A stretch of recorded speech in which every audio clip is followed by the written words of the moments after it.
Hello everyone, welcome to the annual Magic Mates Cup. Thank you for tuning in, we're very excited to have you today. I am Celeste and I'm here with Dove. Hey up. How you going, Dove? Yeah, I'm good. I'm prepared for a lot of magic. Oh yeah. So, I thought I'd give a little intro about who we are. So we're the Magic Mates.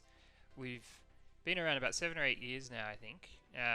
We started just as a small group of friends drafting, and after a couple of months of doing that, we created a Facebook page and just made it clear that we were interested in teaming up with other people who loved draft as much as we did, and found a lot of people were keen. So we've been sort of adding to our numbers for the last 7 or 8 years, and these days we get, I think we had 4 pods on Monday of people drafting. Stuff. So if you're interested, if you're watching this for the first time, you're interested in joining us, we play at Ashfield. Chromatic Games. The store name being Chromatic Games, thank you. We've had a few homes over the years, so this is a new one for us, but we're really enjoying our time there. And then that brings us to the tournament today. So the Magic Mates Cup is something, this is the 4th edition of, started roughly 4 years ago. And what it is we keep track of results throughout the year at our Monday drafts. It's very detailed. We have a ladder that's updated every week, and based upon performance in each season, a season being a set, we keep track of the winners, and the winners are invited to play in this competition. So there's 2 people who qualify each set. We have the set winner and then the second place. If anyone has already qualified, then it would open up in later sets in the season. So like a 3rd place could get in if someone was to theoretically qualify twice. And that's how we work out who will compete at the Cup. So it's a very competitive field. A lot of the people in this group have been playing Magic at a competitive level, particularly limited, for a number of years. We've got people who've played on the Players Tour. We've got people who've qualified for the Pro Tour. We've got people who've done very well in Grand Prix. It's really, really excellent. If you want to improve Magic, certainly start by watching this stream and then, think about coming along. Is there anything you wanted to add, Dove? Oh, of course. So today I mentioned that we normally play at Ashfield, but very kindly for technical coverage reasons, we've located ourselves today at First Games Maroubra. Thank you, First Games Maroubra, for hosting us. It's a new store. If you're in the area, I'd encourage you to come check them out. Been really welcoming for us.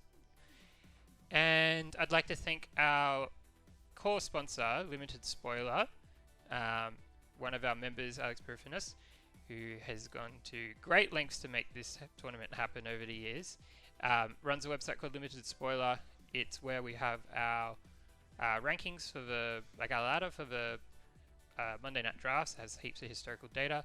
It also has the first comparison head-to-head limited matchup voting program, so you can compare cards in any given set with one another, and this format has become popular since Alex created it, but this is the first and original and the best version of it, so you should check that out if you want to improve your limited game as well. Okay, so what's next on the agenda? I believe we're going to be looking at our competitors for today. Dave? So, we're going to start with Mark Dickinson. He is the 8th seed in the tournament. He, as you can see, qualified in Streets of New Campania as the 3rd place. So you can see that, as we were discussing earlier, you can get in multiple ways. Now, he's not played too many tournaments this year, but 28 out of, I guess, the approximately...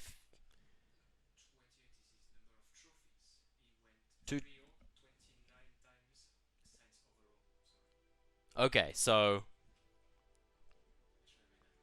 28 trophies this year and 2 mythic trophies. 28 trophies of all time? Yeah, so 28 tournaments this... Yeah, okay. Sorry. We had some discussion. Yeah, okay. So 28 tournaments this year, 2 trophies, 5.39 average, so better than 50% of wins in a 9 points being the best he can get, so he's done well. And yeah, he's played 210 since we've started this count, so that's quite a lot of tournaments he's played. As you can see, he does like a pint. He is a fun guy, and hopefully he does well today. You know, Yeah, I'm I barracking think for him. this Mark has played in the vast majority of these. I don't know if he's played in all 4, but he's certainly been in at least 3, which is an achievement in and of itself. Yeah, it's great stuff. Okay, Jim Bandis. So Jim qualified as the Crimson Vow runner-up this year. 37 tournaments this year, which is huge. 2 trophies, 4.72 average. 276 tournaments since the beginning of the ladder. That's a massive amount of tournaments. And the most impressive collection of trophies. So yeah, I think when it comes to accumulative statistics, Jim is just the far away leader of our group. He's consistent, powerful player. He's the Magic Mate's GOAT by all metrics. And you ask anyone in the broader Magic community about Jim, and everyone's got a story. He's a beloved member of the community. We're very proud to call him a Magic Mate. We wish him luck. Yeah, he's been playing a long time, I think. So he actually qualified for a Pro Tour. He's, you know, come 11th at a GP, and these tournaments are dating 20 years ago almost. And he's still playing, and he's still playing probably every week at Magic Mates. So he's definitely a great asset, and has he played in pretty much all of those all of the tournaments as well? Yeah, I think so. Yeah. All right. So next up we got Johan as our 6th seed. Okay, so he was the Neon Dynasty runner-up. He is from a country not known as Australia, but instead France. Okay, he is from the Republic. He's a very friendly guy. I'm sure if you go to Magic Mates, you'll know him. He's played 27 tournaments, 3 trophies. So 4.48 average, but you know, as you can see, it's probably a mix because if he was Neon Dynasty runner-up, he's obviously done quite well. So it's just like a range of things. And appearingly, he wants to play Platinum Angel and then just give it hexproof and just never lose, I suppose. And yeah, he's been playing for a while as well. He's probably qualified for about 2 out of 4, I'd say, of these maybe. Yeah. You might remember as well, if you tuned into coverage, Johan was on the team covering last year's tournament. Yeah, so he's I think he's the first person to do. Well, no, until you. Until me. Until you. So we've got 2 first-time people who have done both coverage and tournament play. Sean Go. Qualified as the Streets of New Capenna runner-up. 16 tournaments this year, 4 trophies, average of 5. This is the first year with the Magic Mates and first qualification to the Cup. This is super impressive. Like I've been saying, it's a very competitive group, and to qualify in your first year is a monster achievement. Even just like knowing people's play styles and things like that is like an advantage that you don't necessarily have coming in fresh. So very excited to see Sean here today. Yeah, definitely. Yeah. No, he seems like a good add to the group, and obviously that means, you know, anyone could show up and possibly do well. So next up we've got Damon Meredith. So he qualified as the Midnight Hunt runner-up. 28 tournaments this year, 7 trophies. That's quite impressive. 5.85 average. So he's been playing a while. He's been a long stay, probably from the beginning as well, if I'm not mistaken. That's right. He has played some professional stuff, so he was 29th for the last Paper Magic Players Tour, so that was up in Japan, I think, so he flew over there, which is good fun. A long stay, probably one of the most intimidating players, I guess, is how we've ranked it, with another player as well, who we'll see later. But he's quite a strong player, and I think you can see that from just his presence when you're playing. I'd like to add some of, like, Damon's got a lot of achievements. He's also came 9th, I believe, at one of the Grand Prix in Australia, which is really impressive in a really big field. And also is responsible for our draft nights being on a Monday way back in the day. It was his influence that led them to being on a Monday, and we've stuck with that. And I think it's great because, you know, Monday's often free for people. I think part of the reason we've been able to consistently do this is no one has things on Monday. So I know they'd make it a priority even if they didn't, but it's nice sort of that we have this slot to ourselves. Yeah, so it's a good slot. Well done, Damon. Dominic, so my brother, this is my youngest brother. My other brother Alex is helping with organisation today. He's our reigning champion.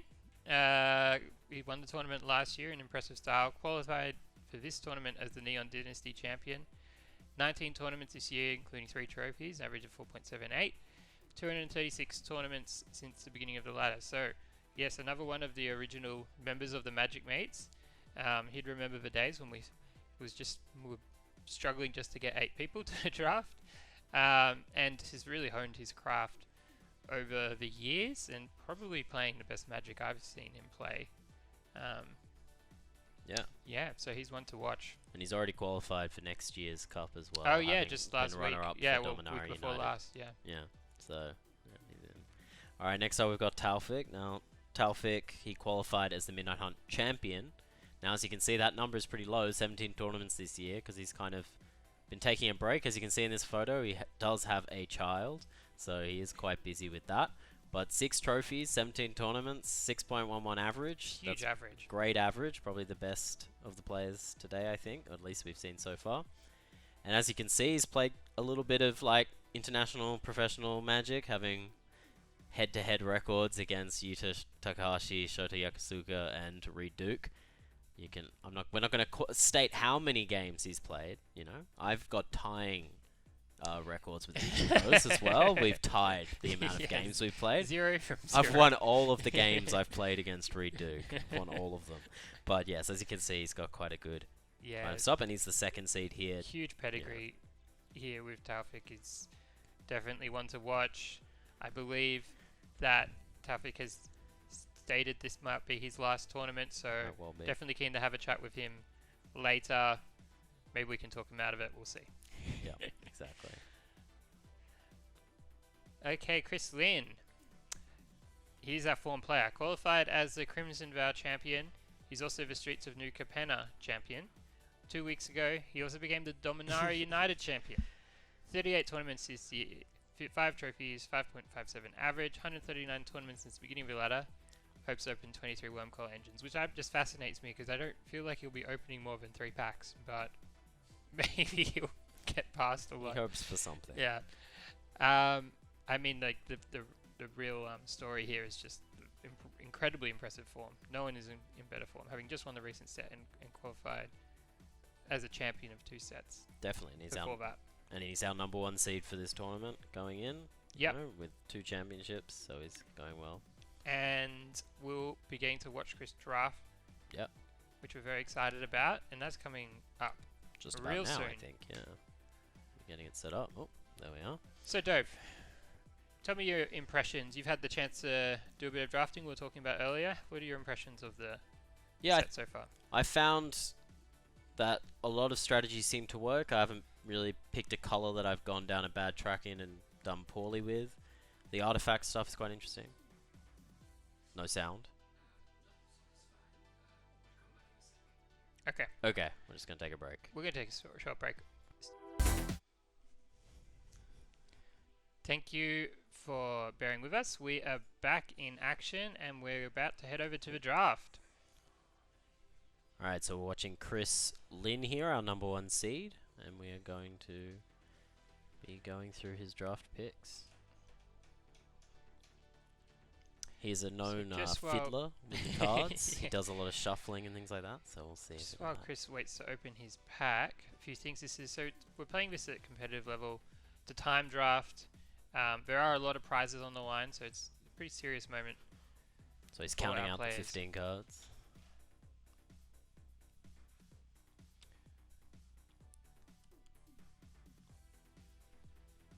So for those who don't know, it's a pretty interesting set. We've got the retro artifacts, which I'm sure we'll discuss a lot. Oh, that's a better view. Yeah, so hopefully he'll give a better view so we can see some multicolored cards. Go up there. Okay. So now he's going through. Only stopped as a bit of a whiff. What would you say about the rare, that multicolored it's definitely playable. I like red-green. It doesn't do anything, but the rate's okay. 2 mana 3/3, pretty powerful. What are we looking? And then here we've got Uza Prodigy. He is a Merfolk Looter. Yep. Card up front. So solid card. It's not an exciting pick by any means for Chris. It's probably best in blue-black because you can trigger the draw 2 a turn ability. But I don't think Chris will be feeling thrilled by this. He's also looking at. Looks like he was looking at a green artifact. And this Mine Worker Have you ever seen the combo go off where you My get all very three? first game of this set last Monday, my opponent got it going off. I Got was three. like, we were both building like glass cannon decks where we're just doing our own thing and not interacting, and it turned out that his was better than mine. Okay. But I think Urza's power, so it kind of goes through cards. It allows you to get to your better cards, and he just hopes that he gets a better card in his next few picks, I suppose. Yeah, yeah, it's not a complete whiff. Like it has functionality, so but yeah, it's not exactly where you want to be. There are powerful cards in the set. So, we're looking specifically at blue-black, I suppose, but although he's separating out cards for green. And white, I believe. Now that mythic, is that... Oh, I've got this in my current Magic Arena deck. It's not that hard to get to 9 mana in this set, and the effect is like it. Yeah, it's true inevitability. Like you can't really beat it. It does. I think it takes this. Like you have to wait till your next upkeep to get a trigger from it. So like, you want to be quite controlling because you're not going to win on like right on the spot, but you'll win pretty quickly. Right, so 9 mana, when it enters the battlefield, each opponent sacrifices 3 creatures at the beginning of your upkeep. Put target creature card from a graveyard onto the battlefield under your control. Oh, that's So right. It kills straight 3 away, creatures so too. So yeah, it kills does have a 3. pretty big impact. When I played Chris, I actually versed Chris last Monday, and he played like a big mana artifact deck, so he's definitely comfortable doing that. I think this is one of the best payoffs in the whole format. And for the it. first card already produces the I power actually stones can't- as well. I'm actually so quite shocked it got passed. It might be that whoever's passing to Chris, do we know who's passing to Chris? Sean. So Sean. Might be that Sean doesn't like has a preference for the more aggressive decks, which are a good spot to be. But I think that this is really good for Chris. So we can Evolving Wilds being looked at. see Evolving Wilds. There's another big blue artifact. 6 mana. Yeah, so I don't mind the Evolving Wilds. I'm not sure what that red about that. Right, yeah, this is what I was looking at. The Energy Refractor I feel like is quite a good pickup, potentially. And this animation card, huge overperformer of the set. I kind of ignored it early on, but it's really been impressive. The fact that it replaces itself, it gives you like a really solid beta, essentially with haste. It's not hard to get non-creature There's a lot artifacts. of just free, especially in blue. And if he goes blue-black or blue-red, he'll have a lot of access to. Yeah. Cool thing, it Power plays stones. well on offense and defense. Like it can be a good way just to put down the blocker, draw a card that so you can keep hitting your land drops to eventually get to 9 mana, like Yep. Chris will be hoping to do. But also, if you got the right draws, you can use it as a beatdown strategy. So we've got a Soul Guide Lantern with some funky art. So it is just a cycler, I suppose, and a free artifact if he wants to animate. Another Evolving Wilds put right to the front, and the red removal spell. Would you say 5 mana? What are you finding with the cost of that? There's 2 removal spells actually kind of there in the red. What I don't mind about it is that like red can be a bit more controlling and can care about it, and it does deal damage if you're aggressive. But I don't love it. I actually would be happy with either of these 2 picks. I know it doesn't sound very exciting, but Soul Guide Lantern has overperformed. There's a lot of graveyard shenanigans this set. But yeah, Evolving Wilds like early is nice too. It gives them options for splashes and even just evening out your mana. I think one cool thing you can do in these slower decks is play like a 2-color land base with an Evolving Wilds, but then play the colorless land that surveils each turn. So he separated a blue card, the 5 mana 3/3 flyer that produces a power stone, so helps with the ramp. He's still looking at green because is that the green removal spell, the fight spell? So is that That's quite plus late? 2. Would you find, or do you find it's not I a don't very think powerful card? I don't think it's late. It's certainly like a reasonable card. Interesting to see what Chris goes for here. I think the rock has been really solid for me. At first I sort of undervalued the power stones, but pretty much everything that creates a power stone has been good for me. And it creates one without any condition. It just enters the battlefield and creates one. A lot Yep. of the others seem to, like the first pick he has, of Urza, has a condition, whilst here just Yep. helps to get to that, as we say, that 9 mana to cast the spell here. So look, he's got another 5 mana, another big powerful artifact. I don't think he'll be taking it though. the door to nowhere. This pack is looking pretty bad. Mm. I wouldn't be surprised perhaps if that blue 2/3 gets... Is it... Oh, it's the adept. I thought it was the 2/3. I think it's the 3/3. And that 5-mana 2/4 flyer, do you just find it's not great for the stats? I think it's too underpowered for the stats.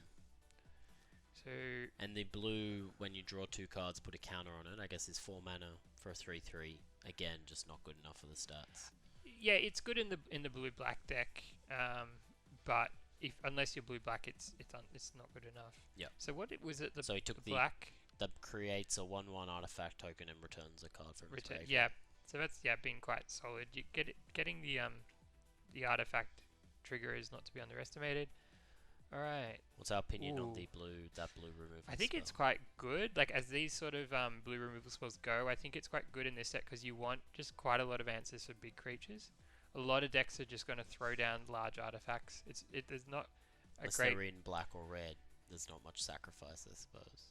Yeah, I mean, look, you are going to get punished by enchantment removal. That's just inevitable. But at the same time, it can be like a really cheap answer to a creature too. So it has that extra flexibility.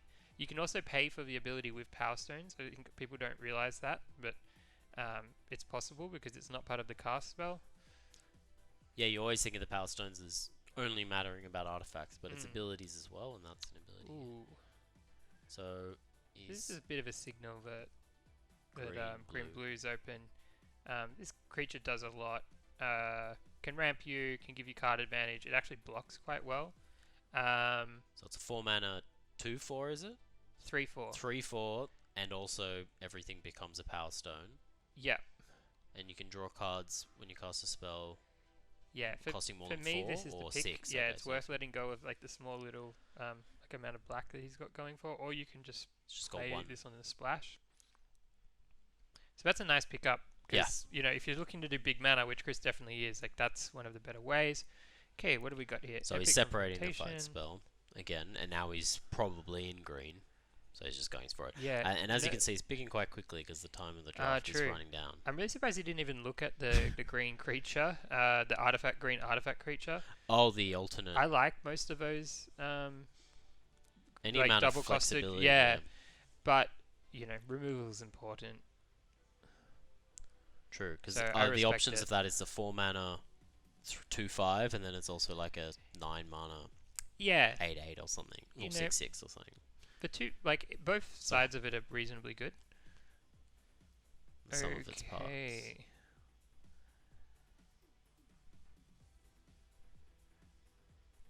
So, would you say 2-drops are quite important in this format? Have you found, or they're not that important?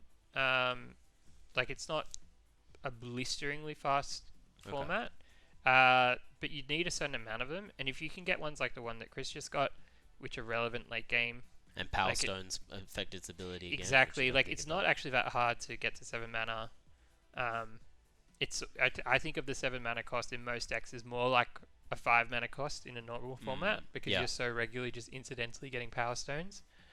And yeah, sometimes people are playing a lot of removal, so having something like the Sprite as a backup win con is really quite good too, I found. So he took another one of the Sprites, so he's got 2 of them now. Yep, that's nice.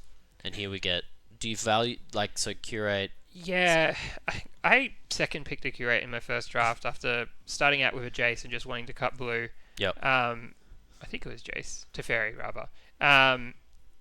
But I was a little bit disappointed. It just feels like you don't... You need to have a lot of cards that care about it, right? A lot of cards that say if you draw 2, get something. Otherwise, it's just... and normally you can get a big advantage by just consistently hitting your land drops in blue, but people are effectively hitting their land drops in other colors without effort because of Power Stones. So it doesn't sort of weigh up as well as normal. Okay, so that's pack 1. So what would you think of his deck so far? So far this is a B+ for me. He's got one of the very best top end cards in the game, in the format, and he's picked some smart sort of support for it. He's found the open colors, even those 2/2s you could argue were a little bit late So that was a good sign. He's got the flag post uncommon, which is really good enabler. And that came quite late, so it's Yeah. most likely, even on pack 2, when it's coming from the other direction, he's going to get past these kind of He's cards. got a little bit of everything he needs, other than the mythic he picked up. Like, nothing's extraordinarily powerful, but he's got the right commons. Yeah.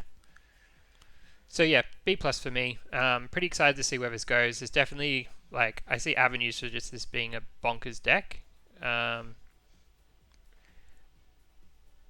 Pack 2 will be interesting to just see how open, see if he can pick up his colours. I'm sure we're about to see it get opened. Yeah, it looks like, So he's got about nine cards that go straight into the deck, and usually that's quite a good pickup if 9 out of your 14. For sure. Are on it. Alright, we're opening up the second pack.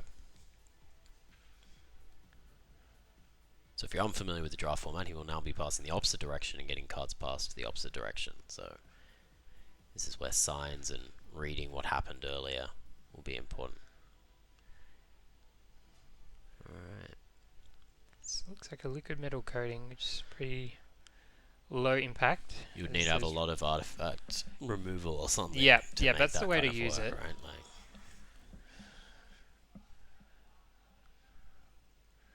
what else has he got? so that's a white modal card, which is not bad regularly, I would say. The card he's put right up to the front. Okay. I wonder if this... I'm not familiar. I'm going to admit, we haven't had as long as we usually do to play. I've played a lot in the time that we've had, but there are still some cards. So I apologise. There's some cards, especially at rare. So I think it's a 5 mana, I don't know. 4/5 that has pay 1, tap, put a 1/1 counter on an assembly worker you control. Okay, I'm guessing that includes itself. So that's quite a good card. I think you can play it just that it's face value without white. So that will probably be the pick. Because the prototype is 2 mana to make it a 2/2, and it itself is an assembly worker. There are cards that search for assembly workers. There's a lot of value to it. Yes, he doesn't have the white, but you might pick up a mana rock or something that will allow that option. But typically, you're just playing it for 5. Yeah, which is perfectly acceptable. He should have, a fair bit of mana available, so he can use the ability. And the Vigilance is a nice bonus, so you can kind of attack defend. Defend. Okay, so that was pretty good.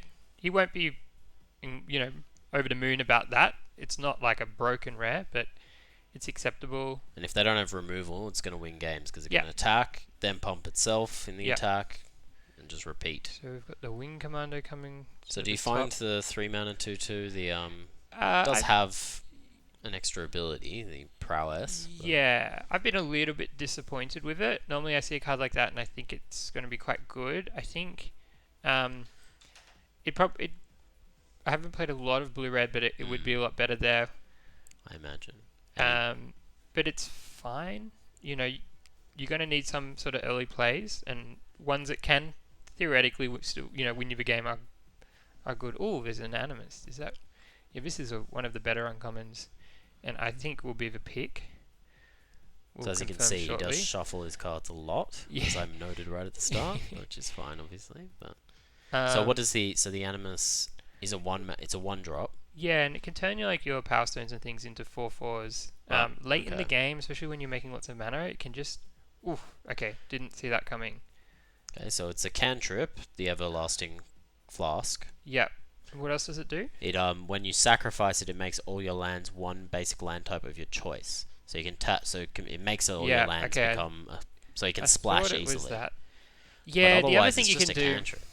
The other thing you can do with it is you can use it to sort of play splash a corrupt and just. Fire off 8 damage or 9 damage late in the game. So corrupt is 6 mana, deal damage to any target. I think is it equal to the number of storms you control. So I guess. Getting to the pick, this 3/4 is a nice pickup. So he's got another battery bearer, the 3/4. Yeah, I like that. It looks like he's got some other reasonable options. He'll be happy to see that this is getting passed. It's a good indication that green-blue specifically is open. Of course, we don't know about blue and green as on their individual own. colours, yeah. But no, it's another good one that I guess now he is just looking for bigger creatures as well, I suppose, because he's got a lot of good kind of earlish game. He needs Yeah, more. Everyone wants more removal, I suppose. So any yeah. more of that. And cards like this 3/4 are just like great because it's a perfectly good blocker, so it can keep you alive as well. So he separated out the 3 mana at 3/2 that when it enters the battlefield you get a Power Stone. So Yeah, this is actually probably like this could possibly be the best green common. It's the ETBs of for artifacts is really relevant. Ace Flux and it's Reservoir, really there's a fun card. I'm not sure his is the deck for it. If you can get to 50 life, it's pretty good. But yeah, this is really nice for Chris. Just helping smooth that curve so that he can get to that big mana quickly, as well as just having like a relevant body that can, either trade off with an attacker or like beat down if the opponent's like mana screwed and something. It's really good. So it does it all really. Is this the best deck? Yeah, it's like one of it is a card you definitely want. I think it's probably at its best in green white, where the artifact trigger is like super relevant. True, with all those 2 mana. But it's still really good. Have you seen this Reflectory do any work? Oh, but there's another Animus. There's the reflector. I can't say I have them. It might be okay. Because it does make a lot of Power Stones. You can see him looking at it, but I think it requires creatures to die or get put in exile. I don't think it's worth it. And then Quicksilver Amulet. He's not got any big. He doesn't have a huge amount of big creatures. By the time you have 4 mana, you're going to be pretty close to any of his big creatures. Yeah, for me this is an easy Animist, but like I haven't played much with the artifact. It's certainly powerful. Okay, fair enough. I think Chris will be wanting to grab as many big things as he can now to make sure that he has something in hand. Like the one he kind of missed earlier, the green 2/5 that can be played for 7. He wants those. So like something like this is good. That big boy. Yeah. Which is a clone, I believe. Yeah. So a 9 mana 7/7 clone. This has impressed me. Both sides of it are at a reasonable rate, and then but when it just when people are playing big stuff with lots of abilities, which they often are in this format, like being able to pick the best of what's on the battlefield is really good. So I think it's only you control. Oh, is it? My understanding, maybe. Oh, I think at an uncommon could be. It must be. Yeah, I think not quite as good as I thought. But it can still. It still doesn't even need to clone anything. It can just come in. Yep. And just be a 7/7. Especially if you're cheating it into play, like this might be. And now the Symmetry Matrix, I assume, is that another one that you've seen do anything? I actually think it's very good in certain decks, especially green-white. Like a lot of the flag post commons in green-white have the even mana cost. strength and power and toughness, yeah. So it can be a good engine there and an ETB trigger, but it's not probably going to be useful here. And the Ichor another sprite. Or this sprite. Because he took the 2 mana, he just took the cantrip and a shoot down. The shoot down would have to be tempting. We are playing best of 3 notes, so this is not arena best of 1. So things like shoot down. Even better. With the sideboard option. Yeah, this will be really interesting. The sprite. I think this is a nod, like a little bit to this competitive meta. There's people here are playing to win, but with good competitive players, and that will mean that I think the aggro decks get a bit more of a look in than usual. Like people aren't. No one's going to be just doing something for the hell of it to have a laugh, They're going to probably, on average, be passing more of the sort of gimmicky or fun artifacts than usual and playing more consistent decks because that can be really effective. And so having those multiple 2/2s just gives him some insurance against those more fast decks. Like red-black is a real powerful deck one to watch, and so the 2/2 will be more relevant. What did we miss? He just took an epic confrontation, so the fight spell. So another. Yep. That's the one that gives +1/+2 as well. So it kind of makes it. Yep. That will be good.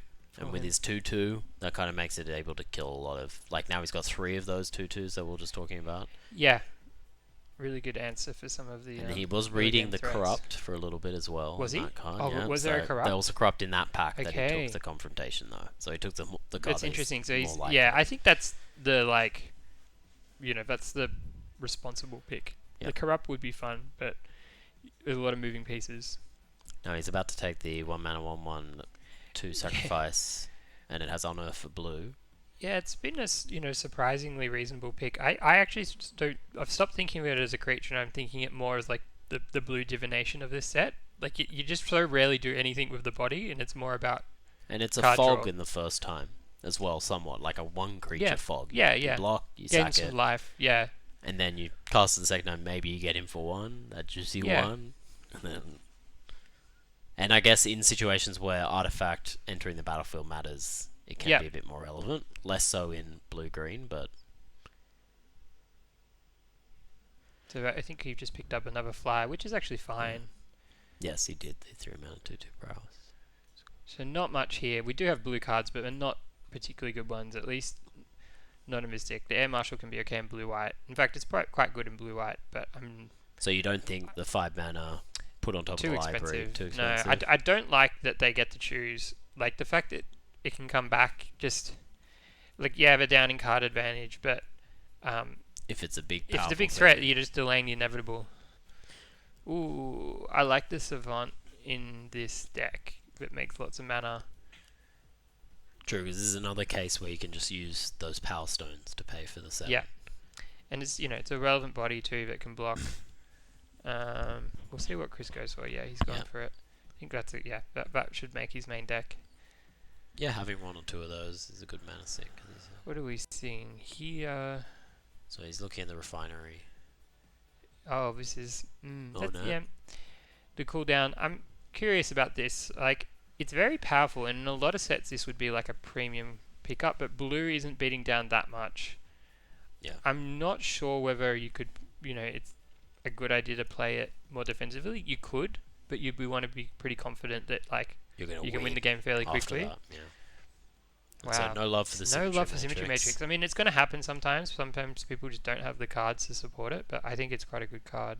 So what do you think of his deck now? I think he's held on to B+. It's probably not... He's missing a couple of payoffs. Like, he's missing a few big things. So it's like sort of hovering between the B and B+ for me. I can't overstate how good I think his win con is, that 9 mana spell. It just is. It's sort of like a one-sided wrath, but then brings back creatures. And getting to 9 mana, it's it might as well be called, like in a regular set. I'd say that's like it's worth 7 mana because it's just so easy to get mana here, and Chris has the cards for it. So that's going to give him, like, you'd think, one of the best end games at the table. It would just benefit from a few more sort of premium cards early on. So like, there's the 4 mana 4/4 that gains you life in green. Something like that would be really nice. To sort of bridge his early and late game, and maybe like I'd like to see a couple more like catch-all removal spells. I think they're important. I would. It's got about 2 fight spells. The artifact removal, The artifact, the fight spells can do it, but you do need the pieces in place to deal with big things. So I'd like to see a few more pickups. And do you find, like, so he didn't take it, the destroy target flying or enchantment? Yeah, I think that card's great. Would that be a main board? I'd nearly always play 2 of those if I have access to them in green, and then it's not out of the question that I'd play 3. Because if you think about adding flyers into the mix, you just have so many targets in this set. So he definitely wants to see one of them. Like, ideally he doesn't have to spend like a first or second pick on it, but I think that would really help him.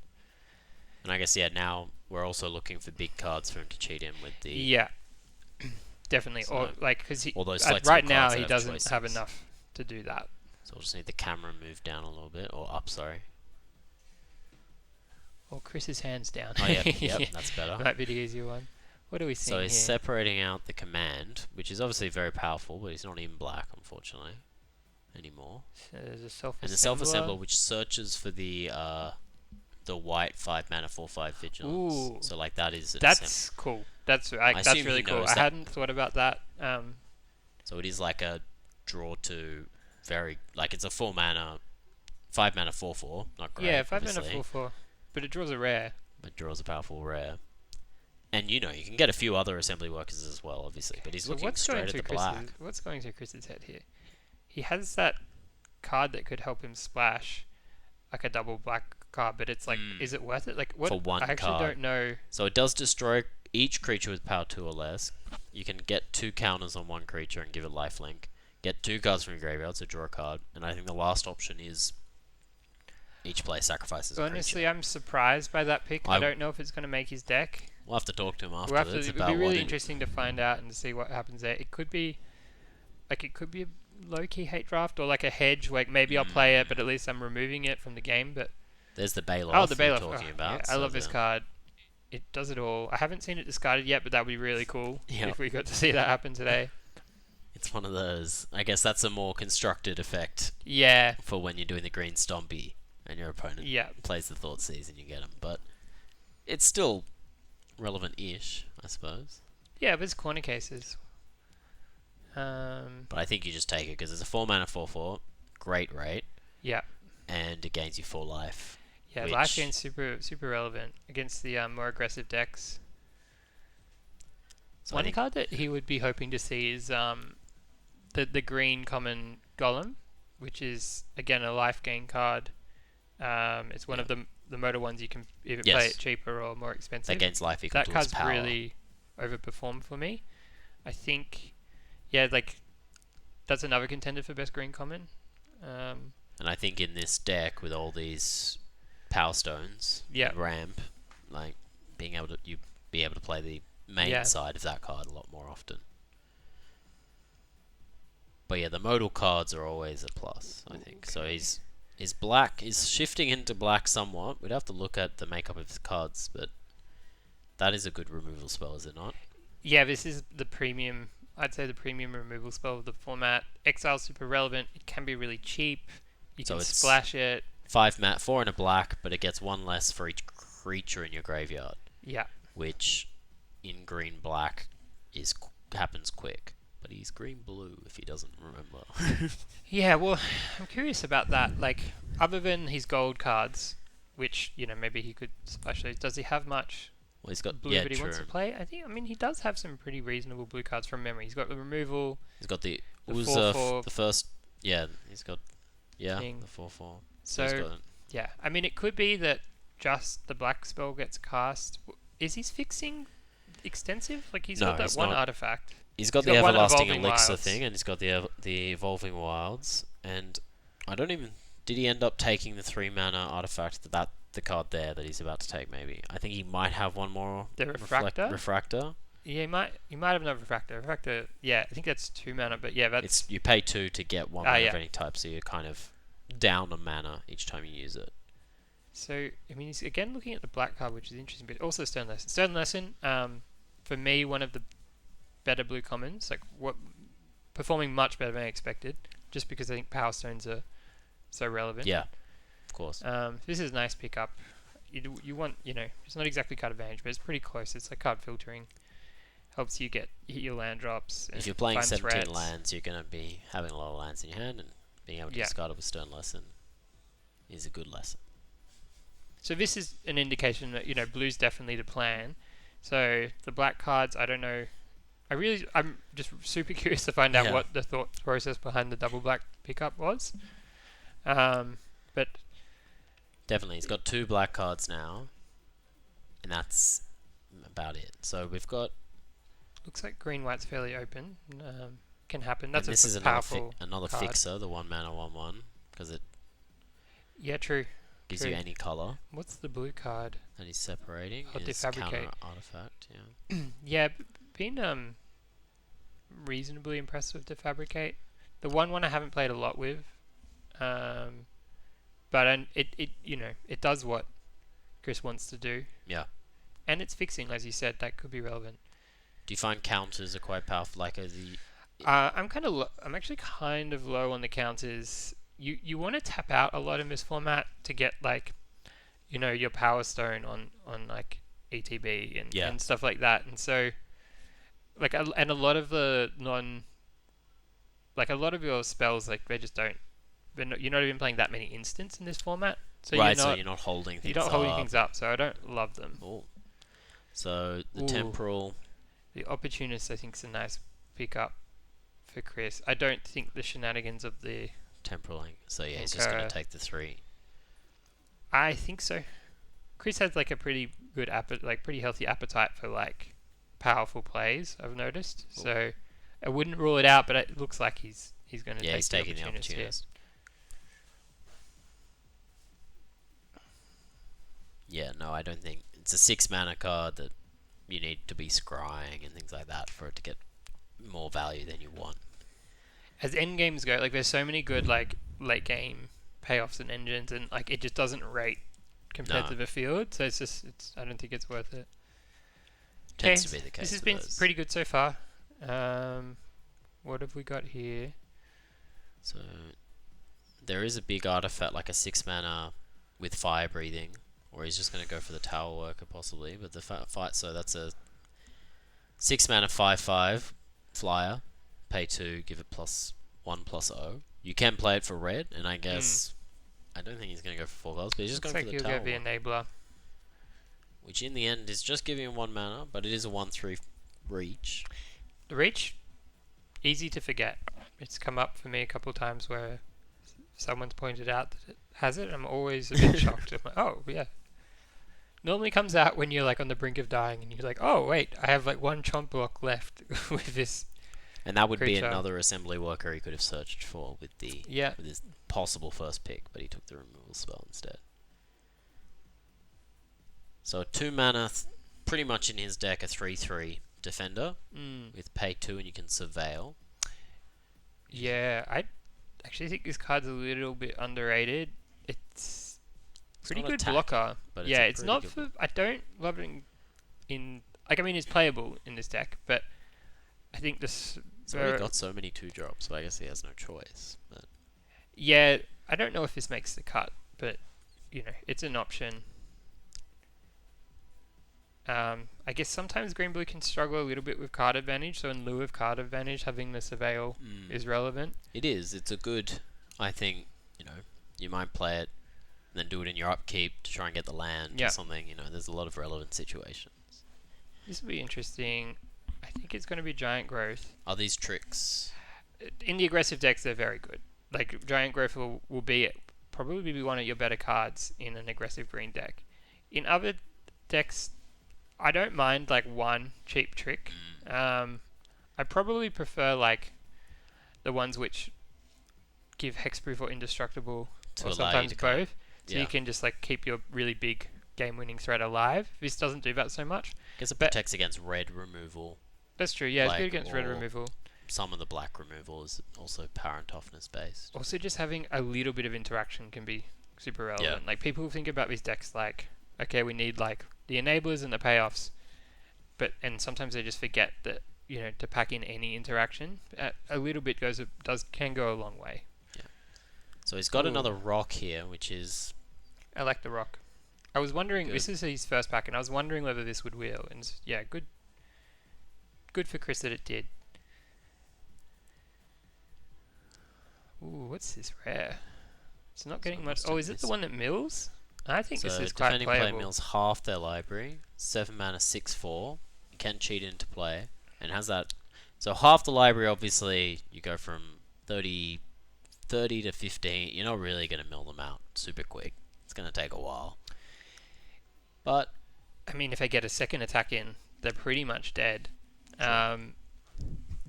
Just power and toughness. The other thing is that there's a lot of self mill that gets played. So like you can get people down to 5 or 6 cards quite easily, and then if they can't kill you in that time, you win. Like true, a lot of the red, self mill in pretty much all the colors. They all have those cards that mill. Yeah. And get a card from those 3 milled if you want. So that was. I can't remember the pickup. I don't think it was hugely relevant. So he's getting that 1/1. So Star Wars that over. Might be Could make the deck. We'll see how big Chris's appetite is for the splash. Union of the Separ. These guys don't really matter. No.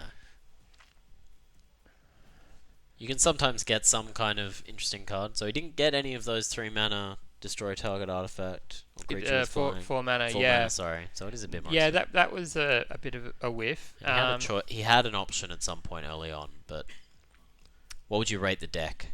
I think it's a B+. Yeah, he's just held on to that appraisal for me.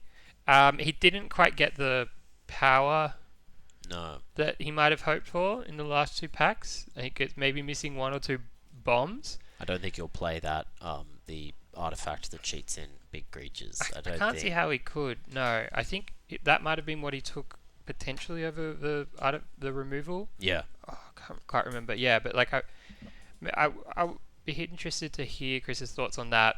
And all those black cards, yeah, we'll have to see the deck list. I think he might be priced into playing the black removal spell, even though he'll be dropping a little bit of consistency by splashing it. But just because he's got like one more answer, like catch-all answer.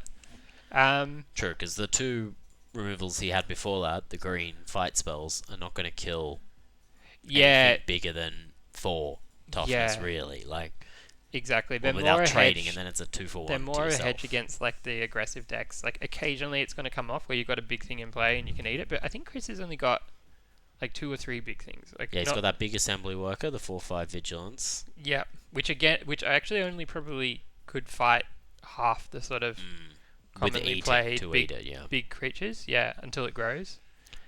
So we are going to watch the other side of the draft now. So this is Mark, who is the 8th seed and will be Chris's first opponent. Okay. So it looks like he's open. He's got the 2 mana, 2/2 menace, which creates a Power Stone? Power Stone, which is pretty powerful. I think it's quite good. I can't see the rare, so I don't know if he's just separated. I guess we missed just the beginning of it. It looks like the blue uncommon at the top is another mobile card as well, which is pretty good, I think. So the rare is the factory. Yeah, the Mishra's factory. Workshop. Foundry? Foundry. Yeah. The 2 mana land. Man lands are, I think, good, but they're colorless. You can't. Play if you but I think Mark will be reasonably happy with the card. Like I like this card's super flexible. It seems quite aggressive, but creating an artifact like a Power Stone is actually really quite nice. Something to say, because it says sacrifice one when it dies, but if you've already sacrificed it, you don't go. You can already get value off it. And black, if he pairs it with black, you'll have cards that care about sacrificing. So you might want it to die, so you can sacrifice it, get a counter or something. Okay, what are we seeing here? So do you find the Juggernaut? It's got on Earth. I quite like the Juggernaut. I don't think you want to play many copies, but in the aggressive decks it's acceptable. Go for the Throat's a good card. And you think there's enough there's plenty of non-artifact creatures? Like the ability to... it's not nearly as good as usual. It has disappointed me slightly, just because a lot of the big things that you really care about killing are artifacts. Yeah. But, there's plenty of good cards that hit. Yeah. So it looks like he's weighing up a bunch of Swiftspear, which is interesting. Like, I think non-issue Swiftspear is fine. I'd probably myself take the go for the throat. I like red-black. It's a 1/2 most of the time. Like, yeah. How many times do you got? Like sometimes a 2/3, even if you are triggering it a lot, but he's making sure he's not passing any red, which could be really good. Yes, it's pack. Cuts off the red. So arms race, which is 2 mana, 1/3 with prowess. There's that Chris would have probably liked that. I'm curious, like, market the sleep knows, like, does he want to be red green, does he want to be red blue? I don't think he cares too much about red black, or he would have probably taken the go for the throat. I think it's still open for red black, because red black is aggressive, but you're right, it's probably going to be more red white or red blue, I would say, or red green. Or red green. You can sort of use the one-2 Swift Spirit, like, pump it with tricks, which you can get in green, like... Yeah, like Juggernaut. Yeah. This is going to be pretty underpowered pack. Yeah. Okay, so one blue card, which it's not super aggressive, like it's a cheap creature, but I see it more as like something that maybe the slower decks actually would like. It's more like your 25th card as well. It's something you can play. We know I'm a bit surprised by that pick, but yeah, Mark might have a plan. It'll be interesting if he does sort of lean aggressive, which I think he might be hoping to do. That is going to be an interesting battle against Chris, because Chris he's got some hedges against aggression, but he's trying to go pretty late in the game. Yes. Well, I guess that's why. So Chris will be rewarded if that goes against him. Pick so many of those 2/2s and those 3/2s. 10 seconds remaining. Yeah. 2 mana. As like the slow deck goes, he's got more insurance than most against aggressive decks.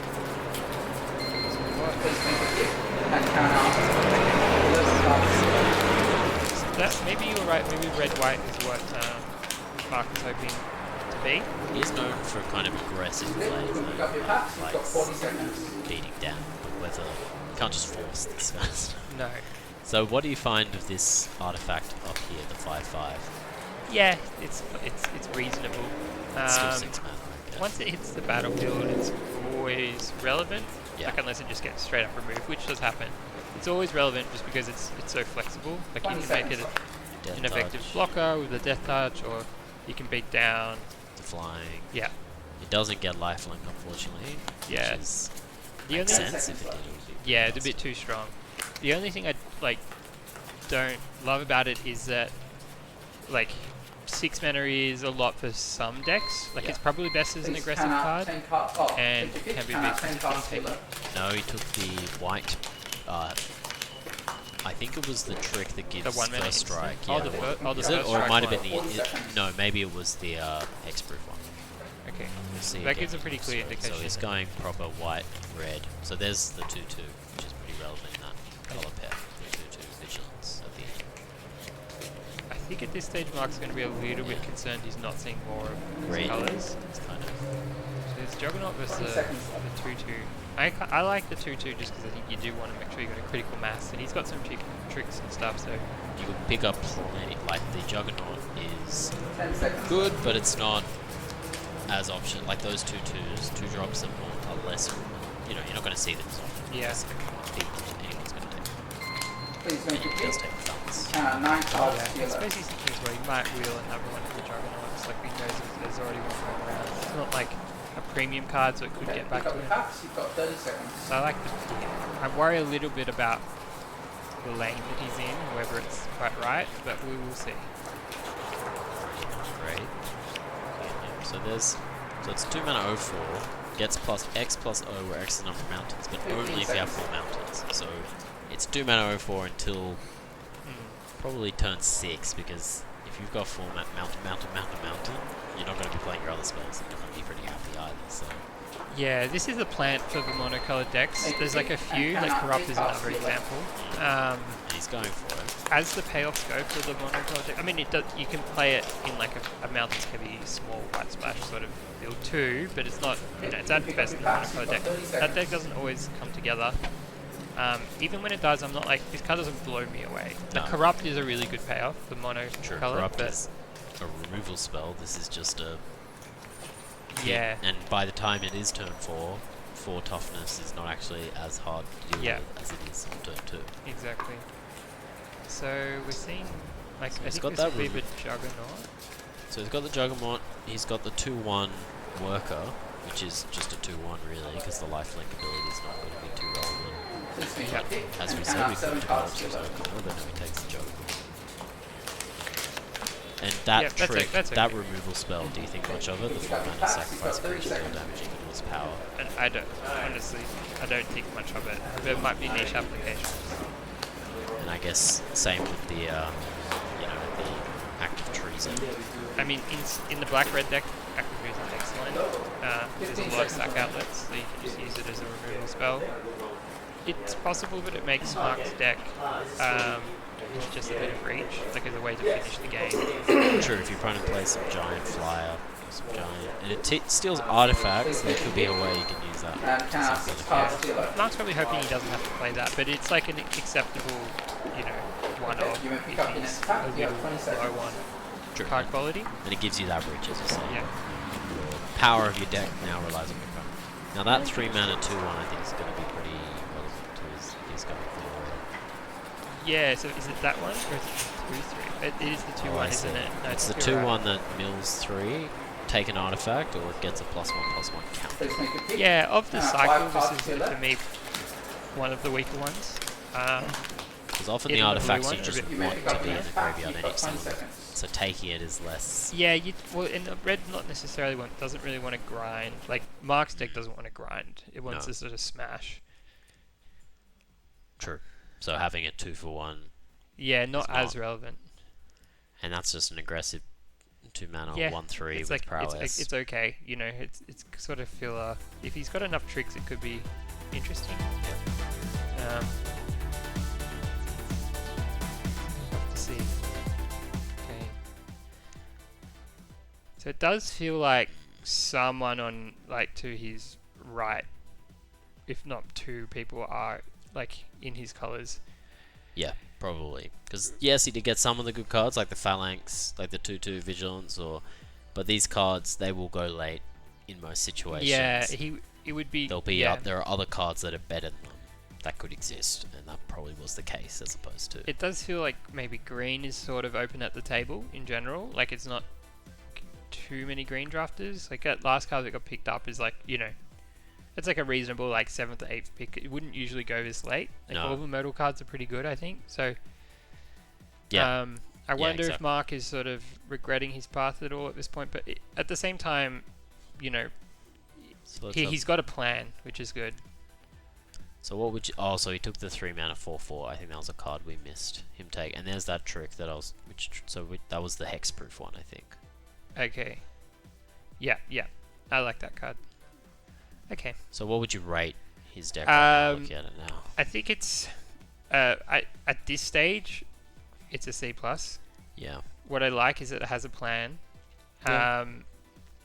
and it's a plan that you know is effective against a certain like number of decks, which are quite popular in the format. The Uber style, I'm going to play an 8 mana artifact style deck is going to be vulnerable to aggression. What I'm just like a little bit worried about is, the cards that he's got aren't really chase picks. No. Like he would have been hoping to get a lot more like incidental 2-drops in his colors later on, so that he can just be sure to have that really low to ground curve. Now he's got pressure to find like pick up aggressive cards that fit his curve and powerful cards, which might come together, but it might. Yeah. There's no guarantee. But what you say about a plan is a good thing, because often people have decks, they don't really know what's going to happen. They just hope to play cards with good value and win. But actually having an idea, how am I going to win, can make the difference. So hopefully he can then draft accordingly, I suppose. So Kayla's reconstruction, he has to read it, I have to read it. I think it's good in that kind of white-black, 3 mana or less kind of themed deck. In the end, you're paying like, if you're paying 6 mana, you're looking at the top 7 and getting 3 artifacts that cost 3 or less. It's 6 mana, and you're not always going to have that in the top 7. Yeah. I don't think it's going to be Probably a not pick. for Mark. It'd be, but yeah.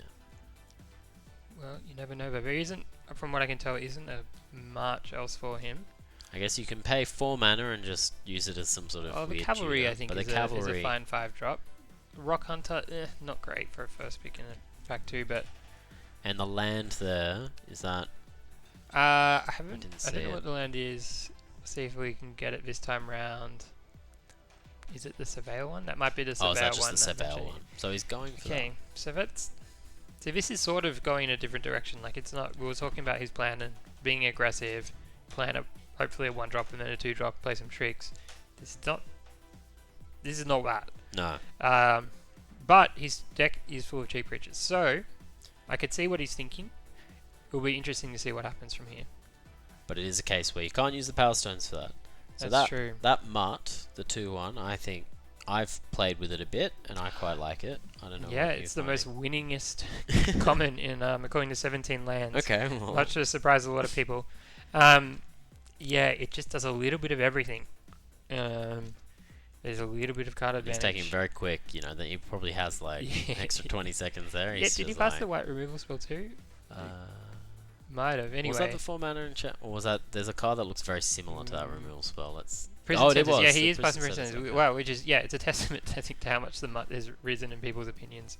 So 2 mana, 2/1. When it enters play, you can discard a card, draw a card, and then it also has Unearth for 1 and a red. So it is getting you a lot of value. Yeah, it's you know, it's a relevant body early in the game, especially if you're aggressive. That's important.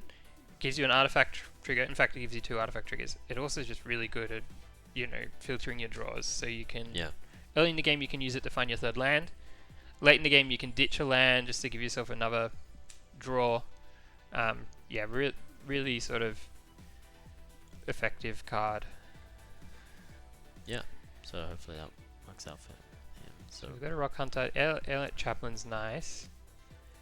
So that's a bit better than the red one, I Explosion's suppose, and the nice. explosion is there. So Yeah, Explosion's really good pickup. is 3 toughness, so it deals 3 damage and Yeah. gets you a power stone. Do you find that's a good rate? It's a, for me, the creatures either typically have 3 toughness or less, or they're a fair bit bigger. There's not that much in that 4-5 toughness range. There's a few things, but not that much. So this is good at dealing with everything from turns 1 till 4. Yeah. Typically. Bonus can go to face. Bonus, it creates a power stone. Don't think Mark cares about the power stone, but going to face could be quite relevant. Yeah, the power stones, I think, at the moment, he's got the Mutt that he just drew, so he can play that off the power stones, but other than that, not super relevant. So Mark will be happy to see that. He needs, like, definitely that is one of the better commons. So, that's some black removal, but he's not in black. There's a boot, so if anyone's the got a boots. Platinum Angel, then there's the potential for that combo. Another one of the expensive Rivalry. activation. Is it a recommission? That's overperformed for me. Was it Okay, others that yeah, the corrupt 2 that we mana. saw? So what do you find is good about this recommission? So it's 2 mana, return a CMC 3 or less from your... Is it 3 or less? Yeah. And you get a 1/1 counter on it if it's a creature, so you can get artifacts Yeah. as well. It's just quite efficient. Like, there's a bit of self-mill, so Yep. it's not that hard to get things back. Also, things just die. And, you know, putting a counter on some of the 3-drops, you know, can be really good. There's corner case 3-drops, which are like, you know, 4 3s. So you're bringing that back, True. putting a counter on it, like, you know, often, sometimes, like early in the game, it can be enough to win on its own. And he's got things like that 2 mana, 2/2 menace that he picked. Yeah, first pick, anything so he's with an got some ability like an ETBs, evasion, really good. Oh yeah, the ETBs. Yeah. It's a late iconoclast. Not much for Mark. No. So he has one of those great from ages ago, but I think Yeah, he's Mark off will that be game. frustrated, I think, seeing all these like fairly chase uncommons, like in different color combinations. Might be a little bit of, you know, what could have been. Because he on decided right early now. on to not go red-black. He said, I'm going Mm. red anything else, and right now it's looking like black would have been a better color to be in. Yeah. Look, at least this is pack 2. Yeah. Right? So, like, maybe the cards, his colors are not flowing this way, but they could flow in pack 3. But yeah, right now this is a little bit of a worrying spot for Mark. He should be seeing a little bit better than what he is. And It it could be go- the packs are just not cracking right for him. And it's not looking... We know his first opponent. We've seen his first opponent's deck. It's not going to be easy. Because look at that. The 2 mana removal spell that late. Yeah, The black one. yeah. It's pretty sad days. I think the military discipline is at least a respectable pickup. It might be that he's eyeing off a creature here. So it's a 4 mana 2/2, enter the battlefield, lose a life, draw a card. the black one? But it's black. I'm a bit surprised So by if you're this. going for a black card, wouldn't you take the removal spell? Admittedly, it is Well, an he artifact. doesn't have to play Yeah. the black, but for me, I think that 1 mana trick, would be quite at home in Mark's deck. But Mark might be thinking, okay, I don't have that much to do. And it You is know, early turn in the 4, so and it is early in the format. You know, there's unfamiliarities from all ends. that's true. We might not know things. He might not know things, but it is interesting. Okay, so it's another rivalry, or maybe the supply drop. Maybe nah. Yeah, Okay. it looks like the rivalry. I don't know if he's going to play. And what do you think of the 1 black lose 2 life, draw 2 cards, Yeah, or most- -1/-1. in most black decks, it's going to make the cut in most black decks. There's not much that punishes X1s, so I guess. people are playing a lot of X1s, so it's more likely for it to be effective Yeah. in that mode. And drawing 2 cards, losing 2 life, it's always been like a borderline playable card. So True. yeah, I like it. It's another case of modal cards. You want them. Yeah, we're seeing it more and more in Magic, and I think it's good. It makes the games more consistent. Okay, So there's that another discipline. trick. Some fun cards in a reservoir, type of Grix, which I haven't quite figured out how to take advantage of yet. I don't think we'll be meeting anyone at the reservoir No. this tournament. So Mark's going for, is it that?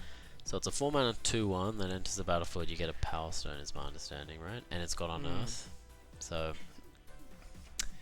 I does don't think it has no, it doesn't Unearth, have no. What's the? It's but just it's just a 4-mana creates a Power 2/1. Stone, yeah. That's Yeah, it. 2/3. 2/3. Okay, Yeah. sorry, I misread. Yeah, it's like it's okay. Like Chris's deck, if he was short, could play it. Yeah. I'm not sure about it in Mark's deck, but No. there wasn't much else in the pack. So there's another. So the Rock Hunter, you just don't think is. I think play like the first copy is fine in red white. Sometimes maybe the second copy. Because it's not. Well, it is by definition not an aggressive keyword. Reach. There's no Yeah, way it we're can not be used super aggressively. fussed about the reach component. Like once in a blue moon, it will be like You can kill a you rock. can chump block, and sometimes people overlook it, especially early in the format. So you can get a block in sort of surprisingly, but But in those situations, it's only ever going to trade due to its 1 toughness. And the Firebomb, is that just too expensive? 1 mana. I mean, Mark And has it's picked a couple of Power enablers, Stones. like Power Stone enablers, so it's a consideration, but it's not It's another 25th not really card where you want to be. kind Yeah. of thing, yeah. So is that another Iconoclast, like super late Iconoclast? I wonder who's gonna sweep those up. If someone is in red blue and they're getting those late, like that could be one of the decks to watch. So I think from his deck construction, I don't actually think Symmetry Matrix is that great in his deck. He's got some of the Phalanx, like the 2/2s, but I think... Yeah, I mean, I think he's got a few triggers, and he could get some more. But I guess He is does the need a Thopter... little bit of power, but man, the Thopter's pretty good. Doesn't look great on the surface, but Does it have some it sort of does just cycling? enough. What's its second ability? it's got the raised edge, like the Oh, you it know, has Unearth. the Unearth, yeah. Oh, okay. There's a lot of sibling rivalries going around. And these Goron Don't know if Wars- anyone's in that deck, but Okay. wow, so 3 for Mark. Don't know if he... Okay. If he can get some incidental sack outlets, there's a couple of like just straight red sack outlets. The 1 mana, Like the give +1/+1. Like the 2/3. The that gives- 2/3, yeah. Look, another Iconoclast. This is God, wild. so he's taking it, but yeah, that... Someone is going to If be s- self-milling, if someone playing those and just getting big. Yeah, And and it's not Mark. I mean like the red blue card. Oh, sorry, you're like right. it's a Yeah. quite powerful card to be going that late. I guess if you're not in red blue, but yeah. So that's it creates Okay. 1/1 creatures every time like it's got a... Is that one? Yeah. So red blue 2/1. Whenever you cast a non-creature spell, get a 1/1. Yeah, Is it's an just like artifact 1/1 or not? I think it is. I think. it's Yeah. crazy that. Yeah, it's a really good card. Okay, so here we go.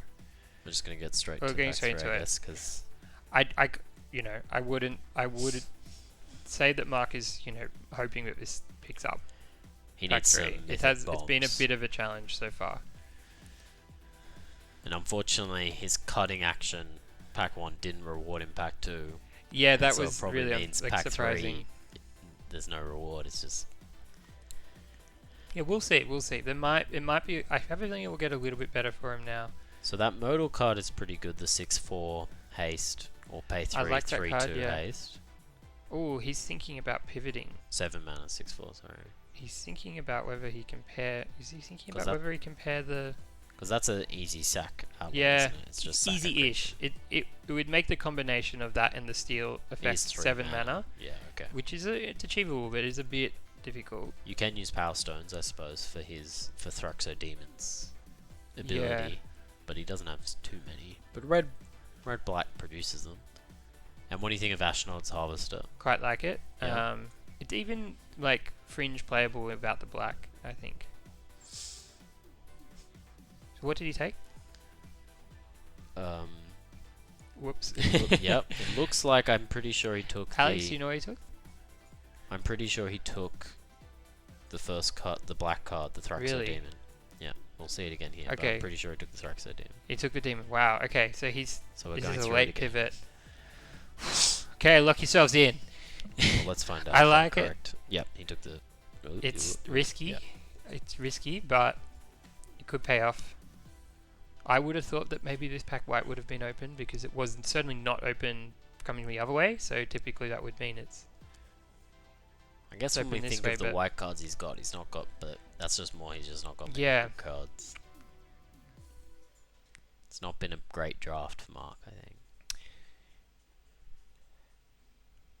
But we've still got 13 more picks. Yeah, I mean he does. If he can get the right cards, he has the ability to have quite a good black-red deck. So I can see what he's thinking. He's got the 3 steel, and black-red is probably in many people's opinions like one of the top decks. So he's got another Thraxo Demon as a possibility. There's Yep. the 3 mana 2/1 mill 3, get an artifact. Yes, I think if he's taken this demon Demon last pack. He's last probably pack, gonna he's take got it this he'll pack. take it again. Yeah, it gives him another sack outlet. It's also just generally a reasonable card. Like it has incidental utility.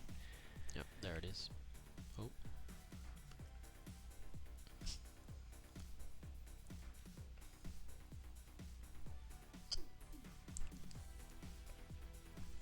And so the benefit of this, so this remember is on replay, so we'll be able to get straight into a game, I think, almost shortly as well. Imagine.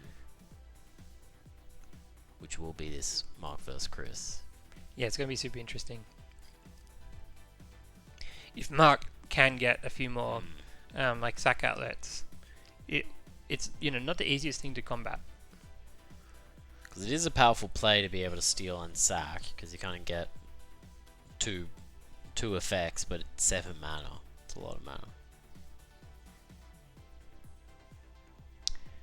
Don't mind this. He does have a few ways to make power stones now, so he could put could be played for full cost. It's a good old Or yeah, the Goblin Blast Runner has I think it's overperformed to people's expectations. Okay. Specifically in black red. Wow. Yeah, he's taking it. It just doesn't. I don't see a world where I like that card. I don't know. Be sacrificing every turn. There's a few. Dom showed me an interesting thing where he played it with a deck with 2 Evolving Wilds. Oh. And see if, things like that can give you a little bit more consistency, like sacking every turn. And it does a 3/2 menace, but you're playing on turn 1. Like It's it pretty does hit powerful. hard. And yeah, if your opponent feels the need to use a removal spell on your 1-drop, it's pretty good, because usually the sacrifice outlets are incidental with something else. So this is like a sort of like take your medicine sort of pick. The Yeah. infantry is like a reasonable card as like a backup. Say you've got your demon down, like your sack outlet down, but you don't have the steel. It can give you a couple of bodies that you can chew through potentially to find the cards you need. True, it effectively, Not exciting. ideally kind of trades and then chomps. And the production is an artifact it creates, right? Yeah. So, Yeah, that's relevant too. but he's Bitter going for the Reunion. Bitter Reunion, so the... Yeah, I think it's slightly overperformed for people as well. I haven't played with it yet, but it's been played against me. Seems fine. Yeah. It can be a bit scary if you're behind and they just have that and you just know, like, they can just blast you out with a hasty threat. You kind of prefer, the mutt in terms of its ability, Yeah, where you're definitely. discarding drawing. It is doing... It's slight, you're drawing 2 cards, but the haste Okay. is probably a part of a card. So he's going for another runner, I think. If he took it last time, he's taking Yeah. it again. I think you're right. There is the modal black card, but it's probably one of the weaker It's a bit more modal cards. Yeah, more defensive. Like getting a 2 mana 1/1 Death Touch, not bad. 6 mana 5/4 Death Touch, or 7 mana, I think it is. 6 mana, that's right. The Death Touch becomes irrelevant, but Yeah. I think for aggressiveness, it's that guy. But yeah, you're right. Like those early 2/2s that Chris picked up when the epic confrontations, like they're going to be so relevant. He'll be really glad that he had that package as opposed to perhaps a slightly more like mid-range skewing package. Yeah. Oh, the Acrobat. This is super important pickup for him. It's a free sack outlet, so it's finally something that will allow him to steal a creature on turn 4 and kill it. So if you don't know the card, it as a trigger at the beginning of combat, you can sack a creature to give it flying. I think when it attacks, so it does. Oh, when it attacks, sorry, yeah. But it gets flying. So it's not as good because you don't get the hit in with the Act of Treason with the. That's true. But you don't really at least care. you can You've do removed it. the key creature. You've given your guy evasion probably. Yeah. And later in the game, it's just a little bit of reach too. Often you've got incidental things lying around you can eat. True. If he's just needs to get in for 6 more damage, it can get there in 2 turns, sacrificing some Power Stones, and then the last time you don't care, you can sacrifice whatever. So, what's your opinion on the Bone Saw? I don't think he's going to take it. He's probably there's probably some combo you can build with using a lot of the retro artifacts where it's relevant. Okay. But 99 times out of 100, it's +1/+0. You won't even look at it in your sideboard. Yeah. Making those little 1/1s, 2/2/1s can be. That's true. Yeah. Something. But and it's an artifact trigger, but it's generally there's going to be something better you can do.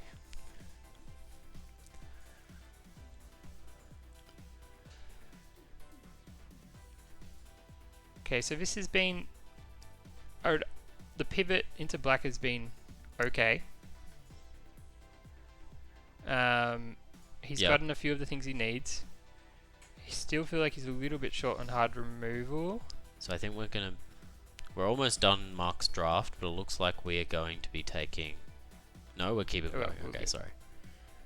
Mixed singles. So what do you think? Is 3 mana for a Thoughtseize probably a bit too expensive, isn't it? For Mark, it's probably not necessarily what he wants to do. For other decks, I actually think it's actually playable. Yeah, it's and it makes a Power Stone. Is that right? It makes Power Stone. That's it. Basically, if you're in doubt about what to do in this set, take the cards that say make a Power Stone. Right. 9 times out of 10, they're going to be better than the other cards. Yeah, it looks expensive, but the Power Stone's just so relevant. It's just so important to be able to get to the point where you can play like the expensive side of the modal cards in your slower control decks, and it also makes them discard quite often like a powerful card. Yeah. Well, yeah, you're picking the best card on you, so. So prison sentence. Mark could have had several prison sentences by now, which would have maybe given him like a different avenue towards winning if he'd stuck with white. But I like that he's gambling on the more powerful archetype. Like if you want to win this tournament, and the players here are playing to win it, like not only are the prizes skewed to favour the winner, these are competitive players and they like it. That's what they're here for. You're going to need something which is, you're going to want a deck which is close to an A. And so this archetype gives you that potential. You don't necessarily want to just like have a medium deck. And I guess it goes back to what we were saying before about having a strategy to your deck. If you're just taking cards that are kind of generally good. Yeah, and it did feel like the red-white direction was going to be a little bit too vanilla. Like, here are some good cards to go the with distance. Some good value, but no plan. Like Chris's deck has a clear plan of block up the board early and then play some big things if you can get there. Interesting here where Mark, he's got 2 decent options. I actually quite like Whirling Strike. I think all the tricks and stuff are quite good in this format.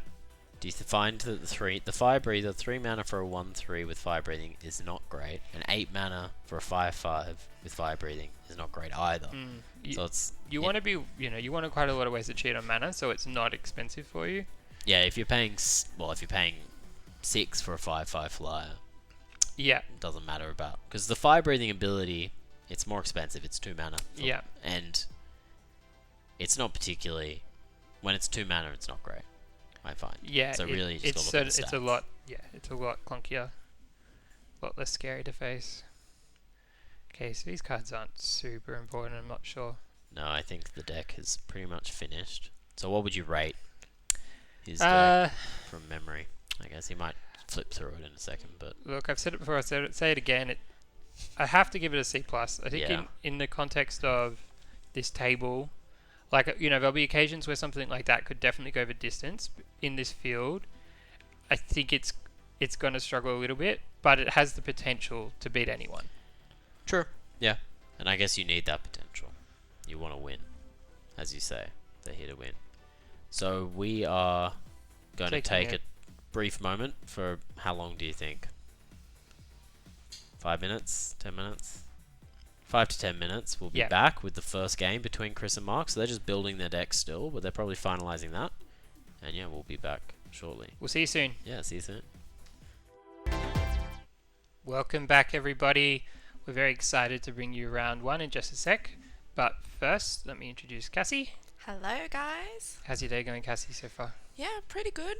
Enjoyed the draft, watching it live, so Awesome stuff.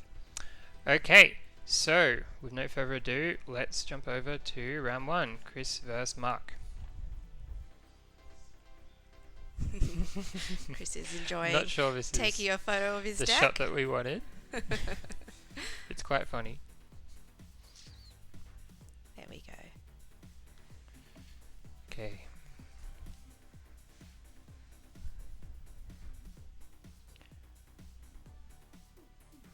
So you've had a look at both Chris's deck and Mark's deck.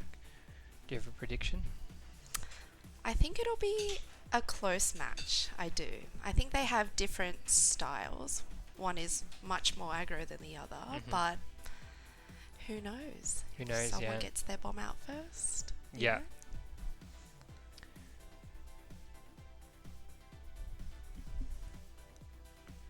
Looks like Mark is just finding his place.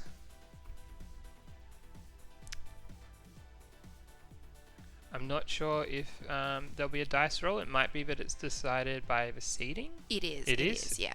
Okay, awesome. So whoever has the highest seat, which I'm not sure who I it think is in it's this- it's Chris. It's Chris? So Okay. yeah, theoretically, if I think Chris is the first seed, so he'll always get the option of play or draw. Yeah. Which is a small advantage for doing so well. which I assume he'll pick play. I think so. Yeah. Which is relevant, especially against Mark, as we know Mark's got an aggressive strategy, so that little bit of extra tempo gain could That's be right. really important. Reflected by his playmat too. Yeah, it's very aggro play. Yeah. Had to give him the red one. Yeah.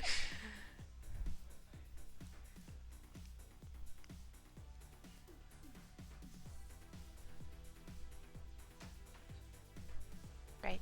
All right.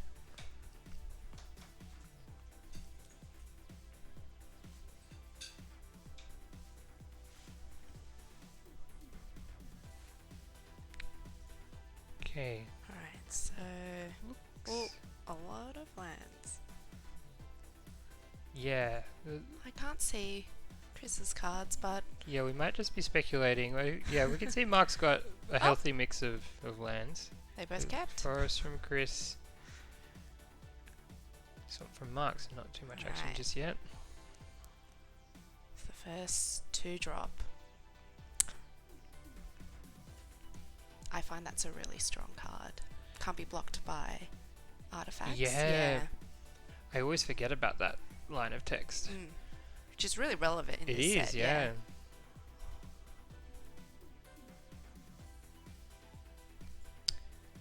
So that is that Oh, it's the art. I can't read it. Get you? it might be the one that is the problem with these older cards. Like it can be Yeah. hard to read them, but it might be the one which it might be mana fixing or mana fixing one. There you go. So it looks like Chris is probably then is Yeah. playing the black splash, which we discussed whether he would earlier. Okay. Well, I've seen his final deck list, so I know what he does. Ah, yes. Yeah. Do you know if he's playing the double black? No, No. he's not. Okay.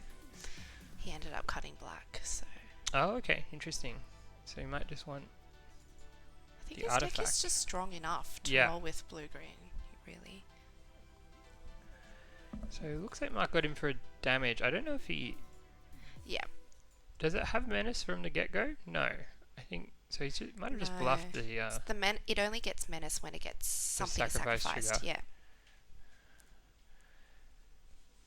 So okay, so Chris has played 3/4, which is really quite ideal in this situation because it blocks everything, and can help get him to that late game. Yeah.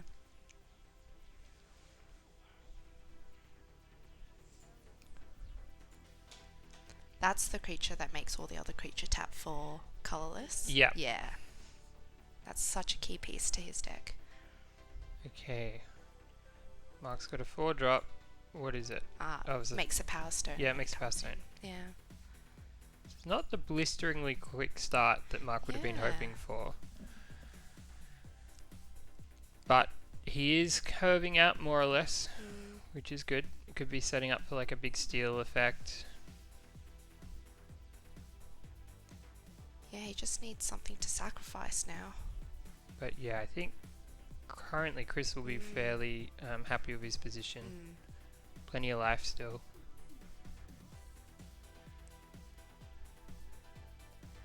Okay, playing a 3-drop. Thinks he's getting Yeah. one that makes a power Yes, stone. that's right. He has Cool. quite a few of them in the deck And too. he's tapping his creature for mana, playing. Oh, the defender, but it's that artifact. Which will be a like 3/3. 1/3, but he's yeah, got an island. Got yeah. the island, so it's 3/3. So the shields are up Mm. for Chris. Which would be Yes. hard because how can Mark get in damage too? Yeah, it is going to be a challenge. We know Mark doesn't have a huge amount of removal. He's pretty much relying on those active treason effects. Yeah. Something's come out. Fortunately, it's covered on our screen. Probably your screen as well. It looks to be some sort of cheap artifact. Yes, it's the 4-mana 2/2. Ah. When it enters, you lose a life and you Draw draw a card, and yeah. It's got on Earth. Yeah. All right, so it seems to be a board building state at the moment. Yeah, not too much action for the moment. Have to say this does favour Chris. We know he's got quite a powerful top end, so pressure's on Mark here to sort of make things happen soon, I would presume.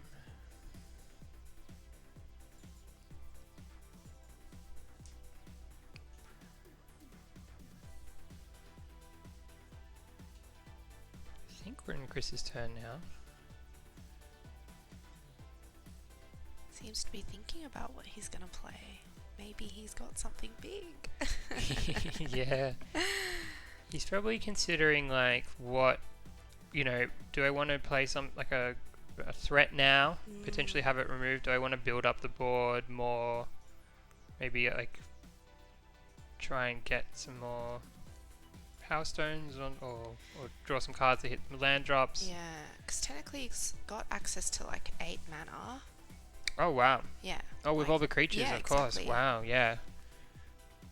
So I think his Super Bomb Mythic is 9. Yeah. I think if you cast that, it's pretty much game over.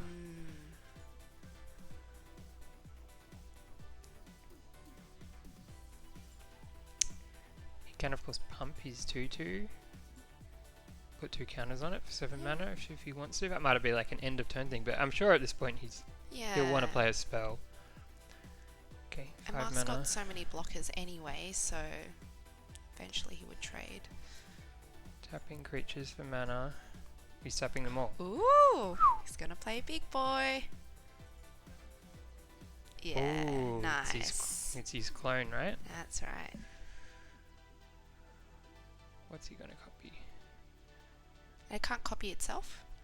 It could, but I think he wants to copy something, get an ability. Like he'll keep the size, but this way he gets an ability as well. So I think he's copied the 2/2 so that he can put counters on the. Yeah. Okay. Yeah. Great. So the shields are down for Chris. This is potentially one way Mark could get back into the game, except he's past the turn. So that's right. I was going to say that would be a pretty reasonable turn to active treason with everything tapped out. Even if you can't sack the creature, you're hitting for like maybe 14, 15 damage. I would have thought. So that's like could be an avenue, but it looks like Mark Right, didn't have the active combat. treason. Okay, pressure now on Mark.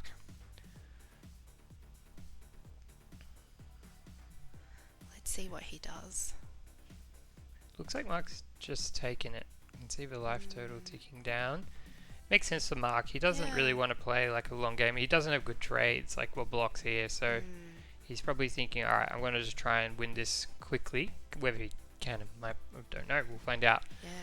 And does he even have a removal for that? Yeah, I mean, there wasn't from memory a huge amount of removal in Mark's deck, so little bit concerned about Mark's spot here. Chris, on the other hand, will be feeling good. He's already sort of started attacking. He's got a huge board. Even if it dies, he's got a copy. Yeah. Oh, Chris's game face. Yeah. Very different focused. from his Monday night face, where he's laughing around, joking around. Yeah. Definitely one of my favourite people to verse on a Monday night. He'll beat you, but So he's he'll be super friendly about it. for mana, I believe. Sounds like it. Looks like it. Okay. Oh, okay. So he's casting a creature. Okay, so his main phase, I think, or is it's it got end of turn? flash. No. Okay. Yeah. No, he's Oh no, did that it was on the end, the end of step. Mark's step. Yeah. Okay, that makes sense. Now I don't know if. Oh yeah, that's the clone that untaps. Yeah. So now he's got a flyer. Mark doesn't have anything with reach. He's in a pretty good spot now. Oh, he's counting his Yeah. mana. Oh my Do I gosh. have lethal? I think he might be considering. No, he's going to get in there. I thought when he was counting his mana, we were going to see his mythic come out. Okay, jump block Sage for Mark. I'm trying to think if Mark has any outs. I mean, it feels like he could be just flooding here because he's not even adding to the board. Exactly. No instant speed effects. Yeah. I feel like at this stage, even if Chris draws his bomb, there's no need for him to play it. Like Mark doesn't know. Yeah. And, you know. 100%. I don't think Mark has a board wipe in his deck. So. Alright, so this is the one where it enters. I think you loot. You draw a discard. Yeah, maybe. Yeah, Is it like you?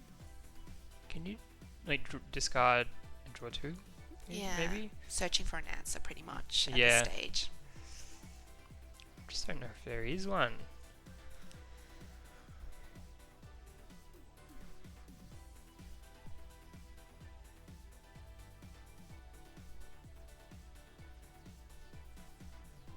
That's it. Yeah. Wow, that didn't last too long. Game 2. Alright, that pretty much went exactly according to plan for Chris. Oh, we're That's jumping right. over. Ooh, So okay. here we have Taufik and Jim. They look to be fairly deep into this, maybe 5 or 6 Yeah, turns so in. we've got the Boros aggro,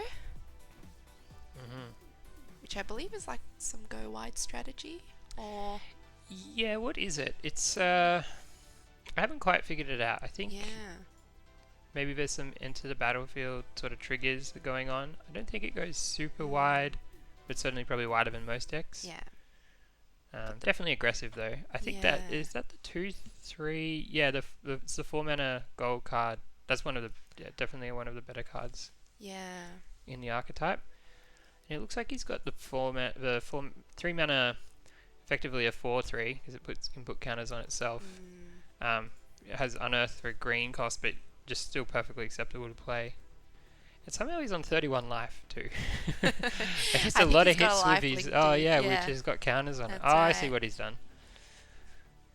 Jim up against it. Yeah, so it's a 3/7 seems. life thinker. That's tough to deal with. Does Jim have Urza out? I think so. Maybe. No, I can't read it. Yeah, it's really hard to make out. I think It's not the one that pumps all the soldiers, is it? I don't know. I just can't tell. It's really hard to say. Yeah. But blue, white, soldiers. Yep. Jim likes, an aggressive or like a mid-range but aggressive leaning deck, so not surprised to see this archetype being played by Jim. Close up of Taufik. Well, what's he played there?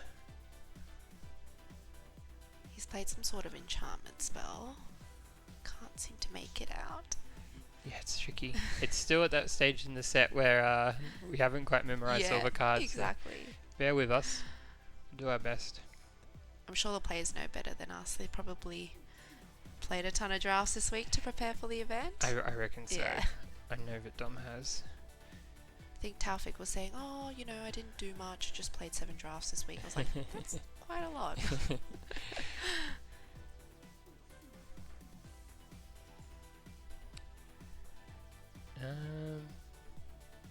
So do we have Right. attacks coming in? Playing a 2-drop. Okay. Destroy target enchantment. Nice. Oh, he might have played the it's like +2/+2 for your own creature if it's played on your own creature. If it's played on like an opponent's creature, it can't block. Alright, here we are back into our feature match. So Chris out of the gates First the courier. blood. There we go. and Mark hitting. So better start for Mark. 1-drop, 2-drop.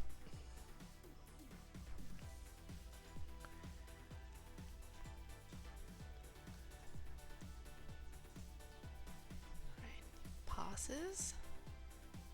Okay. So opportunity here for Mark to like get some damage in. Love to be able to trigger these 1-drop and pump it up. Not sure how easy that is for him though. Yeah, he has a couple of cards that could make it work. Like, that, what's it, Thrag Demon? Which one's the Thrag Demon? You activate 3, you can sack another yep. creature. I don't know what it's called. Yep. Yeah, I know the one. So I think we saw the courier trade out with the Mutt, which makes sense. Chris just looking to preserve his life total at this stage. Okay, this is a good sack outlet. Yeah. So, better start here for Mark. Alright. Great. Gets Power Stone. But a decent follow-up for Chris. Yeah. And I think at this stage he might consider trading. But if he does sack another thing, it's got Menace, so he can't block. Yeah. Okay, Right. so Mark's building out his board. Oh, okay. He's Okay. got his pieces out. Nice. Yeah. So he's setting up for the next turn. Yeah, I wouldn't be surprised to see active treason, which is it's obviously not called active treason. It's called something else this time around. But bear Basically with me. the same. Yeah. Just steal your dude. Ooh, Alright. That's his rare. Yes. It's got Vigilance. Oh, I can't. Yeah, it's vigilance, and then you can pay 1 and put then a counter on counters, yeah. target assembly worker. So this would be a nice thing to steal for Mark. Probably sack to the flyer. To the 3/2 which That's gains right. flying, and get in for a big chunk of damage. Ooh, got a new He's angle. got, we can see what he has. Oh oh, yeah. that's a It's kill not. spell.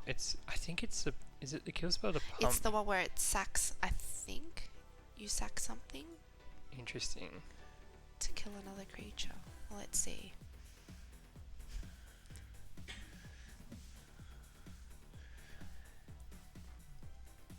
Right. So.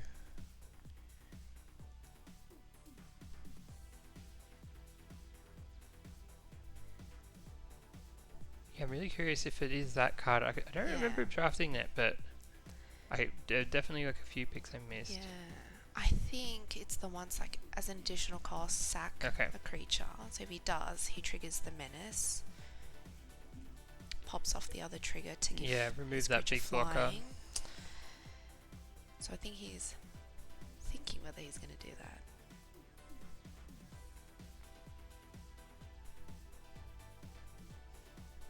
Mark deep in the tank.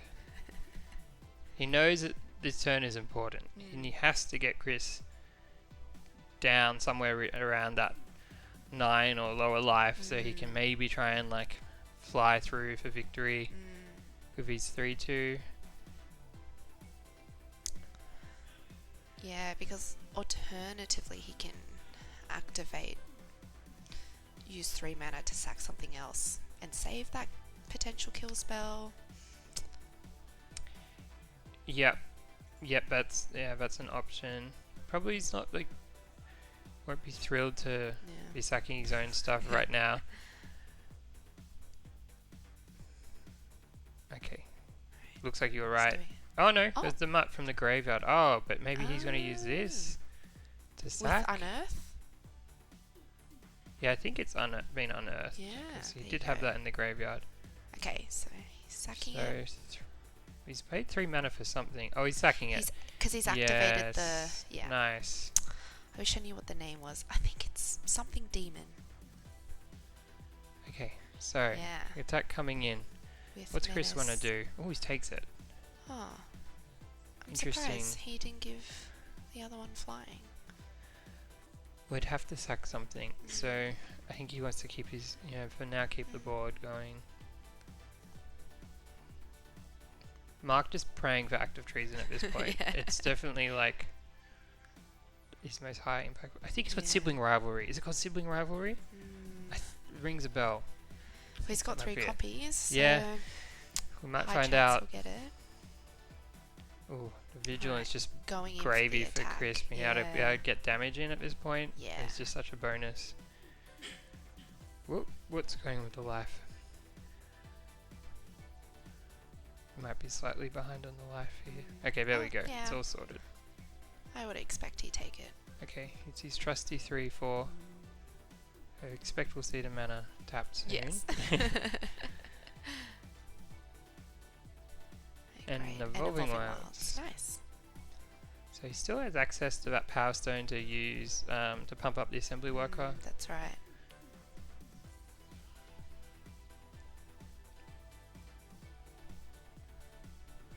So now it's getting a bit tricky for Mark, because even if he can get a steal off, he is not necessarily getting that much damage through, depending on how Chris Yeah. chooses to block.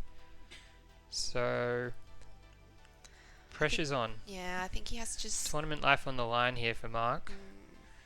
try to get in damage through the air at this stage.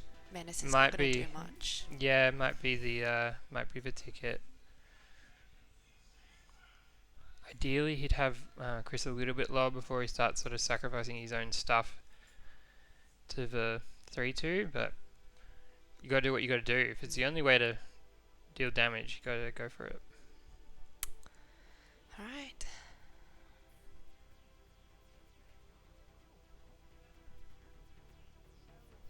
Ooh, is Mark Okay. passing? Yeah. Oof, Sack the Evolving Wilds. that's a worry for him. Alright. Yep, Crow's the On worker. itself. Now this thing is becoming like a problem for Mark, because currently he's on, presuming Chris that keeps adding counters, he's on Yeah. return clock. Should he not, choose to chump block, which I'm sure Mark would be super reluctant to do. I'm just very cautious. If I've got my strongest card, I tend to pump other creatures, because...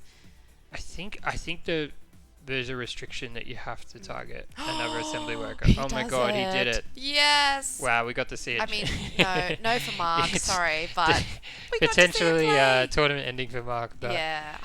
I'm glad that chat gets to see the Where's effect the of smile, this. Chris? I'm not sure if Mark's conceded yet. I think he'll wants to play it probably need to read the cards. Yeah. But this is a worry. This is a big worry for Mark. So if you don't know, the card makes you sacrifice 3 creatures. Makes your opponent sacrifice 3 creatures of their choosing, and then at the beginning, I think, of your upkeep, You get to play 1 creature from any graveyard. yeah, it's incredibly powerful. Yeah. Good on Mark for hanging in there. I'm not sure I would have Yeah. been able to continue at this point, but Alright. he's going to give it his all. I guess if he goes, run around like 3 active treasons in a row, there's a way. Maybe. Even then, I'm not too sure.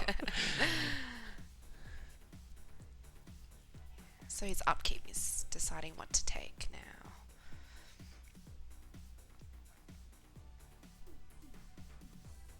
Let's see what he gets. Alright. He's our He's taking the 3-2. 3-2, yeah. Not that he's gonna sack anything, but Yeah, this might be just as much about getting it out of Mark's graveyard so he can't recur it. He's taking it for himself. What I like about this mythic that Chris has just played is like you cast it and you immediately get an impact, right? Yeah. Get an effect. It's not like you play a big creature with a bunch of abilities but it could just be removed. Yeah. Like it's just you instantly get it. exactly. Mark being a real trooper here, fighting through what sort of feels like the inevitable. Yeah. Doing some chump, so So the Kuri's getting sacked, I think, before damage. Something's getting tapped for mana, maybe.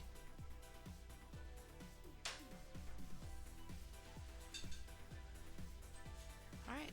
And the 2-1's now getting sacked. Okay. Draw a card. Let's see how much more Mark has an appetite for. He's got quite a few cards. Let's see where he plays his turn.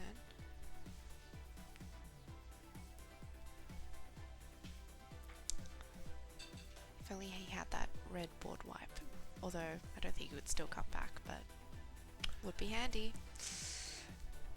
Yeah, a reset is absolutely what Mark needs. Ah, we Ah, see it up. there you Okay, go. well, Good game. we have our answer. Yeah. Chris prevails. It was, I thought, the better deck. Yes, I Going- did. going I into had the a strong start. inkling. Mm. I was watching Chris and Mark, and I was like, wow, Chris is getting all the payoff cards that he needs. Yeah, yeah. And then when he got that bomb, yeah. 100%. And like to Chris's credit, he made sure he packed a lot of early defense, and so he was ready for this. Mark gave it his all, didn't quite get there. Seeing that mythic come out Yeah. would have been pretty Yeah. hard to watch for him, but He probably had to read all the text and goes, oh, okay. so our form player Chris continues to the next round. I think we Yeah. might be having a little chat he here. gets to join us, Chris. Congratulations. Congrats. Can you come Do you down wanna this jump way a in? little bit? Yeah. Yeah, do you want We to? can shuffle over. You can take my seat if you want, or yeah. Okay. Just slide in. There we go. There we go. Congratulations. Yes. That didn't last too long. Yeah, had a good year and had a good draft.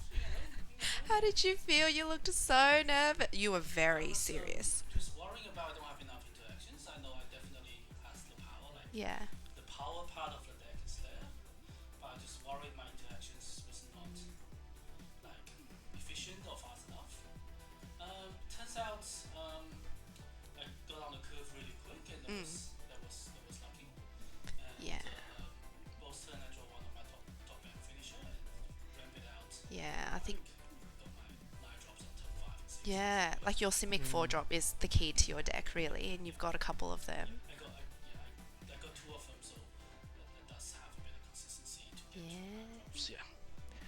Have you cast that mythic before today? No, first Yeah. time. I was only You like it? I only saw it on 17 lands when you look it up all the way at the top. I was Yeah. like, that's that card. I was like, all right, I hope to have to see it one day. But yeah, I was It's pretty good, yeah. huh? Yeah. I don't Cool. think you saw, but when you played that card, the camera panned to your face and you were just like this. I'm Stone like, Cold Killer.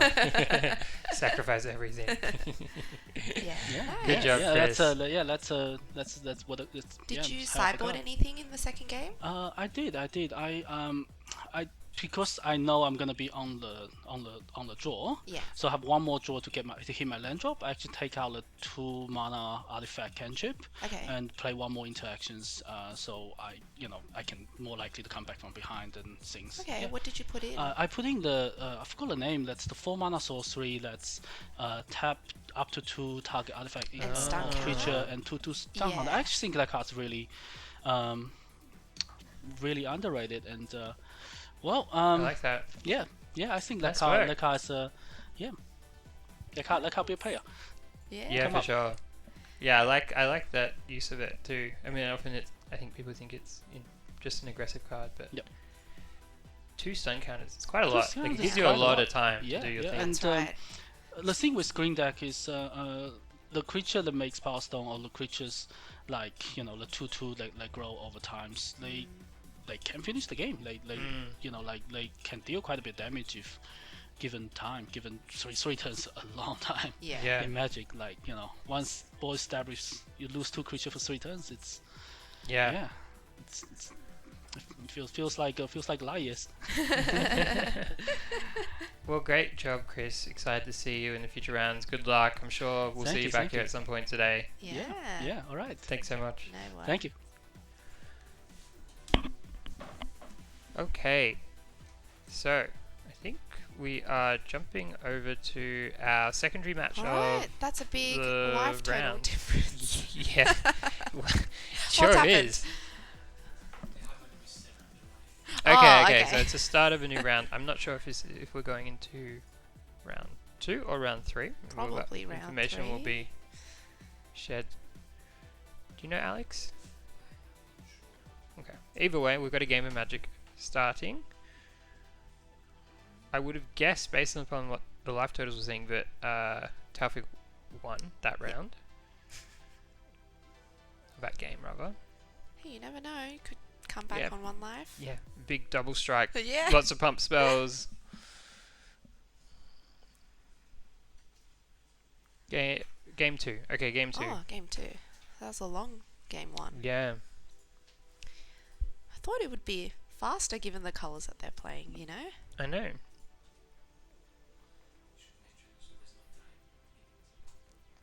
Oh, yep, just so audience knows, no, these rounds are untimed. The players, of course, are asked to, keep up a reasonable pace of play. But the round will end when the last game ends. Right. That's Mulligan. Okay, so Jim, Okay. you're hoping for a faster start than last time. Alright. Plays the Uh, first 2 drop. I think it's the one that dies into a Power Stone. Mm. 2 drop for Taufik. Could be important.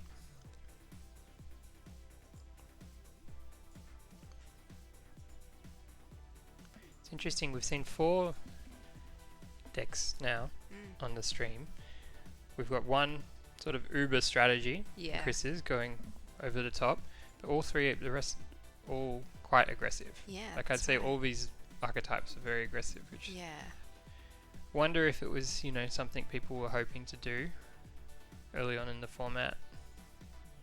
Okay, what's Jim got out? I think it's a artifact creature.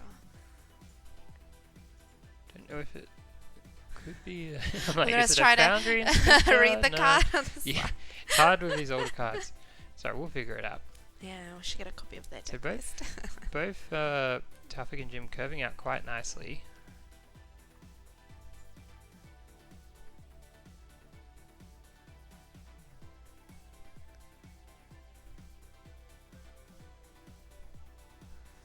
Wonder if he has any soldier payouts or synergies. Mm.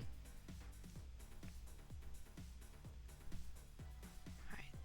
Stacking Okay. for both. Wonder if he has something up his sleeve. Wouldn't be surprised. Okay, we've got a block here. Alright, so they trade. First blood for Jim. Ooh, and he's gonna Nice, get it right back. That's why. Nice. That's Jim will be happy with that.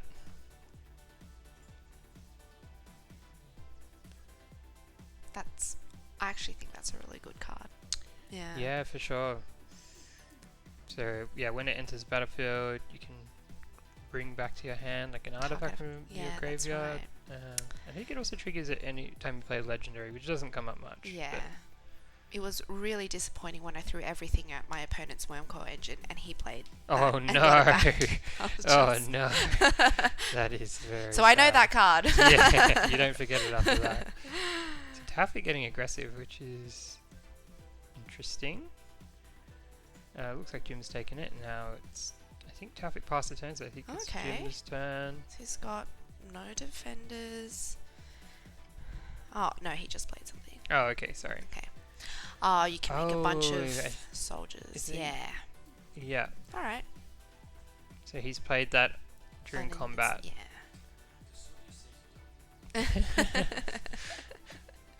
Or Our Dom's producer just dead just now. pointed out that the soldier said Dom, which we don't know what the story is there. It's now dead.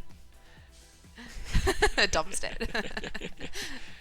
So Jim's replayed that retro artifact, but we're still not quite sure what it is. Some sort of creature. Could I want to say Foundry Inspector, but I don't think it is. Alright. 3-2 getting in. I like this from Taufik. Mm. He's not going to sit back. He's keeping Jim under pressure. Yeah. And at least he knows Jim's tapped out, so no tricks up his sleeve. Jim is someone who really likes complete information. Mm. I've seen him often play Duress main deck, Mm. just without knowing who his opponent is, just so he can get a little peek, just so he can know, Yeah. okay, the coast is clear, I can attack with everything, I can play my combat trick. So having Taufik with all his mana open is gonna not what Jim likes. All right, looks like the Juggernaut's been played, the Yeah. 5/3.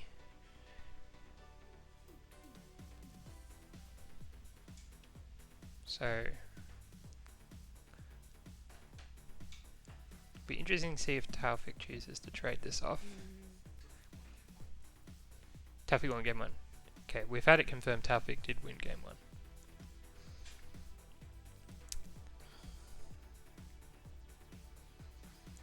I don't think he would trade it. It's got trample. Oh, Gets trample, more yeah. I forgot about the damage, trample, yeah. yeah. That is relevant. He's keeping up in the race. Ooh, there you go. Alright, There's the this payoff. is the all soldiers get +1/+1. Nice. One of the, big draw cards to this color combination, I think. A lot of soldiers in blue-white. It's kind of cool seeing blue lean more aggressive and Yeah. have like a synergy like that. 100%. Normally I known know it's for what blue-white flyers most of the Yeah. time.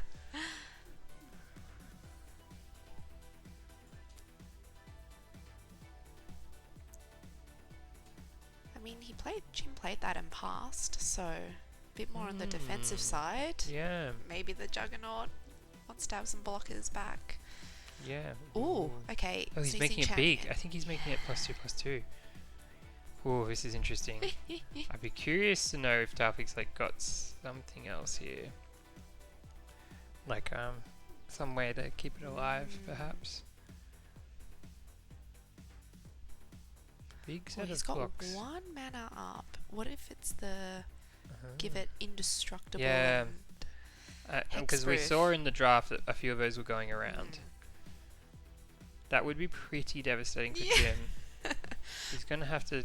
But I would Make block some hard in Jim's choices. case. Why would you not? you Yeah, know? I think what Jim will hoping to be do here, I don't know if he can, but is just block with one creature, so that if he That's right. does give Have it it true. indestructible, it's not Yeah. such a blowout. It should be fine. I think I the don't think toughness he is 3 still. can. I think it's no, I think it's a 7/5 right Oh, now. okay. Oh, so he's So- double blocking. I think he's gonna Alright. have to. Now, does Taufik have it? This could be a round deciding moment. Let's see. Everything to me, the setup says yes, but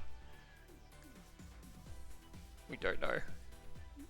Alright. Taufik's saying something. I think he's going to damage. Okay, so it resolves. So that's probably the best case scenario for Jim. Mm. He's basically traded their 2 cards for 2 cards because Yeah. it was enchanted, so that's not a terrible exchange. He's kept his life so reasonably high, although Yeah. it has dropped now to 8, which is starting to get a bit scary for him. And keep in mind, the Juggernaut has Unearth, so it Yeah, could come that's at a him lot of if he's not Pressure. thinking about it. Yeah. So this is a really critical turn for Jim.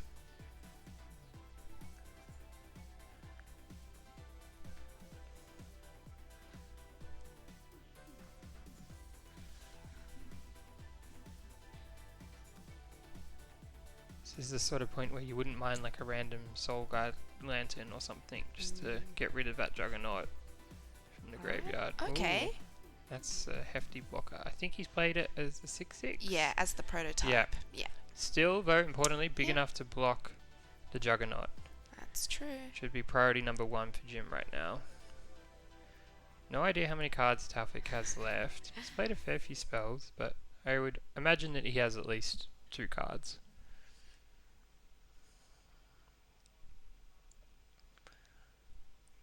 Similarly, Jim, I reckon, is sitting on about maybe 2 cards. Ooh, is that the turn passes. passed? Yeah, okay. Okay. So Jim's can take a bit of a breath. Yeah, this is Starting to stabilize this is now. this is exciting for Jim. This might give Yeah. him a chance Oh, of getting in and there. getting in. Yeah. Okay. Alright. Could be a jump from Taufik. Unless he has something. Oh, he he takes just takes it all. I thought maybe that a soldier might get thrown in front of it. Oh, okay, so Nice. it's one of the workers, is it? Yeah. Oh, I think it's sorry. it's 1/3 with reach. Yeah, And right. it taps for a colourless. Okay. It wasn't quite the follow-up I was expecting from Jim. But he's probably thinking now with this threat and with Taufik down to 9, And it'd be him not kind of playing risky. anything. Yeah, it'd be kind of risky for Taufik just to tap out for the Unearth the Juggernaut and not do anything else. That's right. Alright, so he untaps. Ooh, Taufik he's passed doesn't a do turn, anything. yeah. So could be some flood issues here for Taufik. We'll see. Right. Big hit here. Surely now the Another chump attack. has got to happen unless Taufik has something. Yeah. Looks like he's. Oh! Triple block. Alright. Okay, so now this is where things get interesting. Like this sort of behavior makes me wonder: could Taufik have something like a wrath or something, or is he just sort of having his medicine Yeah. here, being like, I can't deal with this any other way, so. But this leaves him 'Cause he's really vulnerable. Yeah. Completely open to all the other attacks. Oh, okay. What's that? Ooh. It's a 4/4. Okay, so he's getting going. Alright. What is that?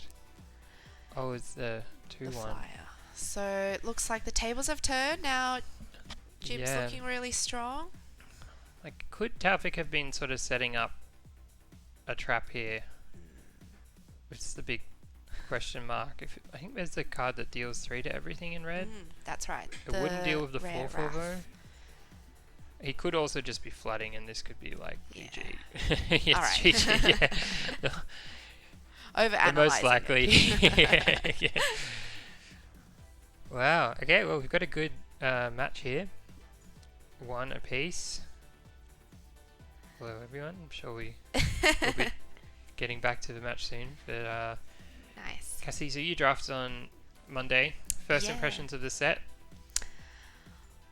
A lot of text again, but I personally am enjoying it. I've always liked playing with artifacts, and I love making power stones, and I just love playing big fatties. That's Yeah. like, it's very satisfying when you can get that done in draft. Yeah. So, yeah.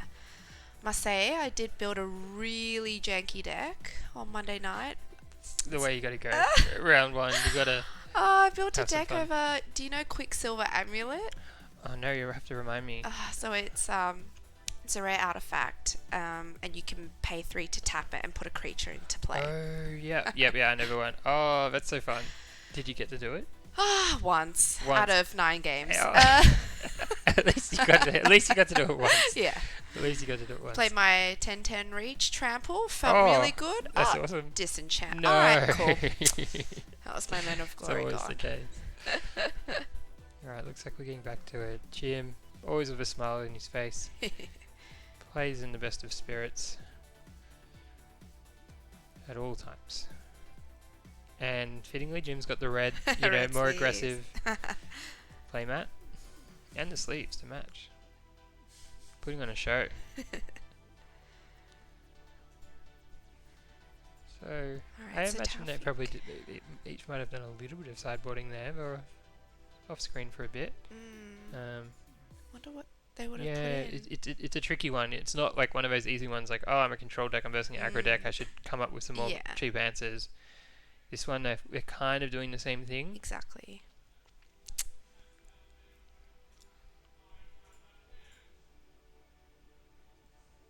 Right, so Taufik's on the play. Yep, definitely Shuffling an off screen. advantage. Yeah.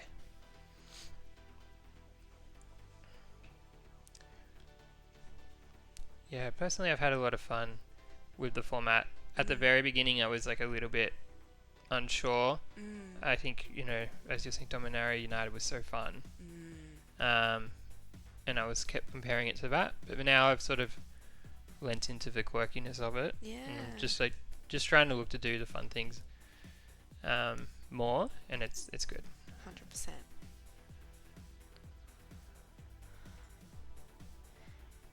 Be so epic if a player could get the meld cards to work. I Wouldn't know. that be so How lucky cool? would that be? We'd have to like save the clip and Yeah. upload it to the internet. Would go viral. I thought I saw an Urza. I really don't know if it was. There was an an Urza today. Okay. Yeah. But Not just sure we one. got the other piece.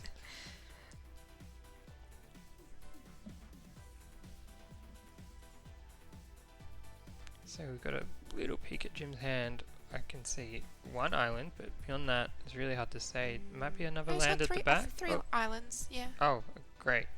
Maybe Urza too. Yeah, but he's got no planes, so what Ah, if he'll keep? tricky. Tricky. Look, in my opinion, if you don't have the other colour, you got a mole. Yeah, unless you got something that can like maybe draw you some cards or something like. But yeah, I Yeah. tend to agree. It's not worth the risk. Exactly. And I'm particularly susceptible to bad RNG luck, so Me too. yeah. Me too. Oh, Yeah. okay. Alright, so he is Jim going to mulliganing. mulligan. Not ideal, but it's not all over. Yeah, he's on the draw too. Yep. Good point. That much easier to sort of make sure you hit that third land.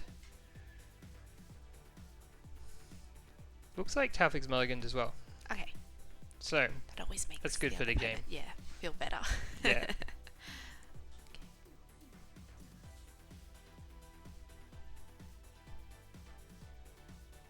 Okay, looks like I see an island and a plains for Jim, so that's really good for him. Taufik looks happy. Okay. Alright. Could mean anything. But it looks like he's only got two lands Yeah. from what I can see.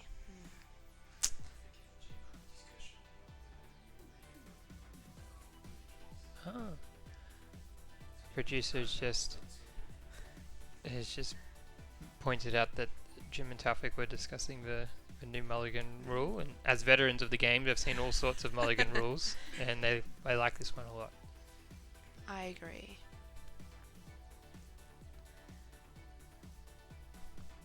I mean, personally, it's benefited me a lot in the other formats that I play. Yeah. Yeah, me too. It just gives you like a lot more likelihood of having a functional hand. Yeah. Well, I mean, I don't think you know this about me, but my old local game store, I was known as the Tron player. Oh, played Tron okay. for 4 So you years, was so when getting the more new chance to Mulligan see your rule- pieces. Yeah. Love that. Yeah. So I benefited a lot. What do you think of the Tron creatures in this set? Love him. Nice. Just feels good to play a worm core, you know? I think someone today drafted one. Oh, really? Yeah. Oh, that's exciting. So, wow, we're flying out of the gates here. So, I think Taufik has put counters. He's played his rare 3-drop, put counters on the 1-2 flyer. So, Wow. this could be a quick game if Jim Okay. doesn't have an answer. I believe his creature has reach. Okay, so if you could But- beef that up or something. Yeah, it's not looking great. It's a 3/3 at the moment, right? And that's a 1/3. Yeah, I think only a 1-3. Yeah. Oh, he's flying in strong. He's on 14 life now. Sort of your worst nightmare on the draw. I mean, one removal spell and he's good, but I would have thought he'd have played it by now. Yeah. Okay, there's Urza, so that's good. That gives him a it kind of gives him a blocker. Mm. Like the 1-3 is now a 3/5. Oh no, I was gonna say it's a 3/5, and therefore if Taufik was to pump his creature, he'd be in trouble. But no, he can block even with the pump. Mm. From the 1-2 flyer. Right, so. So that's actually kind of. Oh, well, Shit. he had an answer. Never mind. I was let's take gonna that say back. that's a good answer, but now Jim's back now to he's this. getting into. Back to where he was, which is under a lot of pressure. Alright. I guess a disenchant for this, that could do something. But he can't Oh, wait, like he for could the enchantment. Yeah, It's that's not great though. Yeah, I mean, what removal does he have? I don't know. Yeah.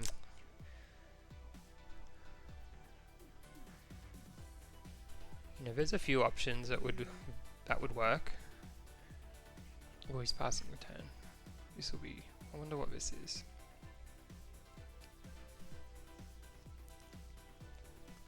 So Taufik has access to the pump effect. Really needs a pacifism at this stage. Yeah. Pacifism, or the blue tap down enchantment. The sort of the outs that he has at common. Jim deep in the tank here. Something's happening. Ooh, Alright. bounce spell. Oh. That's a good answer. That's a really good answer. Deals with the Nice. counters. Okay, it's huge for Jim. Okay, it's a patrol. 2 mana 2/2. Vigilance. Can get bigger How come artifact he's not ETBs. replaying it this I turn? think it has flash, so Alright. you can do it end of turn.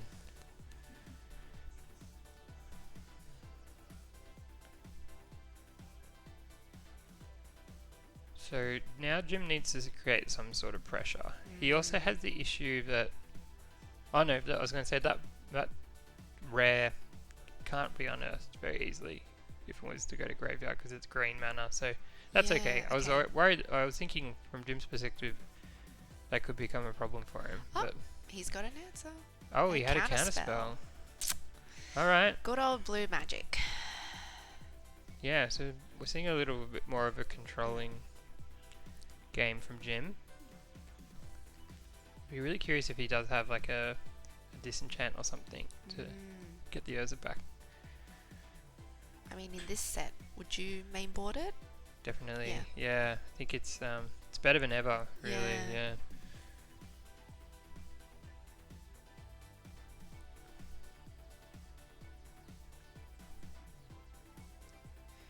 I mean, it's a shame in green they didn't reprint Broken Wings, but now it's like a 4-mana version in green. Yeah. Mm, Yeah. A bit clunkier. yeah. Does exile, which is good, but it's I feel like green's been slightly hard done by. Like normally they have really good versions.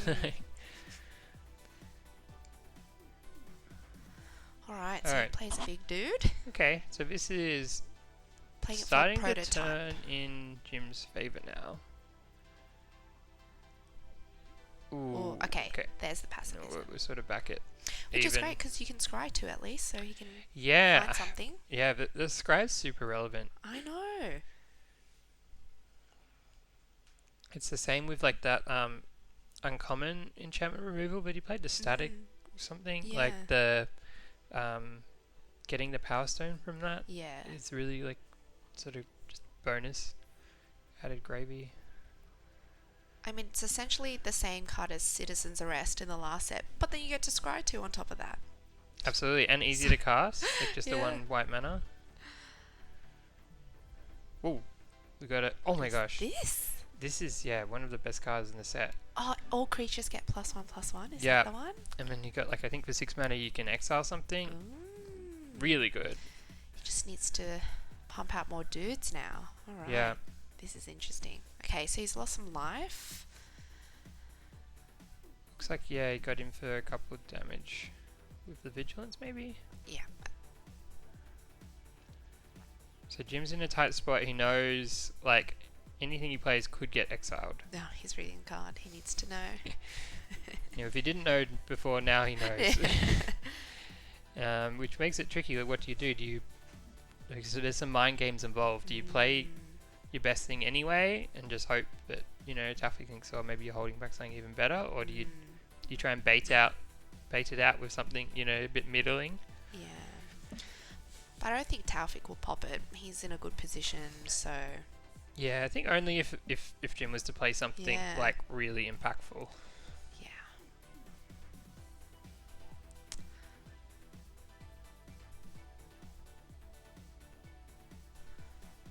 Right.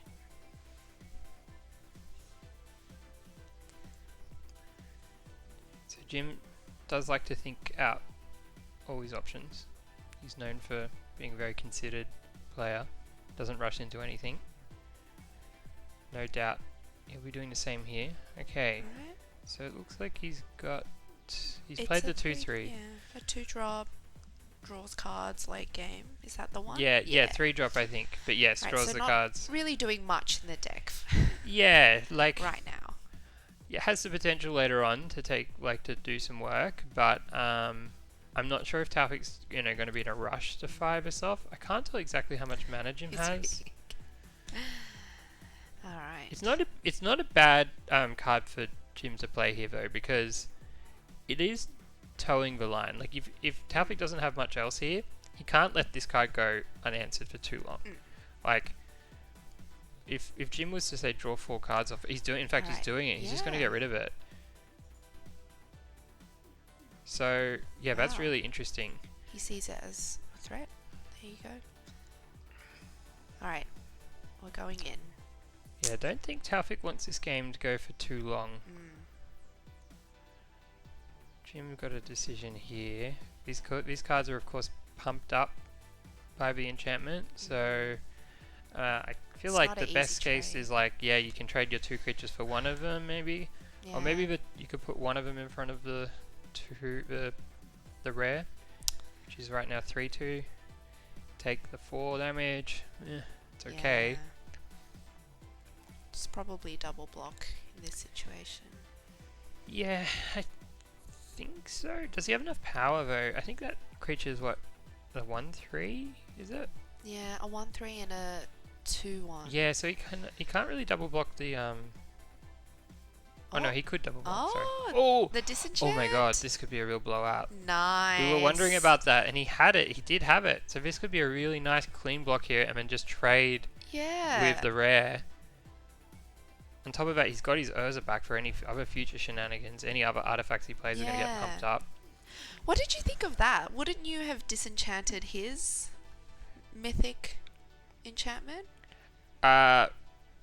Good question. That's a really good question. Would it bring it back? Like, would it? I don't know what the deal is if you'd get your card back or not. I suppose. Yeah, that's a really good question. Like, I guess you kind of get some threats off the board. Yeah. If Taufik's short on cards, which he might be, Yeah. this could be an opening. I don't actually also know what the other text on Urza. Like perhaps there's relevant other Yeah. text. Like Yeah, and I can't see how many cards Taufik has. If he had none in hand, then it would have been a good move. Because if he blew out his creatures, he'd be just top decking. Like he needed something. Yeah. but yeah, I wouldn't be surprised if that ends up being one of the like more interesting decision Yeah. points in this whole like tournament. If it doesn't work out for Jim, no doubt he'll be pondering, Yeah. should I have gone that other way? Yeah. All right. So he's made some sort of token. Yeah. What is that? Where did that come from? I'm guessing it's a creature. Typically that means 1/1s. I don't know how he's made it though. Maybe from the extra text of Urza Yeah, that we carry. maybe, yeah. Great commentary from Yeah, us. yeah, These cards do something, we think. Yeah, why couldn't Yeah. we schedule this tournament like a couple of weeks later? We should have We done know the last everything. set, shouldn't yeah. we? Yeah, we can tell you all the Dominaria cards. Exactly. That's all right. It's alright, we'll make do. I'm sure everyone watching is learning the set as much as we Exactly. are. Yeah.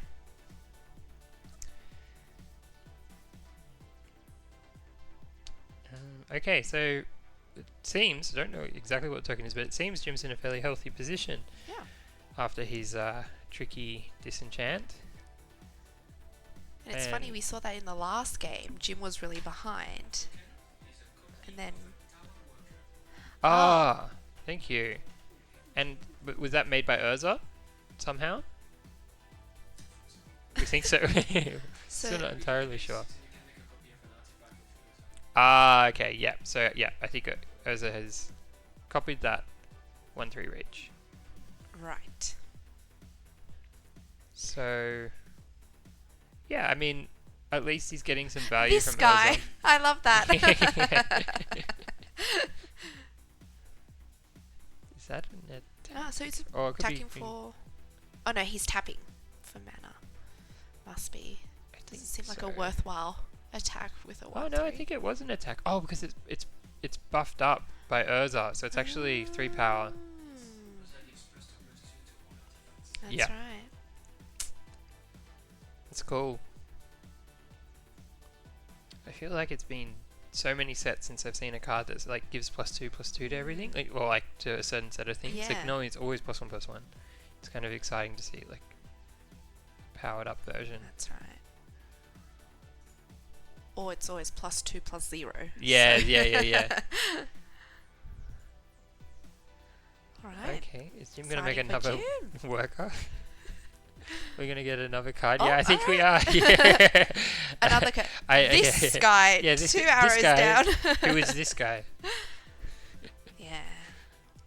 It's funny, like you kind of think, oh, that's a bad target, but then you're like, wait, it's a 3/5. Like it's actually really good. Love that. Oh, but they're 1/1, so they're 1/1s that are buffed up. So they're basically 3/3s. Yes. So this is smart from Jim. He's just like making tokens while he can before Taufik funds removal. So he's just hoarding his cards. Yeah. For So the I guess it future. was the right move. To Yeah, get yeah. at the Urzals. It's making more sense now. Yeah. Seeing what Urza can do.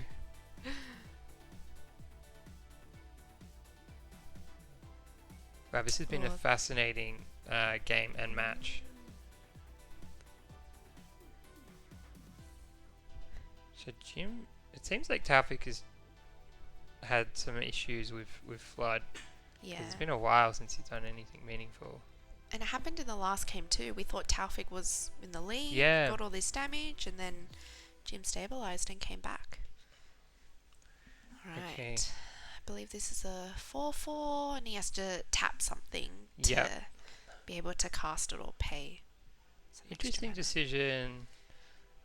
He's tapping down the Urza, like Mm. it's a corner case, but it does open the Urza up to removal from the 3 damage, which I don't know if it's worth considering or not. Perhaps he's far enough ahead now, Jim, that he can Maybe. afford to lose the Urza, but Or he should have tapped this guy.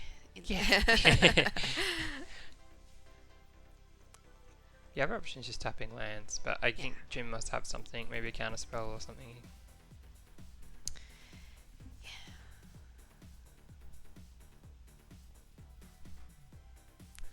So lots of lands. Yeah. Okay, so it looks like something meaningful's coming here from Taufik. Okay. Okay. He's the 6/4 with haste. 6/4. Oh, Getting in there.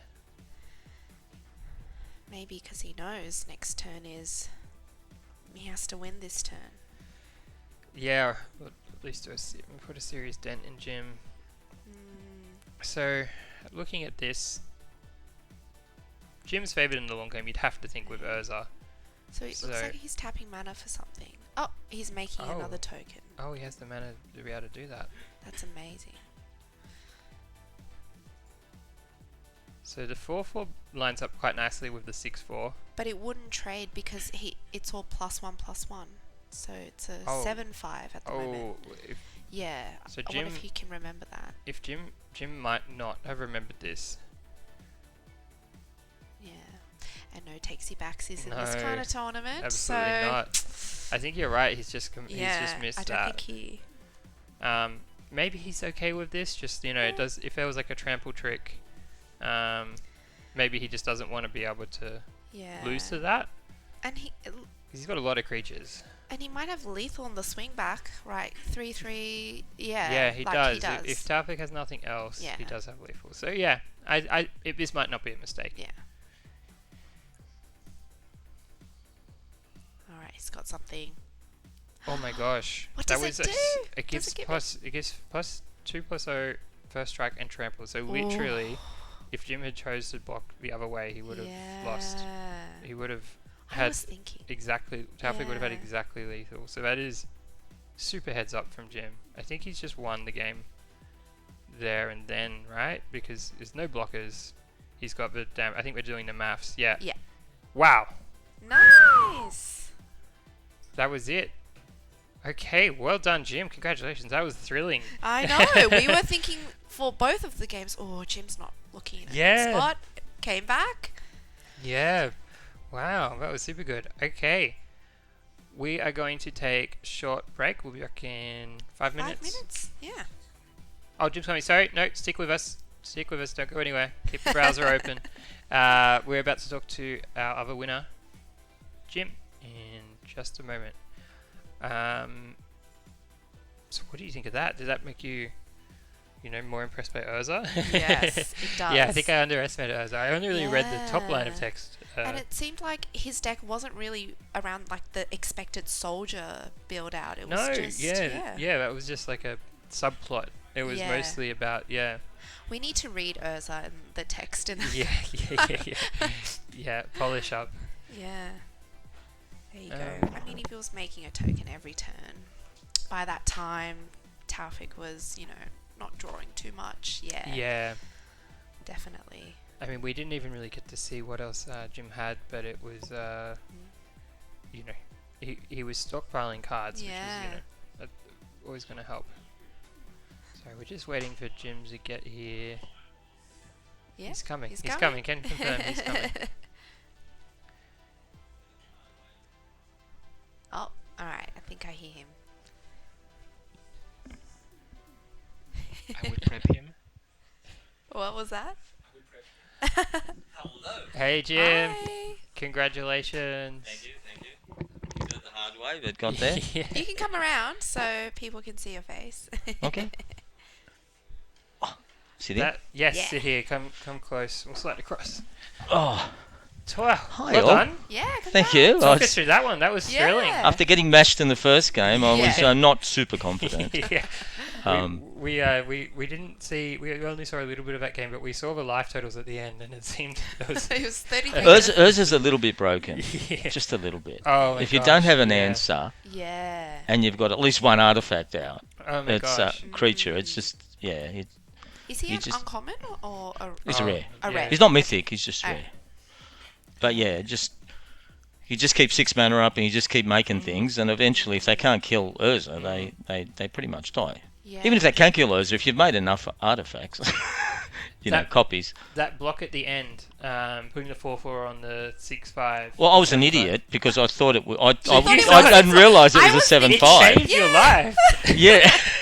If you blocked the other way, he had Exacxies. Like it Yeah, would yeah. have trampled over exactly your life total. Yeah. We were debating whether this was like an incredible play when you Okay, it were was an playing incredible around the play. one thing Look, that I'm could just kill you. I'm just talking myself down here. Right? That's the spirit, Obviously he had that spell in yeah, hand. yeah. Clearly, I could see it in his eyes. I know. You Because knew. I was saying to Celeste, I wonder if he knows that they're all like +1, +1, and yeah. No, I did. I I know. just completely forgot. That's what happens with old That's age. alright. Old age does that too. Well, you got there. Well done, Jim. Yeah. Nice. Yeah. So we missed a bit of round one. So tell us what happened. We saw that Tafik was able to gain a lot of life. So in the first game, Yeah, first game. he pretty much very early on cast that two. I think it's a 2-drop.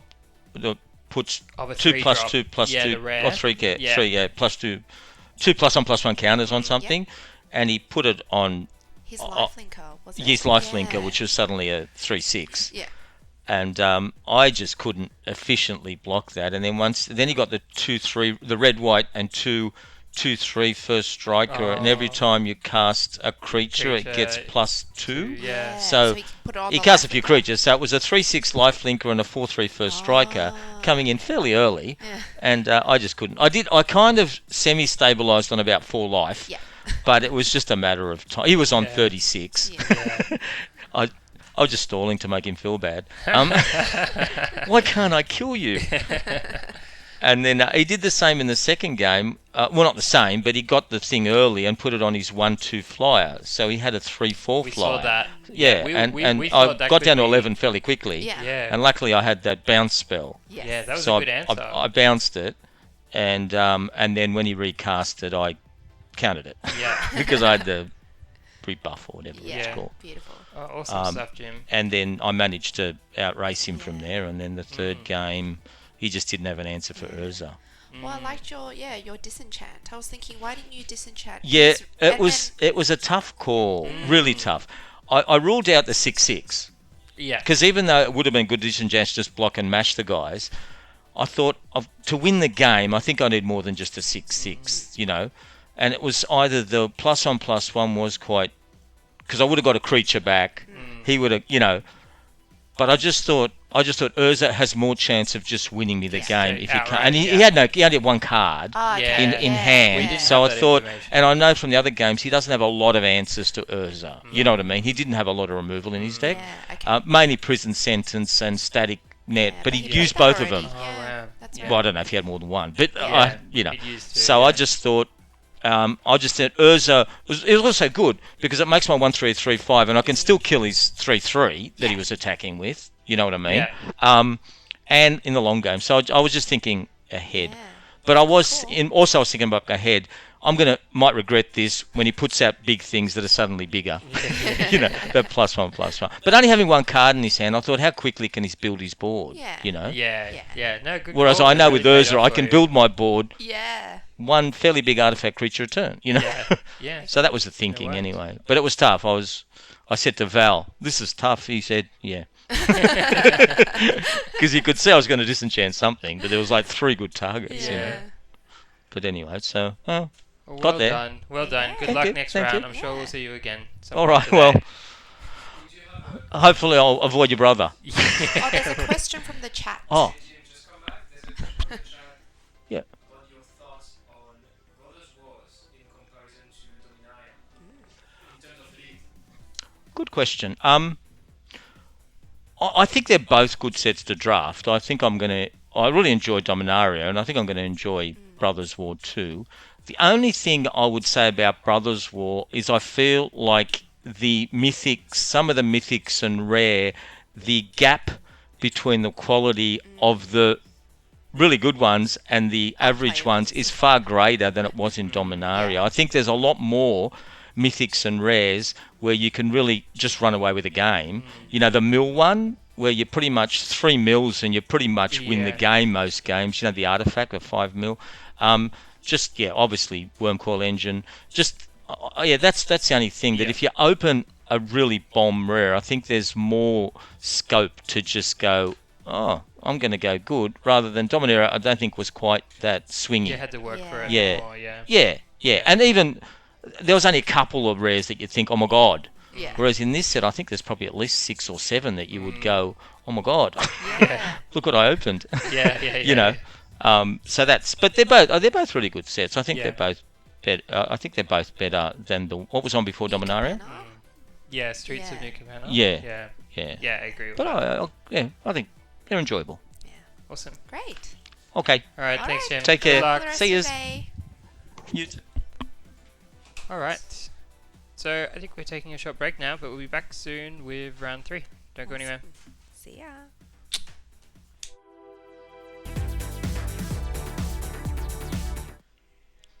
Alright, hey guys, we're back. Hello, everyone. Yep, Dover here and Richard to my side. We are about to watch Damon vs. Dom in round 2. There's a nice close-up of Damon. Excellent. It's very exciting.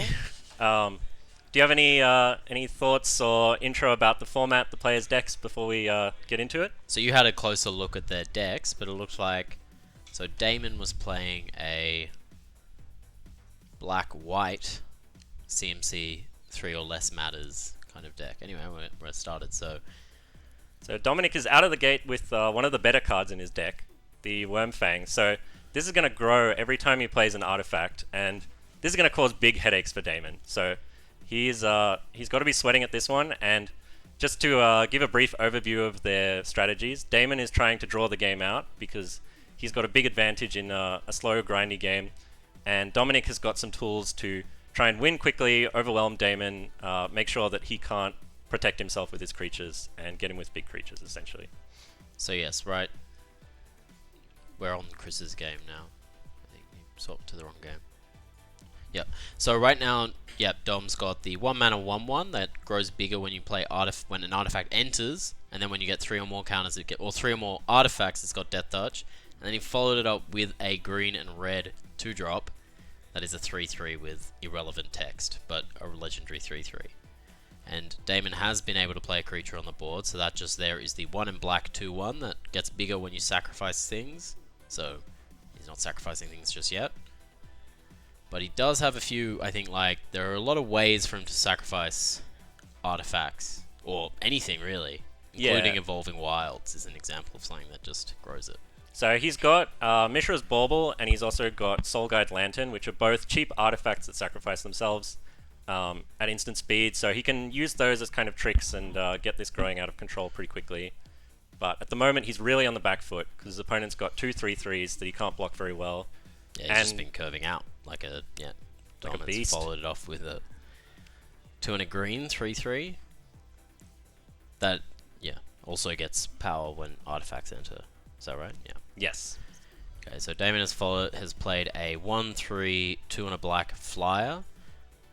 When he draws more than one card in a turn, it does get bigger, and when it dies, it does return creatures with power equal or less than it, which you'll see that he has some good creatures to get back, but obviously nothing is in the graveyard just yet, as it's very early in the game. Yeah. So Damon's setting in with his slow strategy. He's got 2 creatures that are going to start growing over the game, but at the moment they're not contributing anything to combat. And Dominic has got a 1-mana aura that gives his creature +2/+0 and trample, I believe. Yep, and then draws a card when it goes to the graveyard, so he's just really... I'm not sure how many cards he's got in his hand, because right now he's got 9 cards on the board. So this is only turn 4, so he can only have like 2 cards in his hand, so he's played a lot of things down. He's really going on the aggressive. Yeah, so Dominic's got 10 power in play already. He's really smashing Damon right Yeah. now. I think he... He looks happy. He's got a grin right there. I would be thrilled in that situation. And also a bit nervous about what Damon's got up his sleeve for the future. Now these two players, they've been playing in Magic Mates for a long time, pretty much from the beginning. And they've played in every single one of these tournaments. They were in the final of the last Magic Mates Cup. So this is a kind of a vendetta rematch. Obviously it's not in the finals, unfortunately, but you know that someone's got to win. So it'll be interesting to see who wins here. Yeah. Obviously, all of the players are fantastic. They've all beaten me in various situations, but Damon has beaten me, I think, more than anyone else. He's a consistent player, Yeah. but he does need to read that card.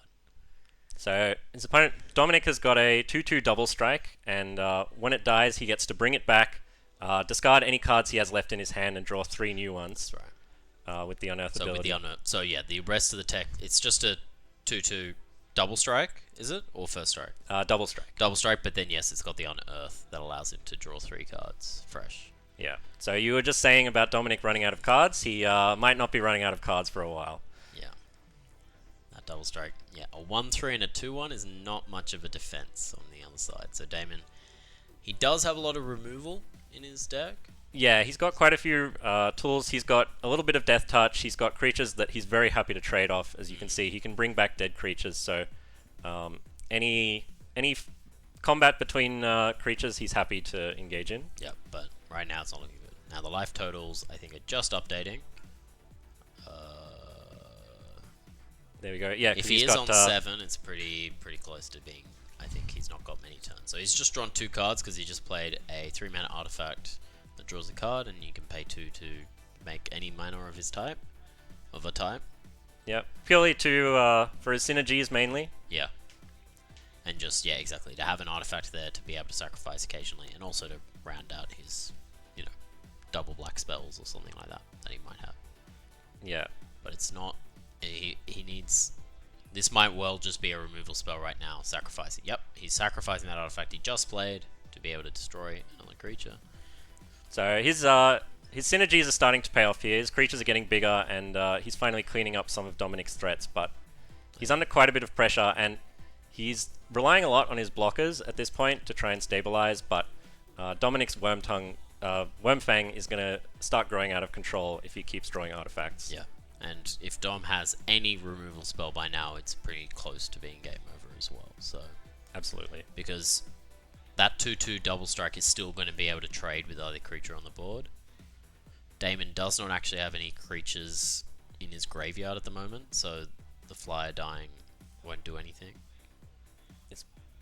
This is another artifact, so now Dominic has all good attacks. Yep, 2 pumps. He only has 2 artifacts in play, so the creature doesn't have Death Touch yet. He might have missed it. No, he's got the trigger, so it's now 3/3. Yeah, and up against Damon's 2/4 and 3/2, Damon doesn't have any particularly impressive blocks. He can probably trade his 2/4 with the Dragon Engine just to try and get that under control. Yep. But the 4/3 might be trading, might not be. We'll see how aggressive Dominic wants to get, or if he wants to settle in and try and kill Damon on a later turn. Yeah, I guess with aggressive decks, like, I guess he knows that Damon does have removal.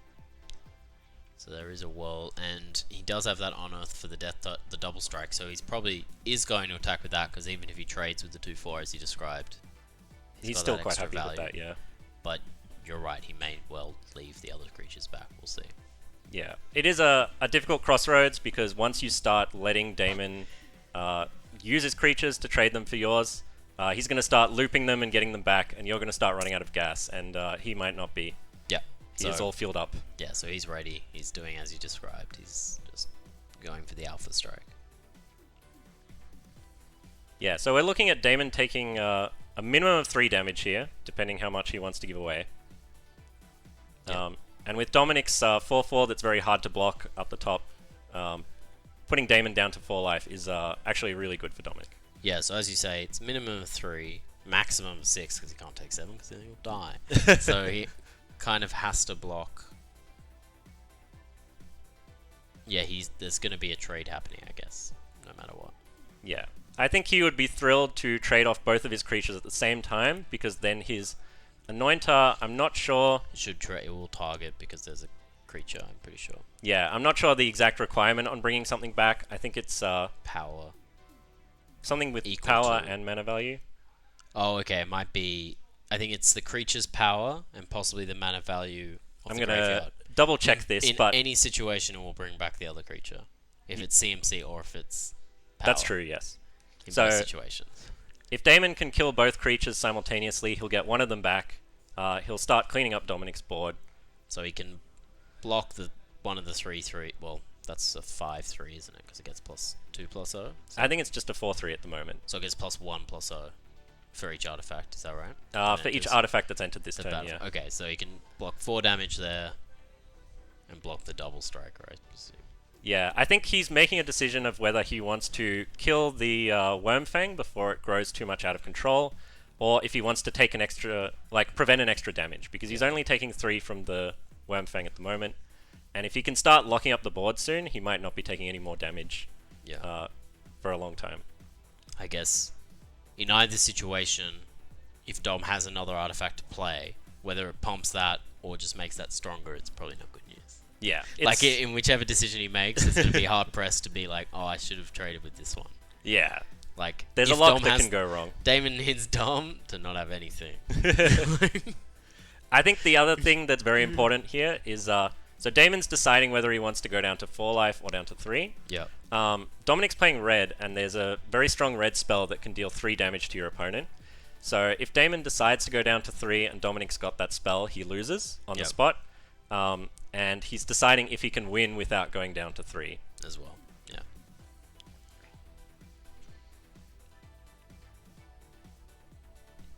He's inching them over. He's a bit agonized having to give away all of his creatures here. I guess he's playing for the 1%. You know. Yeah. And now he's probably asking about the exact same question we're asking about with the trade. That being said, the flyer will die in the double strike attack, so it won't even like.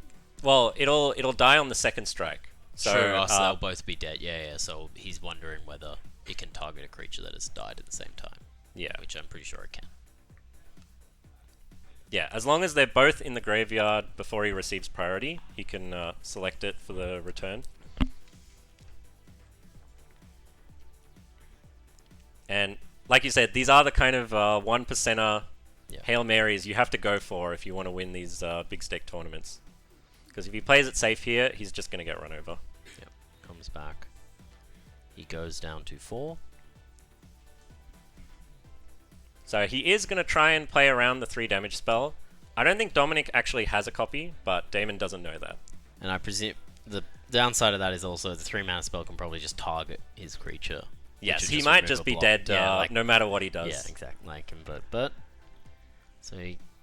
So I believe this has a death trigger that gains Damon some life. So that's going to be very useful for him. He's probably going to want to throw it under the power plant worker because that's very hard to block. Okay, and he's got a 1/1. So now he Dom has no flyers, so it is a key. So he has kind of stabilized. Yeah, his 1/1 death touch is very clutch here because normally the power plant worker is very hard to kill, but this will deal with it. Yeah. Dominic is also probably trying to find another way to give trample because that is a way that he can absolutely close this game out. True. So he played the Ranker style spell already, unfortunately. So he's used one of those. He's got 2. But he's got 2? Okay, nice. I believe he's also got a red instant that grants trample and Yep. a green instant that grants, I believe, trample as well, yeah. Okay. So he's got a lot of outs now. He's just very scared because Damon is starting to stabilize, and 4 life is pretty comfy for him. So a removal spell right now to kill the 1/1 Death Dodger is pretty much gonna be Well, that pretty looks close like then. exactly what he's got. So he's got a 3-mana 2/2 that deals 1 damage when it comes into play. Okay. So that's not good. That is very devastating for Damon. That's that followed by an Alpha Strike, presumably. Yeah, As you say, he does have a life gain trigger. Well, Is that right? so he needs to... He can't take 4 damage and survive off the life gain trigger. No, but he'll have to double block, lose both creatures, but That does look like what he's going for. or not double block, block 8. Oh, okay, because that's a 3/3. Yeah. So I think he'll lose both of his creatures here, yeah. And Go then down he'll to gain, 1. I believe, 3 life. 1 for each creature in his graveyard. Okay. He's still under the gun here. And importantly, the fact that he chose to block the 4/3 instead of the Wormfang gave him that 1 extra life he needed to survive. Yeah, exactly. So it was an important decision. That being said, now he needs 2 removal spells. Yeah. Or 2 creatures. And you don't just want creatures that will chomp, you need creatures that will allow something to happen. So Yeah, I believe they're just resolving the life gain trigger Life. on the life counter, but Yep. that should allow him to survive a hit from one of the creatures. True. So good point. Yeah. So he really. Okay. So This is not. he's got the 5 mana, although cheaper exile, That's true. Instant. He can. He's very likely got a way to get rid of one of them. but he doesn't have it in his hand. He's forfeit. All right, and that's how it closes out. So. So Game yeah, 1. that Did was you- Is that did that go according to Dom's strategy? I guess is what we would say. 100%. Based on what we were saying at the beginning. That was Dom's way of winning. Yeah.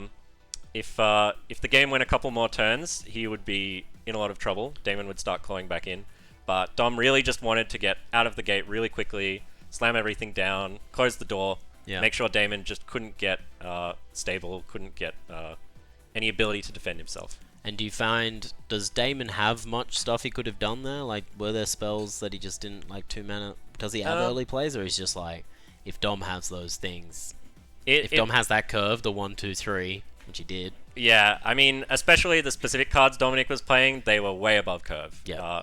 There Oh, was... yeah. The 2 mana 3, 3. Yeah, everything was. Yeah. I mean, I think Damon, he took a bit of extra early damage trying to get everything set up, but that Yeah. was the right way to get the defense in the mid game. Yep. He definitely had the tools in his deck to get back from that, but he didn't quite draw enough of the right ones, I think. True. Dom had the nut hand, and Damon needed it as well. And Yeah. it's just not as easy sometimes, like things just don't go according to plan. You can get very far with the nut hand. But I guess Damon will be on the draw now. Not on the draw, sorry. He'll be on the play. Yeah. He will. Because basically, it was all 1 turn behind that game almost. That is also very important. Like, So the fact that Dominic got to go first, and he had a 1 mana creature, it was like Damon had to skip his first 2 turns. Yeah. So he gets to go first this time. He's going to get a chance to deploy his stuff. He's also going to get a chance to rifle through his sideboard. I'm not sure exactly what tools both of them have, but I think there's quite a few defensive cards that a lot of people aren't main decking in this format, just because blocking is usually not that relevant. There's a lot of flyers, there's a lot of big bombs that you don't want to be on the defensive against. yeah. But, yeah. Yeah, exactly. Dom having a very powerful 1-drop. So it'll be interesting to see what's going on there. On Dom's side of things, he hasn't seen too much of Damon's deck, so he doesn't have much he can sideboard in. If he has some graveyard hate, he knows that's kind of relevant, but he also saw Damon kind of operating on 3 different axes, so he's not quite sure which part to target. It's a good point, yes. Damon has that act of surprise. The fact that he lost so quickly and easily means that Dom has no idea what's going on. It's secretly a really good strategy, you know? And also Damon, he hasn't played 2 of his strongest cards in his deck. So his 2 rares, he's got Ashnod, and he's also got Takasia's Welcome, which are both really good for grinding people out. Ashnod would have been really clutch there as a 1 mana 1/1 death touch. True. Yeah, because if he had that earlier, before Dom played that ape that dealt 1 damage, Yeah. like he just needed 1 more blocker really in all those situations. Yeah, that 3/3 got through for 9 damage, so you can imagine Damon with 9 more life there would have been sitting pretty comfortably. Yeah, which is just how it goes. But yeah, it'll be interesting to see game 2 and possibly game 3, I guess. Yeah, so I think we're going to see Damon pull out a couple of his slower cards, try and bring in some more defensive stuff. Dominic's going to lean even harder into what he's doing. He didn't see much removal out of Damon. He saw him mainly relying on blockers. Yep. So that might prompt him to bring in more combat tricks, more stuff to get rid of blockers. And that might actually bite him in the back, because Damon actually has quite a few removal spells. True. He's got a lot. We did see 1 out of him. 1 of them, and they were sorcery ones, which I guess are not as They're not as scary. devastating against the combat trick method. That being said, if you don't own any creatures because he destroyed them all, combat tricks are still useless. So here we are. The players are just It is hard to win with 0 creatures in play. somehow. Some decks can do it, but not in limited. Yeah. Oh. So a bit of insight as well about this like structure that we've got with this matchup. This format is very much it's quite polarized. There's quite a wide gap between the strongest cards and the weakest cards, and there's a lot of slow late game cards that can take over the game because they are so powerful.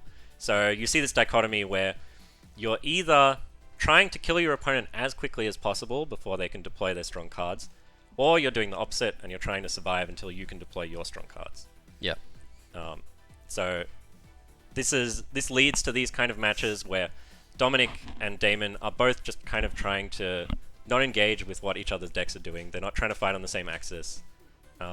Damon does not care about Dominic's life total at all. So as we were saying, Damon has opened up with the 1-mana 1/1 Death Touch legendary Ashnod, who has an additional ability of when it attacks, he can sacrifice another creature to create a Power Stone. That ability I find not very relevant, but I guess if you've got a creature that has been enchanted by some opponent's pesky removal spell, then it's something. Yeah, the black decks are not looking to amass that much mana, No. so...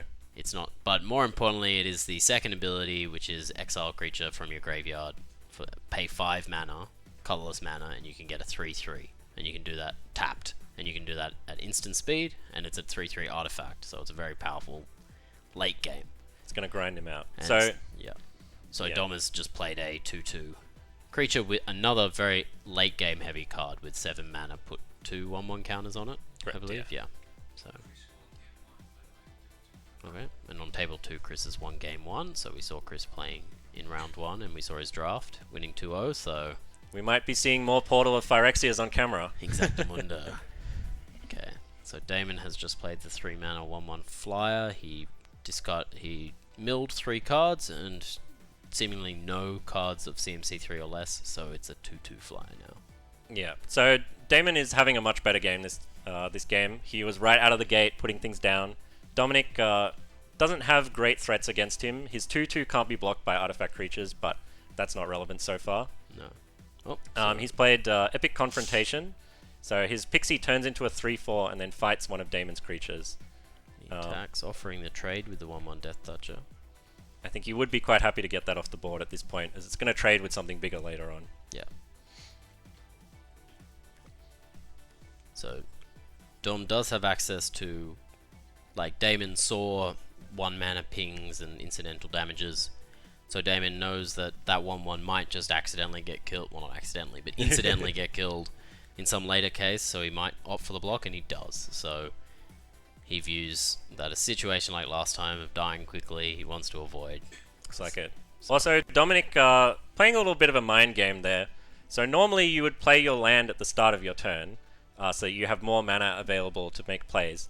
But Dominic didn't. He made his attack first, and I wonder if he was trying to convince Damon that he was mana screwed, and try and get Damon to not block, to try and exploit that.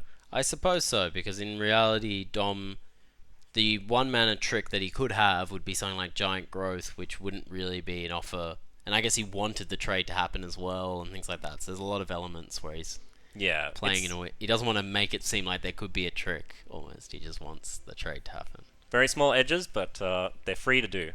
True. So, just to catch up on the game, Damon's played an enchantment that says whenever a creature that costs 3 or less comes into play, Damon draws a card, I believe. It's pretty powerful. So this is his engine. He's now played both of his most powerful cards. So Damon's going to be drawing extra cards every turn, pulling ahead. Dominic's got 2 stars from the last game, his 3/3 and his 1/1 that grows. So they won him the game last time, so it's just a question whether they can do it again this time. Damon has a few ways to also get creatures from the graveyard, so he can get back Ashnod, draw a card. So right now, Damon wants to kill all of Dom's creatures or slow them down. Yeah. It's 19 life each, so Damon's probably very...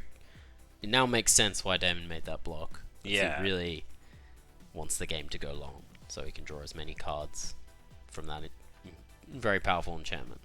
Yeah. I think Dominic is also praying to whoever will listen that Damon just doesn't draw any creatures. Yep. Because every creature that Damon draws is devastating for him. Yes, everything becomes a Elvish Mystic, or well, not Elvish Mystic, Fauna Shaman. No, what do I mean? We got Mole Drifters, Serulf Packmate, Well, just Organ drawing Hoarder, one card, right? Angelic Overseer, most Yeah. importantly. A lot of stars of limited formats drawing cards.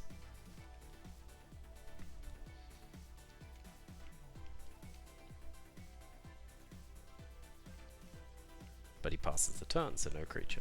Looks So like he's playing it safe. Dom prayed to the right gods, Yeah. whether they be from Theros or Amonkhet or wherever gods lie.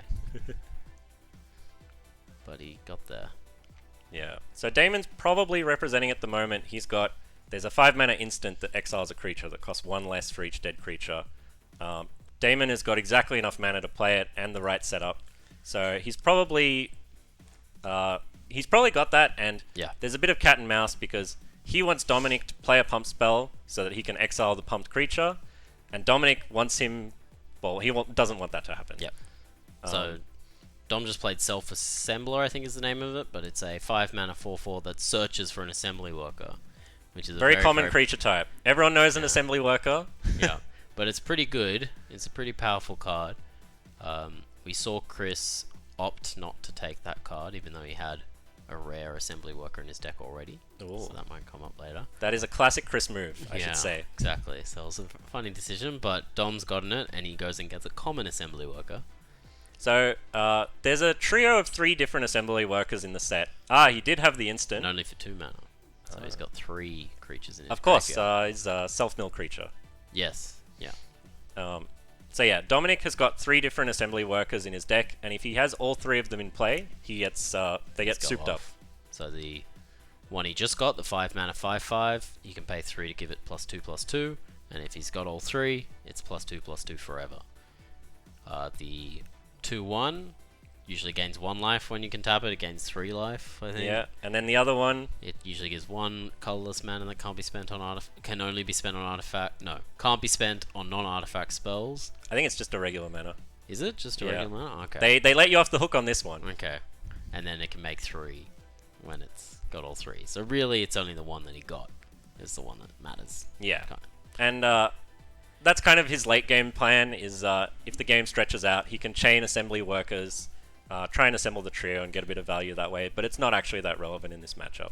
So Damon has just played a 4-mana 2/1 that self-mills for 3 and then can get a creature from those 3. Are we seeing the Gigamole?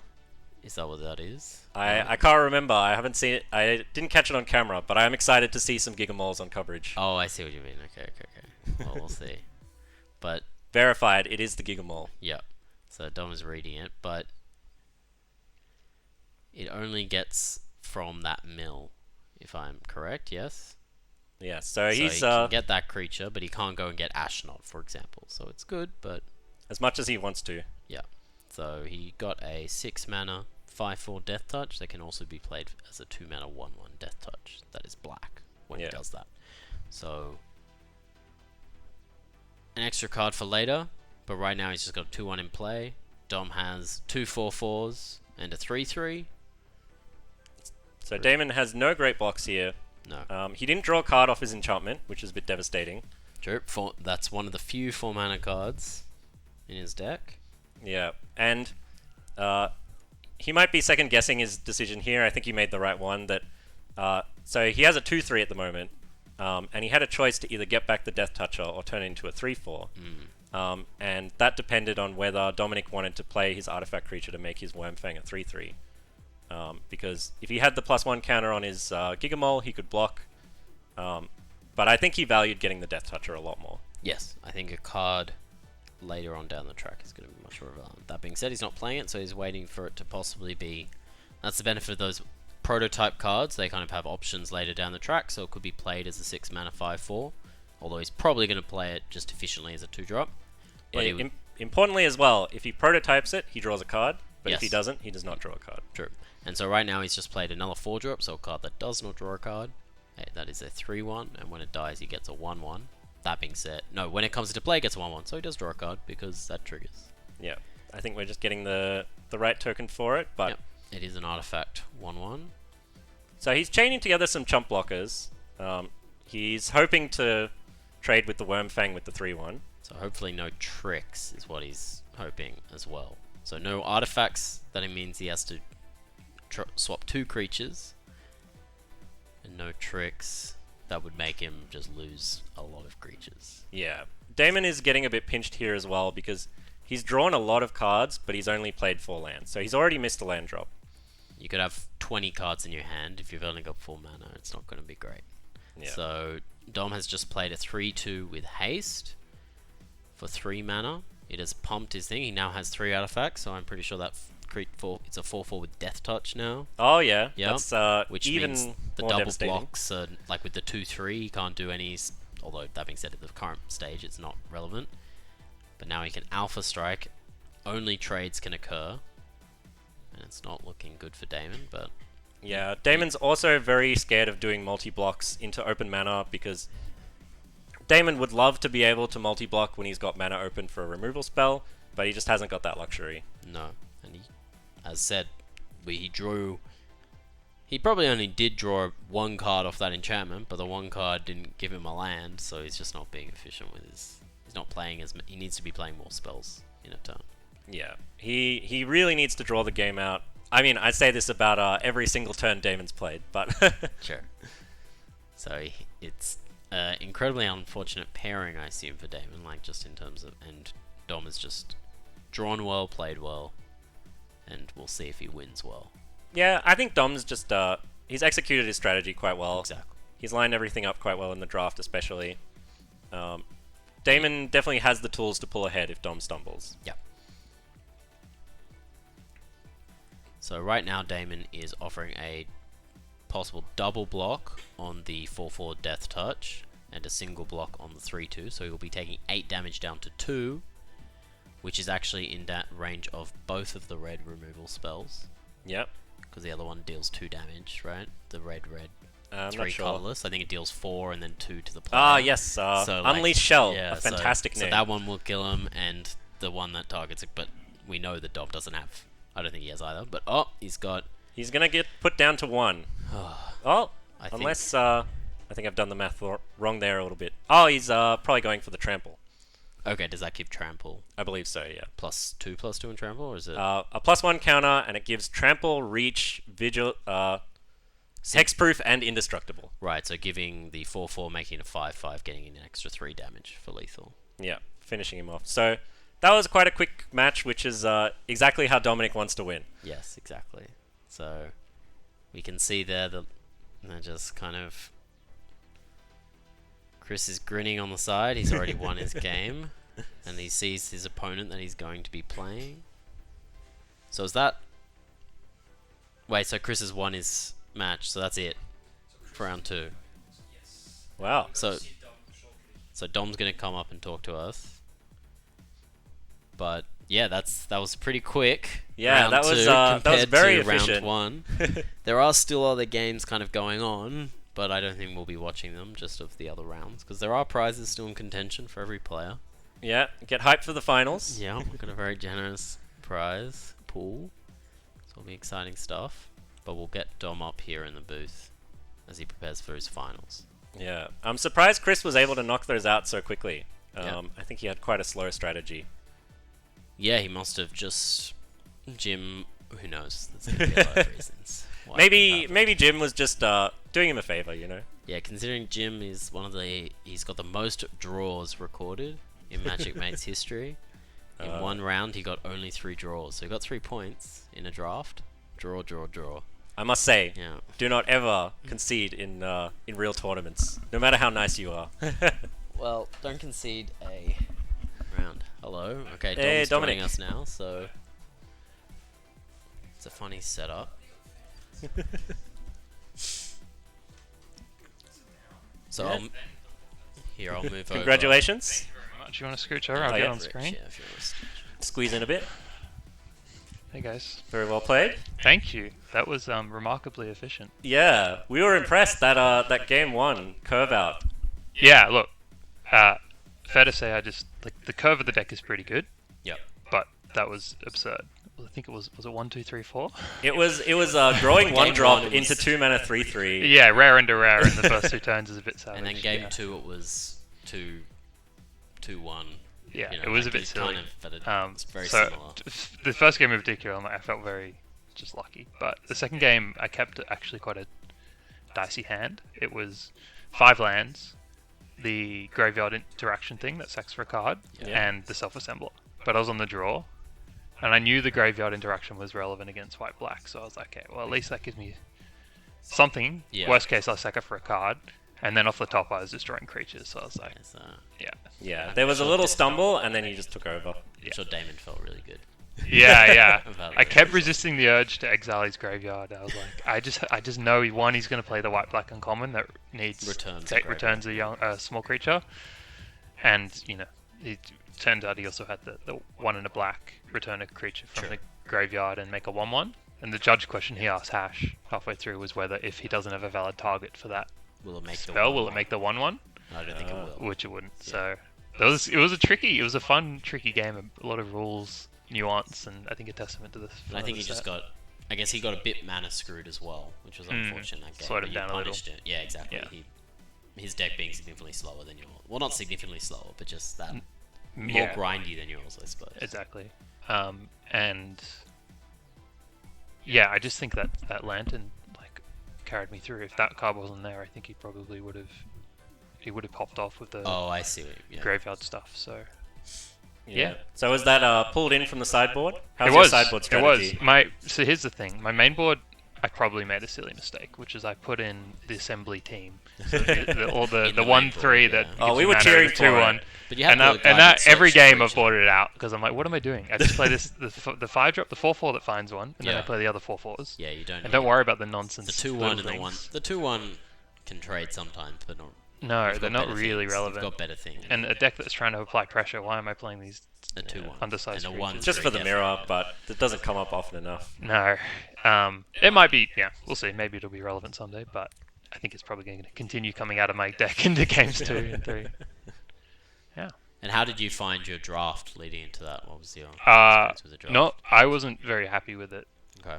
I had a bias, having played quite a lot this week. I'm unemployed, so I write for that last week, and so I was grinding Magic. Yeah. Played a lot of drafts. Okay. Very important And- for this tournament, especially. Oh, yeah, It yeah. only came And so I out got a on pretty good Arena sense of the... on Wednesday, right? Or was it- Yeah, Arena on Wednesday, and so I went hard Wednesday, Thursday, Friday. I was playing at work, so I was Nice, good. We have similar attitudes. And so I played pretty hard, and I've, like a lot of people have played the set, come to the conclusion that red and green are a level above the rest. So I was biased towards one of them. Yeah. I ended up just taking both, but the draft really dried up. The end of pack 2 and pack 3 were just not good, and so Damon asked me how I rated my deck straight out of the draft, and I said 5 Okay. because I didn't think it was that good. But when you curve out, Yeah. even a 5 deck can become a 10. So Yeah, exactly. Yeah. I'll just keep doing that, hopefully. Yeah, I mean, you've got 3 sources of trample, I think. Yes. And all these tricks, it's just so hard to block against you. Yeah, I think the kind of crux of the deck is actually probably the audacities. Is that what they're called? The Yeah, +2/+0 the Rancors. trample draws a card. Yeah. It just makes these 3/3s and whatnot just so much more relevant. It means you get into so much early damage, and then you're drawing cards and keep things going. Yeah. And the curve is just solid. So I don't know much about Chris's deck. People say he's got a lot of bombs, and people say he's blue. That's the talk around downstairs. And Chris I often has personally some don't. surprises. I don't think blue's very good, so maybe I assume his deck's going to be much better than mine. But hopefully, I can just curve out and do what I did to Damon. Yeah, it'll We'll be an see. exciting final, whether you can take and Yeah. win finally. Get that Hopefully, one, yeah. get Anyway. the double. Yeah, just We're struggling. some solid Magic combat. Hoping so. Hoping for a lot of that combat. Yeah, none of this grinding blue shit. He needs it. Yeah. So we're going to take a break, and we'll be setting up round 3, the finals, which will be Dom versus Chris. So we saw Chris playing last round, and well, good luck. Everyone we were looking at Jim and Chris, and we're like, this game's going to go for an hour. Yeah, And it they're was so done. They were quick. done as Yeah, quick they as we done. were. Yeah, we saw Chris It's laughing. It's like, terrifying. oh, what's going on there? It's like, okay. Yeah, that's scary. So yes, good luck, and we'll Thanks, see you guys. soon. Yeah, Great another stuff. curve Love your out. work. Thank you guys. Yeah. Thanks, Alright. Dave. So, yeah. See you in 5.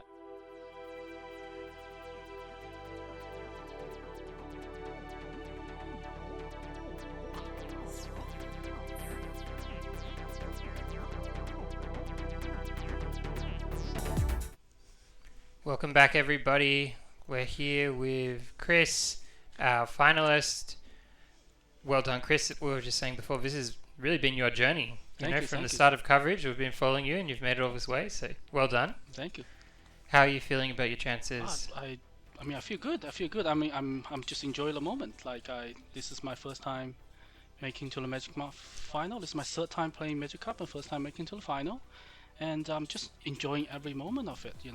Regardless of the result, I'm just having fun, and that's number one. And I have faith in my deck, so yeah, Awesome stuff. let's hope to have some good games. Great. Do you know at this stage much about who you're going, like what you're going up against? I don't know a lot about Dom's deck. I heard that they say that well, Damon said he played against 2 aggressive opponents, so assuming Dom is one of them. So I assume I would come up with I'll be playing against someone that's playing tempo, playing on curve, try to bring my life total down. So yeah. Okay, well, I'm not going to give away too much, but it should be a good match. Quick question, been meaning to ask for a while. Yep. I think it was pack 2, pick 1. Or was it pack 3, Was pick it the 1? black when you took The double black rare. Yep.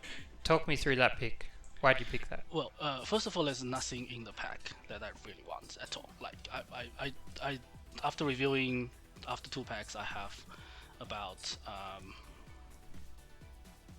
16, 17 playables. There's no way I'm going to be short on playables. I got a core things I want.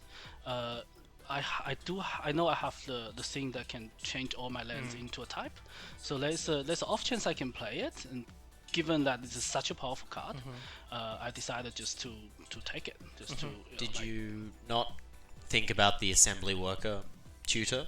Because you have the rare already. I do have the rare one, but I just feel like it kind of forced, because I had this experience back in pre-release when I have the 5 mana rare and the assembly worker. It feels like sometimes it's too slow. Sometimes you just have the 5 already, like you're forced to put in another assembly worker, which I don't think I have a slot for. I just don't. I just feel like it's a good card. Yeah, you're just not that impressed by it. It's not yeah. impressed by it. I Yeah, good practically answer. never run out of cards with this deck. Like, doesn't matter how much mana I have, I don't flood. Yeah. Yeah, great. No, good answer. No, that solves it. Thanks. All right. Well, Thank I you. think now we're going to have to send you downstairs, but we will be watching, and good luck. Yeah, good luck. Thank you. Thank you. Thanks for joining us. It's a lovely shot of Dom. Our other finalist. It won't be long now before we get into the games. Okay, Dove, now that Chris is on his way. Predictions? So I would say that Chris's deck does probably look pretty strong against Dom's deck. I would say he's got. We saw it made, I guess. So I think if Chris can get to those bigger creatures, then it'll just be game over. And he's got a earlier game than Damon. So Damon just kind of wasn't able to play early enough creatures that he just kind of got blitzed out. Whilst Chris has enough kind of early stuff to kind of slow it down. Yeah. And then he's got a bigger top end. Yeah, I think Oh. it's going to be a super interesting game. I think one important consideration is that because of seeding, Chris is going to be on the play round Yeah, 1. that'll be So pretty. for me, that's like, I'm not sure if it swings it in Chris's favour, because I do think Dom's deck is very good, but it evens it up. It maybe puts it sort of right down the line of 50-50 for me. A lot will come down to just how, the draws come out. Chris does have like a pretty good defensive setup, you're right. Like, he's got good blockers. Like, I think just that 3-4, as well as being like a ramping tool and card advantage, it just blocks most things. Yeah. In Dom's deck is relevant, but yeah, we'll see. Dom's got the tools, certainly, so it'll be really interesting.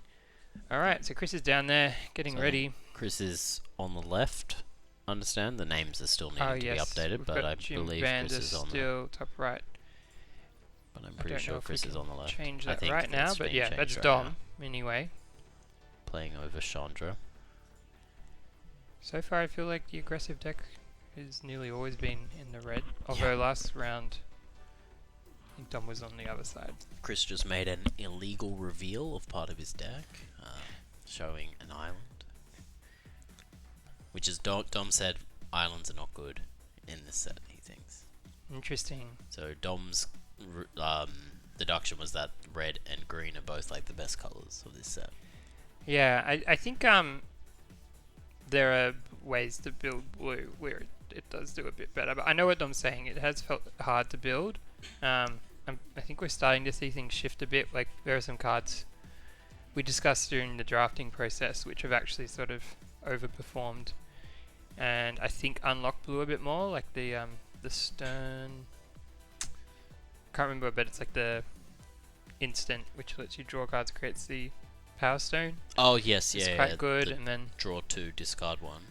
the one that makes like kind a of 4/4, divination. you enchant the Oh, and that one, draw yeah. a card. Like those are the key, I think, to making blue good. And we saw that Chris has a few of those, and he's got the green-blue multicolor Yeah, that's really gold good. cards that might come up.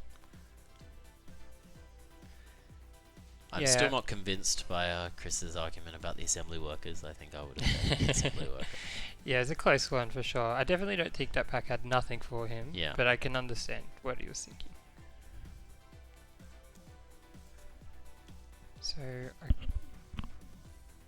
don't know if if there's been mulligans or anything just yet. It seems like they're shuffling. Appears as though Chris has mulliganed a bit. Okay, and maybe Dom's holding I a think hand. Dom, We'll find out soon, I guess. I think Dom has kept his hand because it looked like he can't. But Okay. it looks like he's shuffling. It's hard to tell. Something's happening. Something is happening. It's been a good day. 5 hours. So about what time is it? 3:45. So Yeah, started around 11:30. So that's 4 hours. 4 hours. Yeah. It's been good. Bit more to come. Day. So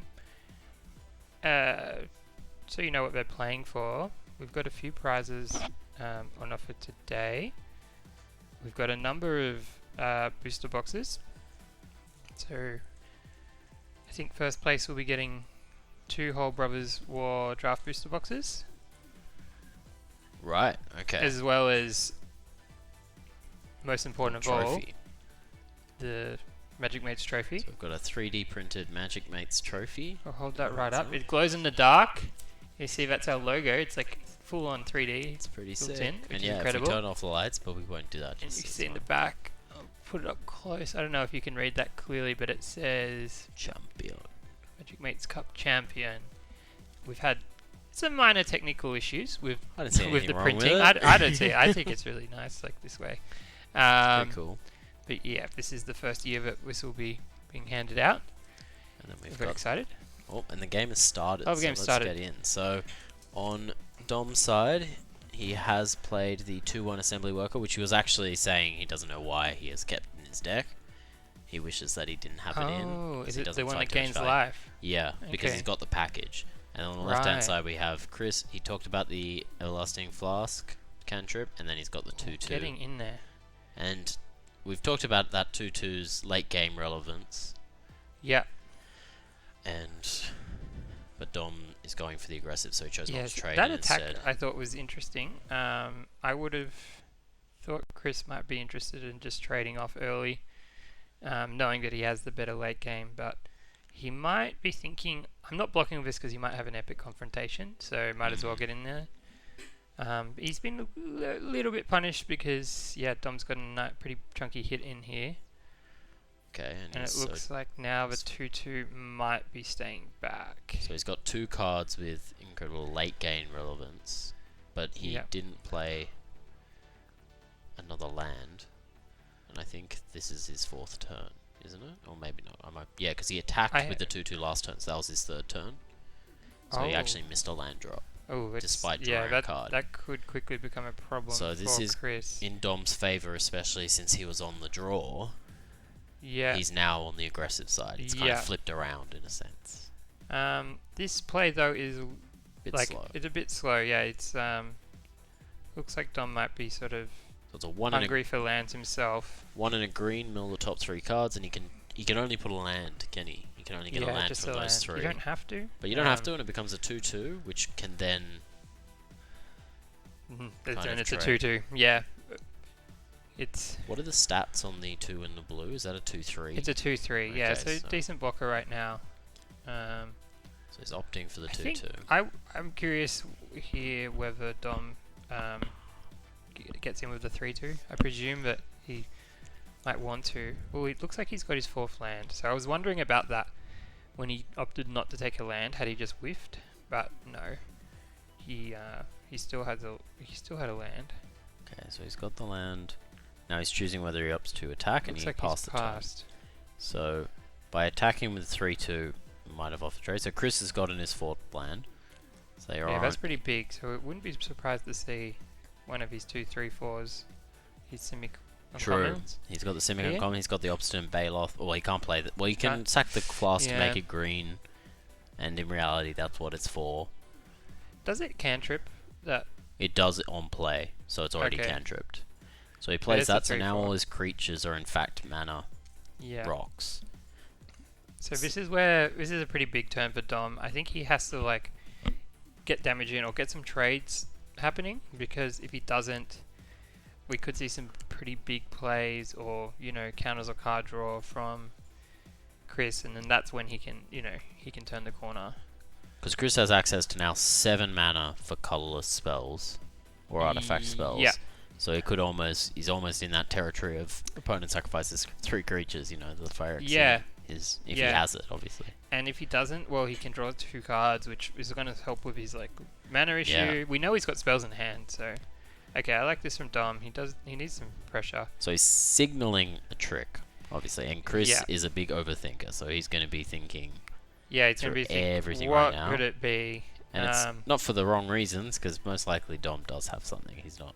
Yeah, Just going to we could attack. see here something like a trick, and then second main phase, play the gold 2/2, which like can deal damage to finish something off. Sure. I wouldn't So be he surprised might at not that. have it. Yeah, he could have a trick, but if he doesn't, he might just Or have that. I wouldn't even both. Or both. I wouldn't be surprised. True, because the um, gold is 4 mana, right? So he could have a 1 mana Yeah. trick. So it'll be interesting to see. Oh What no, happens that gold card is 3 mana. Oh, it's so, 3 mana. Yeah, so Wow. it could be like. Okay, that's a good Count, card. I mean, we're just speculating. There's a whole bunch of A options. plethora of things, and as you can see, Chris is considering everything that we are talking about. And Yeah, I mean, it's high stakes. This turn could easily decide the game. Like, what's on the line here is Chris's mana production. If he was to... Like, if he's going to try and trade here, he really wants to at least get one of his trades to work. Because... And ideally keep a creature, because otherwise we know that he's like Mr. Landrop. Like, it could be hard to get to the sort of level of mana he wants to. so there's some unclarity about the fact that that artifact was prototyped.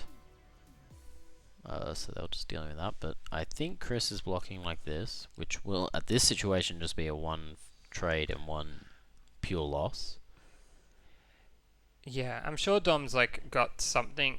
It's just a question of like what, and does he, and is there more to come? So yeah, this could be the counter on the 3/2. Oh no, he's going for that one. So it gives plus a 1/1 counter, hexproof, indestructible, Indestructible, yeah. or trample. So he opted for Any indestructible. otherwise trades. So So no don't think damage. any- Oh, 2 damage yeah, dealt, 2 sorry. damage there. Now the follow up. And he's Okay, got his own 2/2. his own 2/2.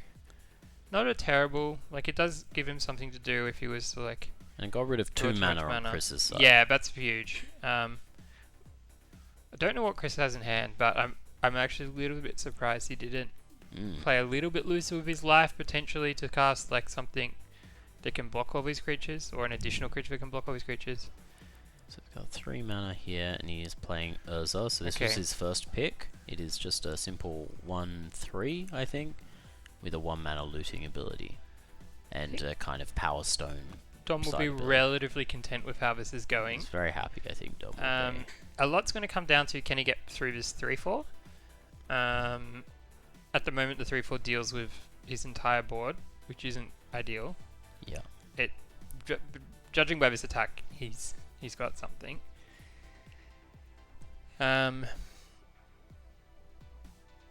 Yeah. I guess so we'll see what exactly it is. But yeah, this is decision time for Chris. He pretty much has to. 'cause he get had this another, right. another turn without drawing a land. Yeah, that's huge actually. Because these creatures are in danger here. Like, he can't afford to just take this damage.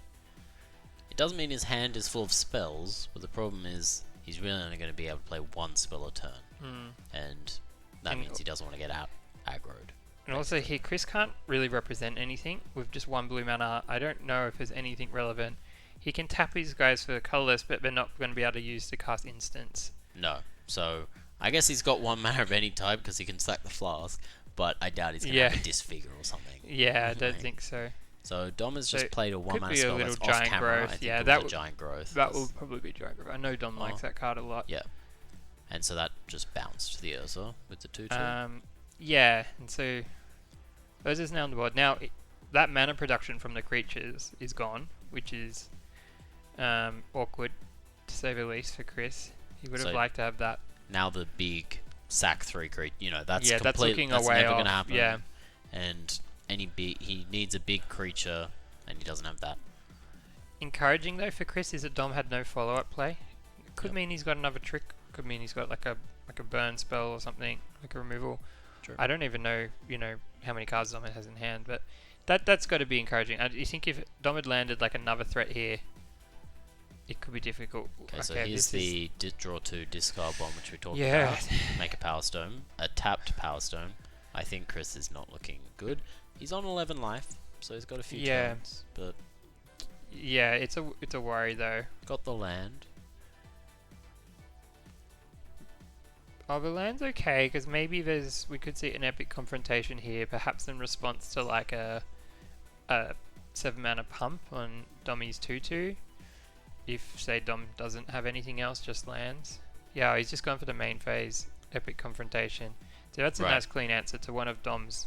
And I guess Better Dom late game has engines. 5 mana, but obviously he doesn't have anything then. If he had a trick or a removal spell, he would have played it then. Yeah, I He think could have a that's- sorcery that he just didn't want to play because he thought the cards weren't too strong enough, but Yeah, so that ended up being a reasonable turn for Chris. On the proviso that Dom doesn't have too much. It looks like, is this a chump block? it's a 2/2, so it's going to bounce. So he ends Oh. up taking 3, and then Dom follows it up with the 3 mana 3/3 that gets +1/+0 when artifacts enter the Oh, battlefield. because that's a 1/3. I see. Yep. So what was that Dom cast? So Dom the just cast the 3/2? 3 mana. Is it I think it's a 3/3, right? Oh, that the gets 3/3, +1/+0 when artifacts enter. Whilst Chris Okay. played the 3/2 and got another Power Okay. Stone. So Chris is getting up So there his with the production mana. is getting up there. So Dom can't let this game go on too much longer. Chris is now also getting a reasonable set of blockers. I'm not sure if Dom is hellbent, but I feel like He's either hell bent or he's got he's close to it. no he's just got lands in hand. Because Hmm. if he had a removal, he would have played it the turn before, I think. And he must have drawn that card, because otherwise, why wouldn't he play it before? Yeah. He's yeah, not afraid of exactly. any kind of wrath of gods Yeah. from Chris's end, especially in green-blue. So right now, his attacks. So I think the attacks have Okay. happened. This is Chris's turn now, so Chris then also plays the 1/1. So now it's... Okay, so Chris is sort of stabilized here. So Chris can sack Hmm. that guy, so he can do that as a fog.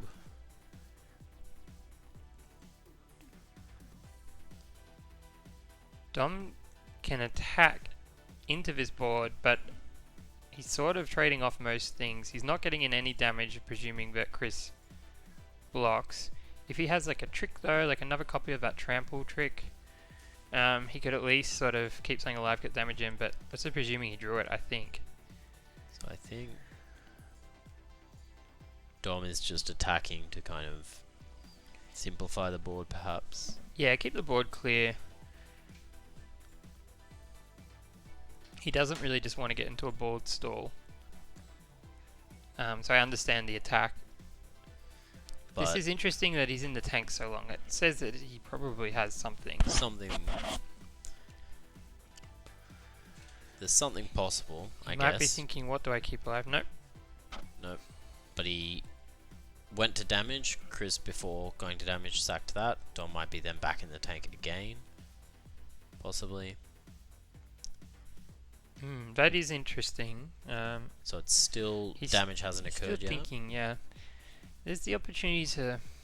So here Get we some are for trample damage 5 in. mana. And he's got that removal spell we talked about earlier. That if he had... Oh, so that's... So dealt 4 and dealt 2 to Chris. He That's chose to do that interesting. after blocks. I guess that's why he was a bit... If he did it before, he was worried about some sort of extra play, I suppose. Yeah, so he's taken the conservative route. I think it's like, I mean, he would have gotten a maybe 3 more damage going the other way, but it could have been blown out. So Chris is unearthing the 1/1, I think. Okay. He's attacking with both as the There's no reason not to. Merfolk Looter has vigilance. And then he is just presumably going to sacrifice that guy with the Power Stones to draw a card. So kind of like a very slow divination. Yeah. Ooh, And then does okay. the fight. So he did that after damage. Presumably he drew that. But Yeah. I guess why. Yep. And then he does. Okay, so good turn for Chris. Pressure's on Dom now to sort of get a threat down ASAP. I presume he's going to untap his Prowler soon.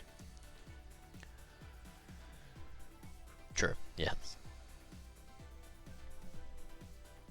This is a close game. We know that Chris is favoured in the long game. With Chris this low, I mean, he's not quite in like, you know, burn spell range, but he's not far off it. If Dom can sneak in some damage. Yeah, he's not. The 2/2 is unfortunately keeps getting held back by this pesky 1/3. Which is not great.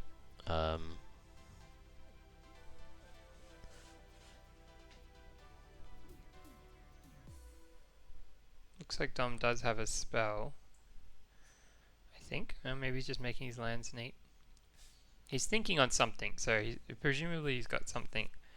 Or he might just be taking this chance to think through, okay, what are my good draws? What am I playing to here? Chris has got that t-shirt up. So Just waiting. Urza can kind of produce more Power Stones when it discards artifacts, but I presume anytime Chris has an artifact, Alright. he probably wants to just play it as opposed to discard it with Dummy's the mill. Drawing his red. It's the one that gets bigger with artifacts. I don't know what the last takes. So it gets +1/+1 when artifacts enter, and if he has 3 artifacts in play, it has Death Touch. So Okay. if you play it after Ooh. and you've already got artifacts, it still has the possibility of getting Death Touch, but he's got a 4-drop as a follow-up, and he's got the Destroy enchantment, so he opts to destroy. The exile. Yes, sorry, the Okay, destroy so enchantment yeah, artifact I like or flying that. creature. So Chris is milling is cycling as well with the Okay. looting. I mean, So with there's a the fair Urza. chance that Chris can do something meaningful here. So he's got 5/7 mana. He gains Okay, that's 4 life with Obstinate the Valor. perfect sort of play for Chris, given his situation and his mana available. That gives him life, and it gives him a really relevant blocker. So So now Dom needs to draw this is artifacts. this is now sort of turned advantage Chris. I think it's barring a really unlikely run of cards from Dom. I think Chris is heavily favoured here. Yeah.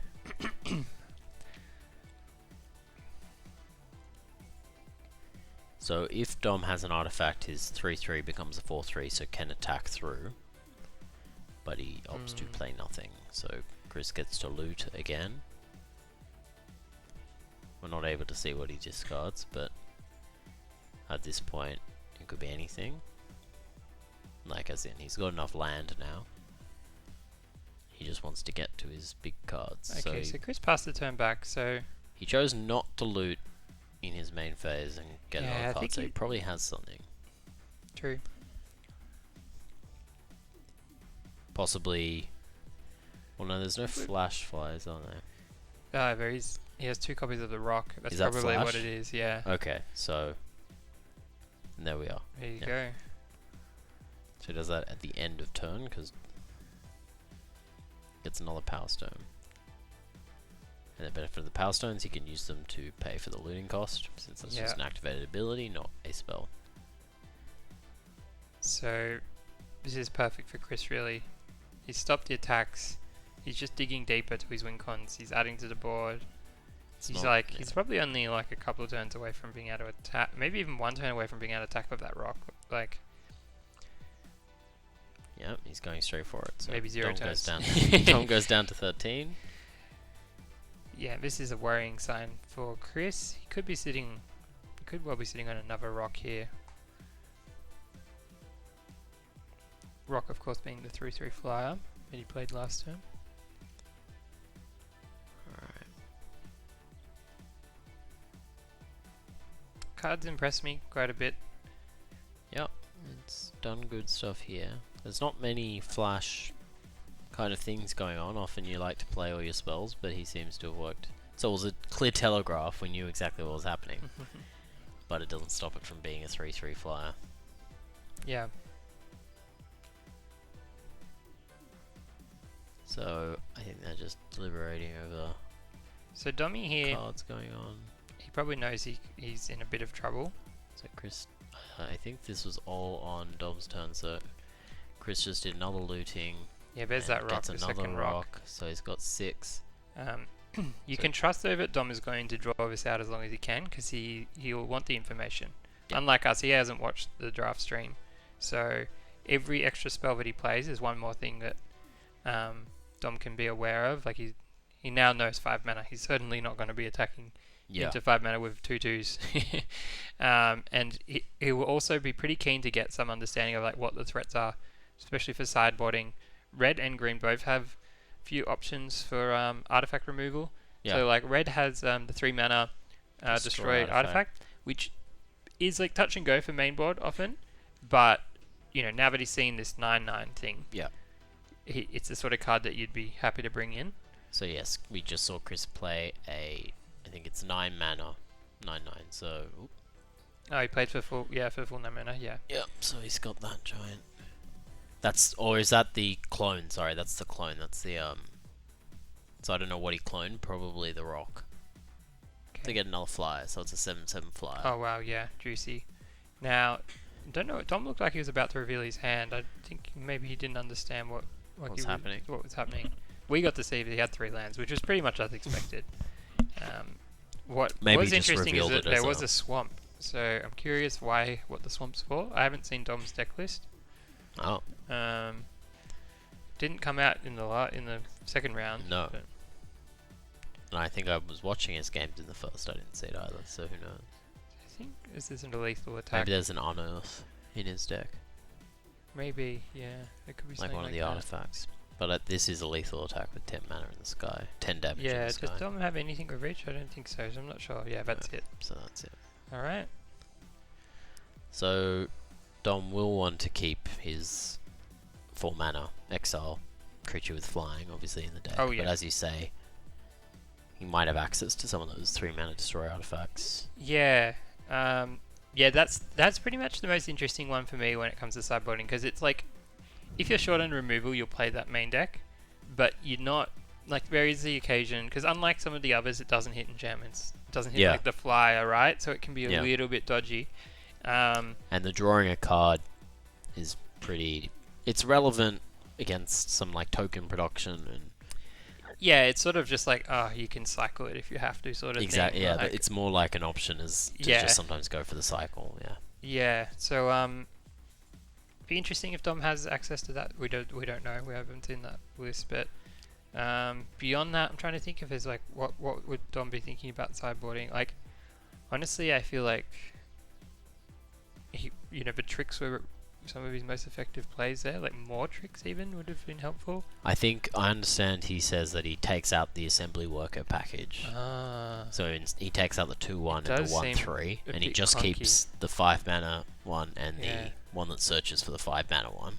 Yeah, So he just keeps those in as a pair. yeah, because it's And too then- slow. And the 1/3 is the most anemic play he could make. Like, Exactly. it just does so little for him. And the 2/1, we saw it in that game. It was kind of relevant, but it kind of lost value after 2 turns. Yeah, absolutely. So now Dom has the play, which is pretty important for him. He's gonna have to do this the hard way. If he does manage to win this tournament, he'll be having to win 2 games now. in a another row. game, on the draw. But right now, this is where he would probably feel he's at his strongest. It's a small point, but Dom did have to play a couple of his tricks. Chris knows now about the fact that Dom is playing tricks and Yeah, what true. what they might be. It's possible he has others. He's seen, yeah. Oh yes. Okay, so we've just been informed there's a question in the chat. How does coverage feel about the speed of the format? Good question. I think that the format's going to probably play out as quite a fairly quick format. Obviously, we've got some really good payoffs, but the fact that there are good payoffs actually pushes the format into an aggressive direction, because if you're just there with middling payoffs, like, you can't compete with the big payoffs. So you kind of, the way to beat those strategies is to go fast, and we've seen that, and we can see today, like, these are good drafters who would have done a lot of drafts in the last week, and I think 6 out of the 8 have gone for quite aggressive strategies. Well, Dom said he was unemployed and he just drafted every day this week. No one's had better preparation So than Tom. Seen a lot. Yeah. But what we're seeing here, though, Chris being the leader, he's not got a fast deck. I wouldn't be surprised if the decks that win a lot of draft pods are the slower decks, the ones that have these game-ending plays. But I think on average, most decks are going to lean aggressive. It's just more reliable. Yeah. Yeah, you can't afford necessarily to let your opponents get big, like, mana. Like the other day, I played what I'd call like a mid-range deck, like blue-black. This was like in person at Magic Mates Draft, and it was highly synergistic. It had all the pieces, and I got to do my thing, but my thing didn't compare to what my opponents were doing. Okay. Like I didn't have, my curve sort of ended at like 5 and 6 mana, and I was sort of, I'd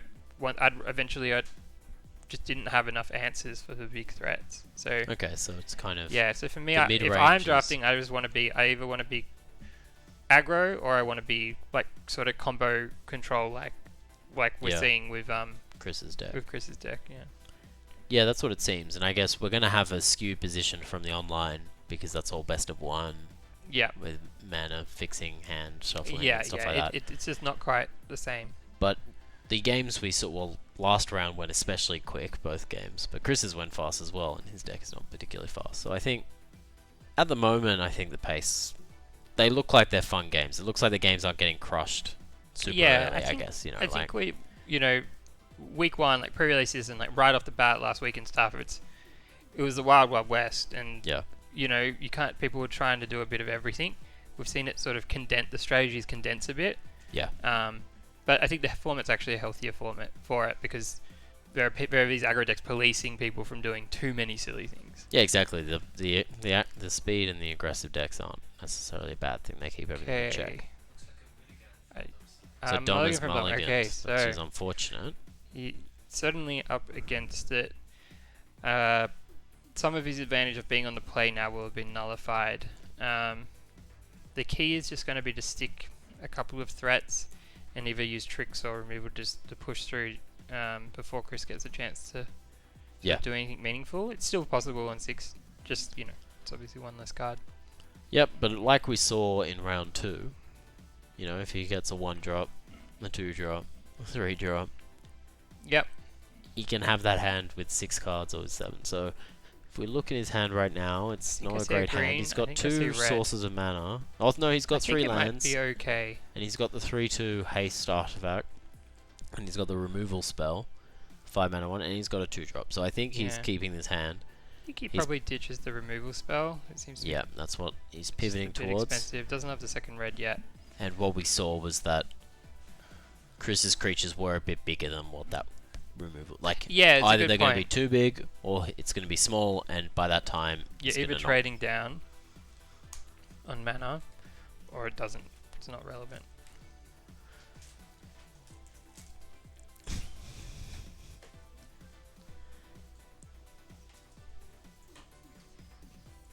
We'll keep it.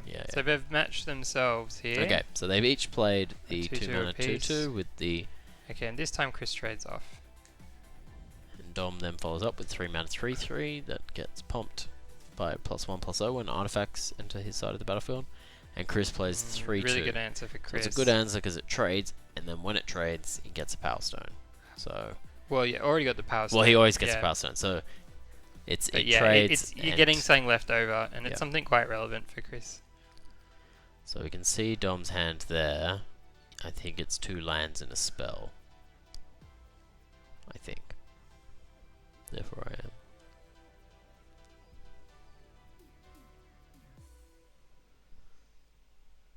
So there is a lot of mind games in Paper Magic. Obviously, he wants to show, like, give the impression that there's more going on.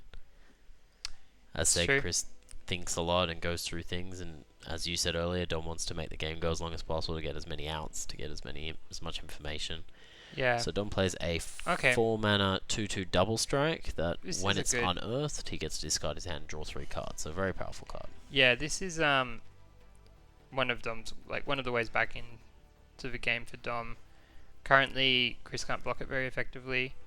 And Chris It doesn't hits really pretty want hard. to, so Chris goes straight for the trade, and he doesn't really want to trade with. He doesn't want it to die either, because when it's unearthed, he then just gets 3 cards. Yep. Yeah, exactly. It's a lot of card advantage potentially.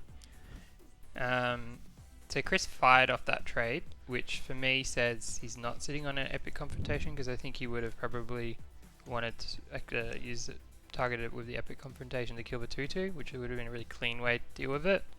So he's got the But he 3/4. does have a blocker, so it's, as it stands, this would trade with Dom's threat, Yeah. which Dom wouldn't be happy about. He wants to use this to push through a lot of damage. But there's the possibility of a Of trick. tricks and things like that. So Chris might just go down to 16, which he does. Yeah.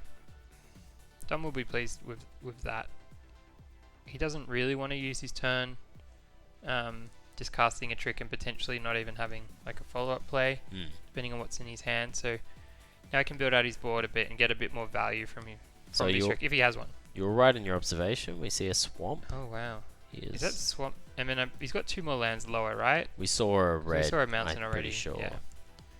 So he's laying his lands out in a very peculiar way.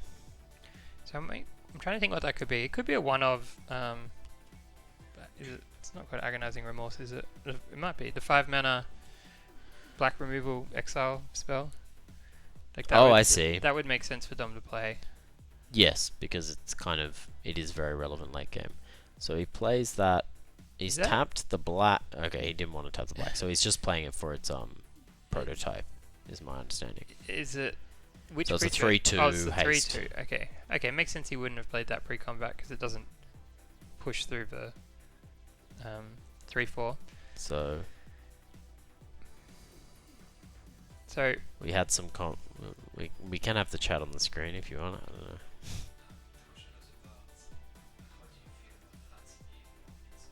Hats being worn inside. So it's, you can take this one down. I don't know. Like, we're not at the RSL, okay? We're not kind of.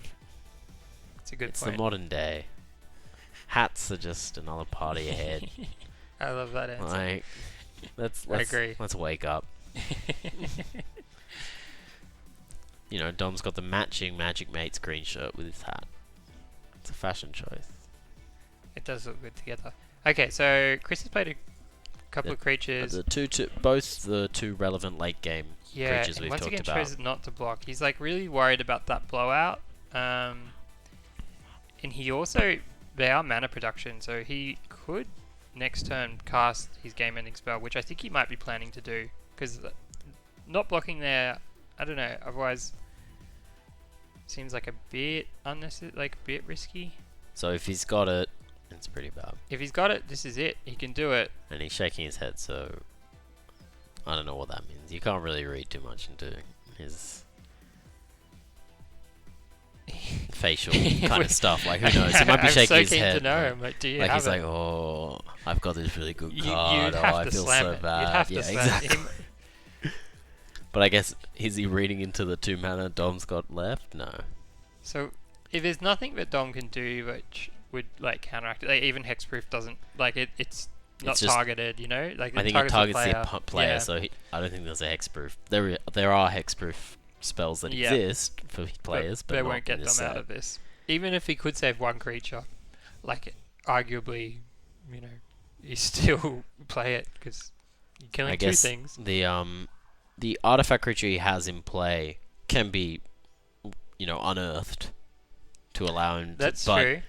I think it just gets unearthed as a 2/2 death Yeah. touch. Yeah, Draws that some card's currently cards, doing a lot of work for Dom. and then like- Chris just grabs something from his graveyard and just starts winning the game. So If there's the potential. Oh, it looks like the turn's passed back here. So, what are we seeing? Urza is looting. Little Urza. Humble Urza. yeah, so humble as a looting. Not sure what he's Oh, discarding. we could see the rock come out. Yep. And there's the So that's rock. a nice block. It would trade, but it's going to force Dom to use a trick. Dom accepts the trade. So he wasn't Maybe he holding never had a trick, or trick. he's holding it back. So Now, there's does he 5 have mana. anything? He's just got the assembly worker. Okay, so this is starting to look good for Chris. So Chris has 7 mana just from lands and artifacts, and then he's actually got 10 mana if you count the 3. So he can draw cards, he can put counters on his creatures, or he can play powerful cards that he's got in his hand. There's a lot of things going Yeah. on. So Can do it all, really. most likely he's doing a lot of thinking. But here we are, 4 mana. Obstinate Baloth, perhaps? Ooh. Nope. The Oh, he sideboarded this in. So we talked about this card, yeah. saying it's not greatly fitting in his card, but I guess against an aggressive deck, it is going to give him some time. It does give him a lot of time. Like, normally tap down effects and, like, they don't give you enough time, but the amount of time that it gives Chris, like, that's several loots for him to find his start, like, his win con, and just draw cards generally. So I like it. Dom's plan is possibly shifting here to unearthing that double strike rare we were discussing. So he's got another one. Another 4/4. Okay. 5 mana. It's a 5 mana 4/4, right? The 4/4s line up reasonably well here. They fight. They And next turn get through they'll, the 3/4. they'll both be back. So Chris. No, not next turn. no, turn it's so after. they Yeah. get 2 turns of Two being. stun counters, which is what makes pretty it actually powerful. quite good. Yeah. If blue was more aggressive, it would be a really good card. So I guess you see cards like that used to draw a card and just stun them for 1 turn. Yeah. But the double, and there's that, and he pays the 3 mana as well. Okay. And then he This attacks thing's with starting to 2, I look think. I don't. slightly Or he just used dicey. the creature to. Okay. So he's keeping back 4 mana for some reason. Because he chose to tap the creature. So he needs that. Maybe he's got an obstinate bait. He's got a spell to follow up. He's got that. Pay 7. Draw 2 cards. So one thing to note here is that Dom doesn't have the mountain he needs to unearth his Yeah. rare. So he's punished by the black, Yeah, you could which would say. have been a mountain. I mean, who knows what he's splashing for? It might be a really good card, but yeah, currently that'd be better as a mountain. But he's got spells in his hand because he's not been playing True. lands. Okay, there's and the there's double the mountain. mountain. So we'll see either here an unearth, or he might want to get the spells out of his hand first. I think he's opting for the unearth. Maybe. Yeah, I think Just- if just he's got a seems- card left over, he's gonna ditch it.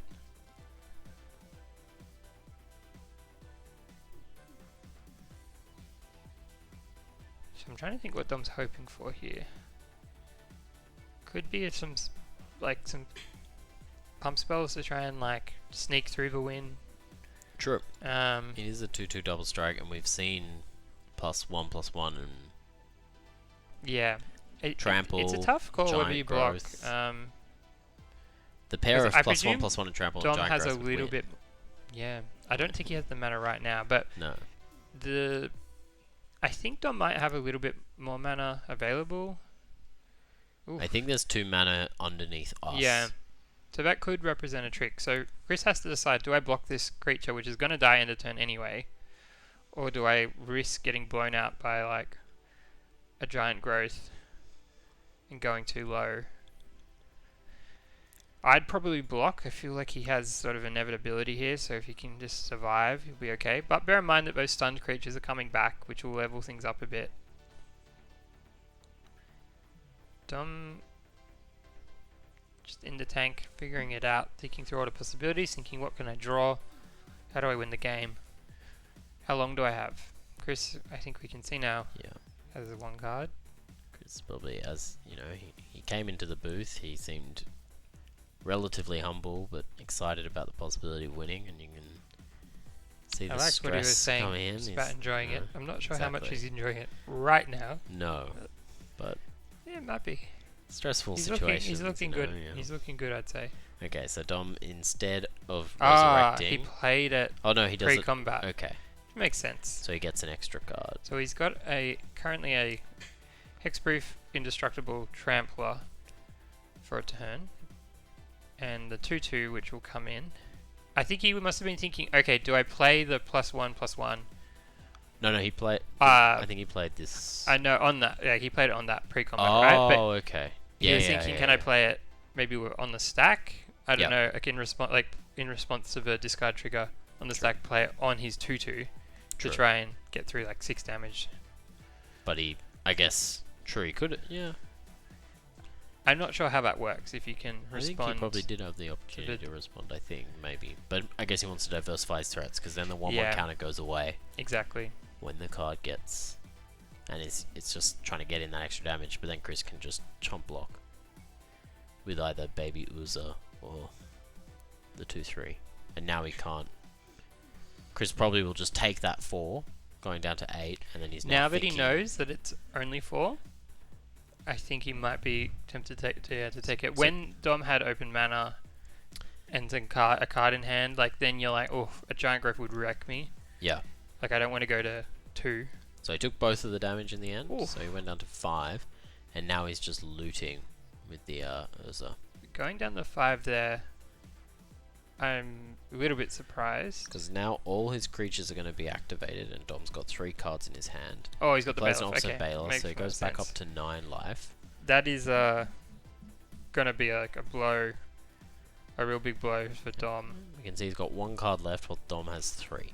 So the question is Chris going to start the aggressive on the other way? Like he's already done it, because he's down to 12? Yeah, interesting. Yeah, it was a good point with Dom with 3 cards. Chris basically just needs to hold on for 1 more turn here, I feel. Yeah. And then he should be okay, because he can start drawing like 2 cards a turn. So it looks like he just gets in for 1, possibly. I think he just attacked with the... Yeah, so just playing it conservatively here now. So He actually has enough mana with all his creatures to draw 2 cards. True. Currently. And the Obstinate Bailiff came to play this turn, so he's actually only got 6 mana. No, but then he's got one land, up there, so yeah, you're right. so he still can do it. So he still can do it. So he does. So have yeah, 6 that mana. really puts the pressure on Dom to like or make the 2/2 make a a huge 4/4 impact. in terms of blocks. Yeah, is the 2/2 that 2/2 That's still on 7 the as well. battlefield? Yeah, Oh, yeah, the- right down the bottom. Yeah, yeah. nice. So Yeah, he's this got- is tough for Dom. I'm not sure what his best draws are. He needs something like a all ground creatures can't block or something like. Okay, that's not great, but we know that Dom has 3 cards in his hand, so well, now he's got 4, now he's got 3, you know. But in the end, this is just a 2 mana 1/1/2/2. Gets a land, maybe. But that black could have been there for some mana stuff, so maybe there's going to be something in his graveyard. I think he might have the 3/1 when it attacks exile. Oh, I wouldn't put black in just for that. That's interesting. I know, but I think he might have that. Okay. I'm trying to remember from when I was Right, watching. so it's like incidental. That That's might a have- benefit. I could have been watching someone else's game.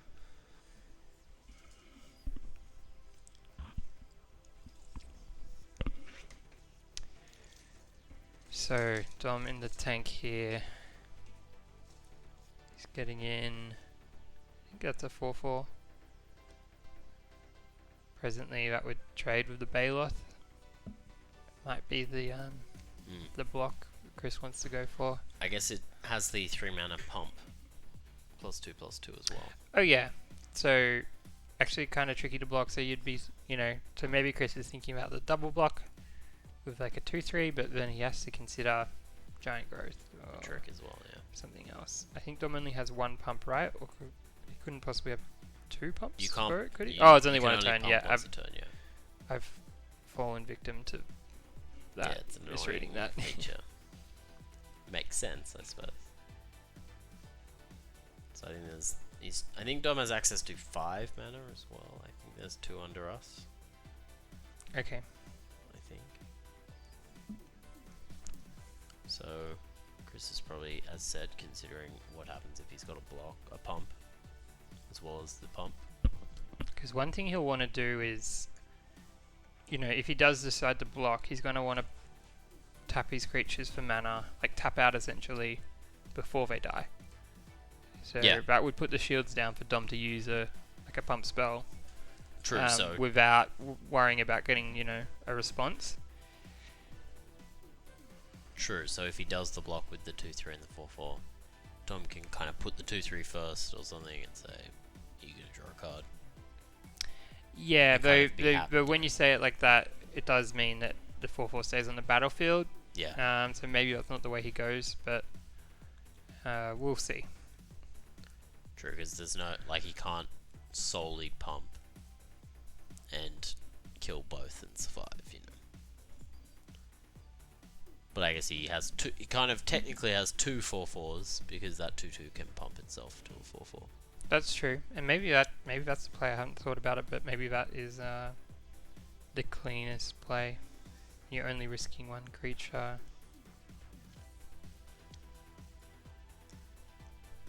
So Chris deep in the tank. Yep.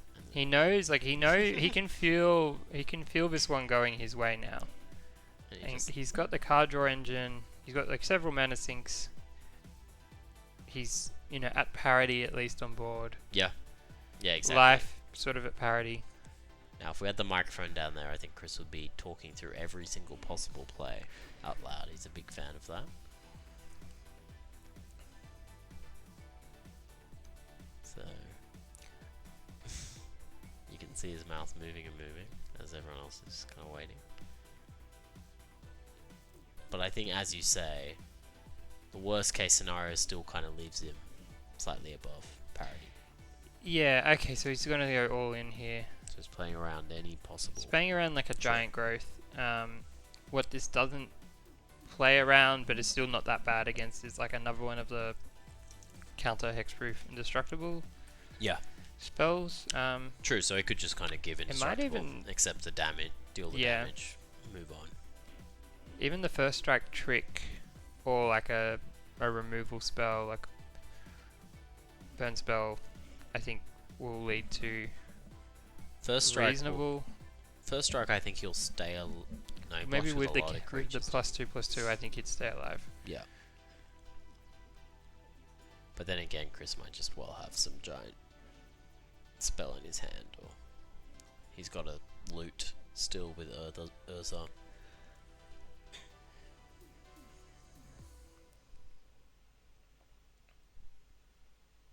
Killing that 3/4 is a consideration to turn off that mana production.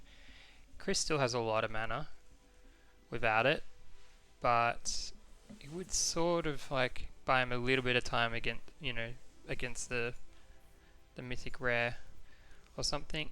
So his 3 mana being spent might just be the pump. Probably just the pump. Yeah. But yes, Dom is probably feeling the 2-peats falling out of his hands, the chance of winning the cup twice. Ooh, is that a response from Dom? I think so. So I think Chris just tapped all his creatures to... Well, I don't know which ability either draw he's cards doing. or put counters on. We don't... One of those two. We don't know just yet. And it looks was giant it's the growth. giant growth. Okay. So this...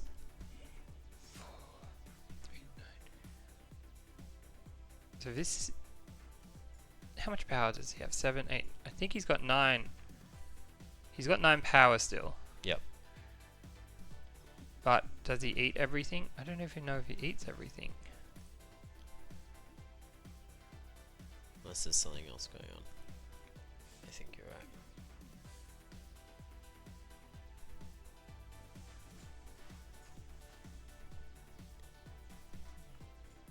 Oh, yeah. So I think... Baloth is left. He got rid of the gold card. That might have... And the 2/2 that can pump. So Chris still, Yeah, not Chris, the ideal outcome no. for Dom. I don't think there. I'm not sure if he thought he was going to kill more, or if he just decided it's worth it. Because as it stood, I'm not sure. It really comes down to what Chris spent his mana on. As well. Like if it was the 2/2, it's a different story. I think he drew the card. Yeah, he had 2 cards. I think if he did it on, he drew the cards. I think so. Okay, because Dom at that point was already done trading, so like the 3/3 did nothing. Like the +3/+3 did nothing. Oh, I see. So maybe Maybe you I'm did try to pump the Yeah. creature. We'll find out later. Whichever way you cut it though, Chris's position's pretty nice here. Still got access to his card draw 8 engine, mana. decent amount of life. 8 mana past the turn, I think. Yep. So Dom on taps. So right now he's got a 2/3, a 1/3, and a 4/4 to Dom's 2/2, 3/2, and a 3/2. So Dom's not really got any attacks, assuming there's no spells going on. He's a 3 mana, probably just a 3/3. So no, that's the 4/1, is it? 4/3. Oh, is it the 4/2? When it Yes. dies, yeah, okay. When it does mill 4. Yeah, mill stuff. I wouldn't be surprised maybe that came from the sideboard just as to speed up Dom's clock. You could always it's mill target player, so he could just try to go for that yeah. mill victory as well. That's interesting. Alright, this doesn't look That's nice. it. That's it. There's only 7, one 9 9 mana mana. spell. Oh, this is the victory. Is We that have what a it- champion. Dom might choose to play this out for a couple turns, but there's no coming back. I think it's the clone one actually. Oh, so I it's the think- clone one. Yeah, so I was wrong. There is another 9 Another mana 9 spell. mana spell. I'm so used to Still seeing the pretty clone one being played powerful. for cheaper. So he gains 3 life, and he's got a 7/7. So we as copied well the now. Bailoff to gain the life. Is that it? Yeah, I guess so. Probably. So we opted for the life because I guess the drawing cards, the ability's already there. Yeah, it's redundant. And Urza, Okay, well we still have a game. yeah, it's not as bad looking as, not looking for good still for Dom, but it is a lot different to had that mythic been resolved. And so that clone is that shapeshifter is a artifact. So if Dom has brought in artifact removal, we know he has the 4 mana exile artifact enchantment or That's flying true. creature. So it's not deadly, but that 7/7 is probably going to start attacking because it will trade for at least 2 creatures. Yeah, I think you're right. Now Chris is on 13 life. He's like a lot safer. He's also like, I mean, he has to be wondering how many tricks could Dom have left. Like he's seen 3. I think Yeah. it's reasonable that Dom plays more than that. But at a certain point, he's going to be feeling a little bit more confident, I think, with those blocks. Definitely.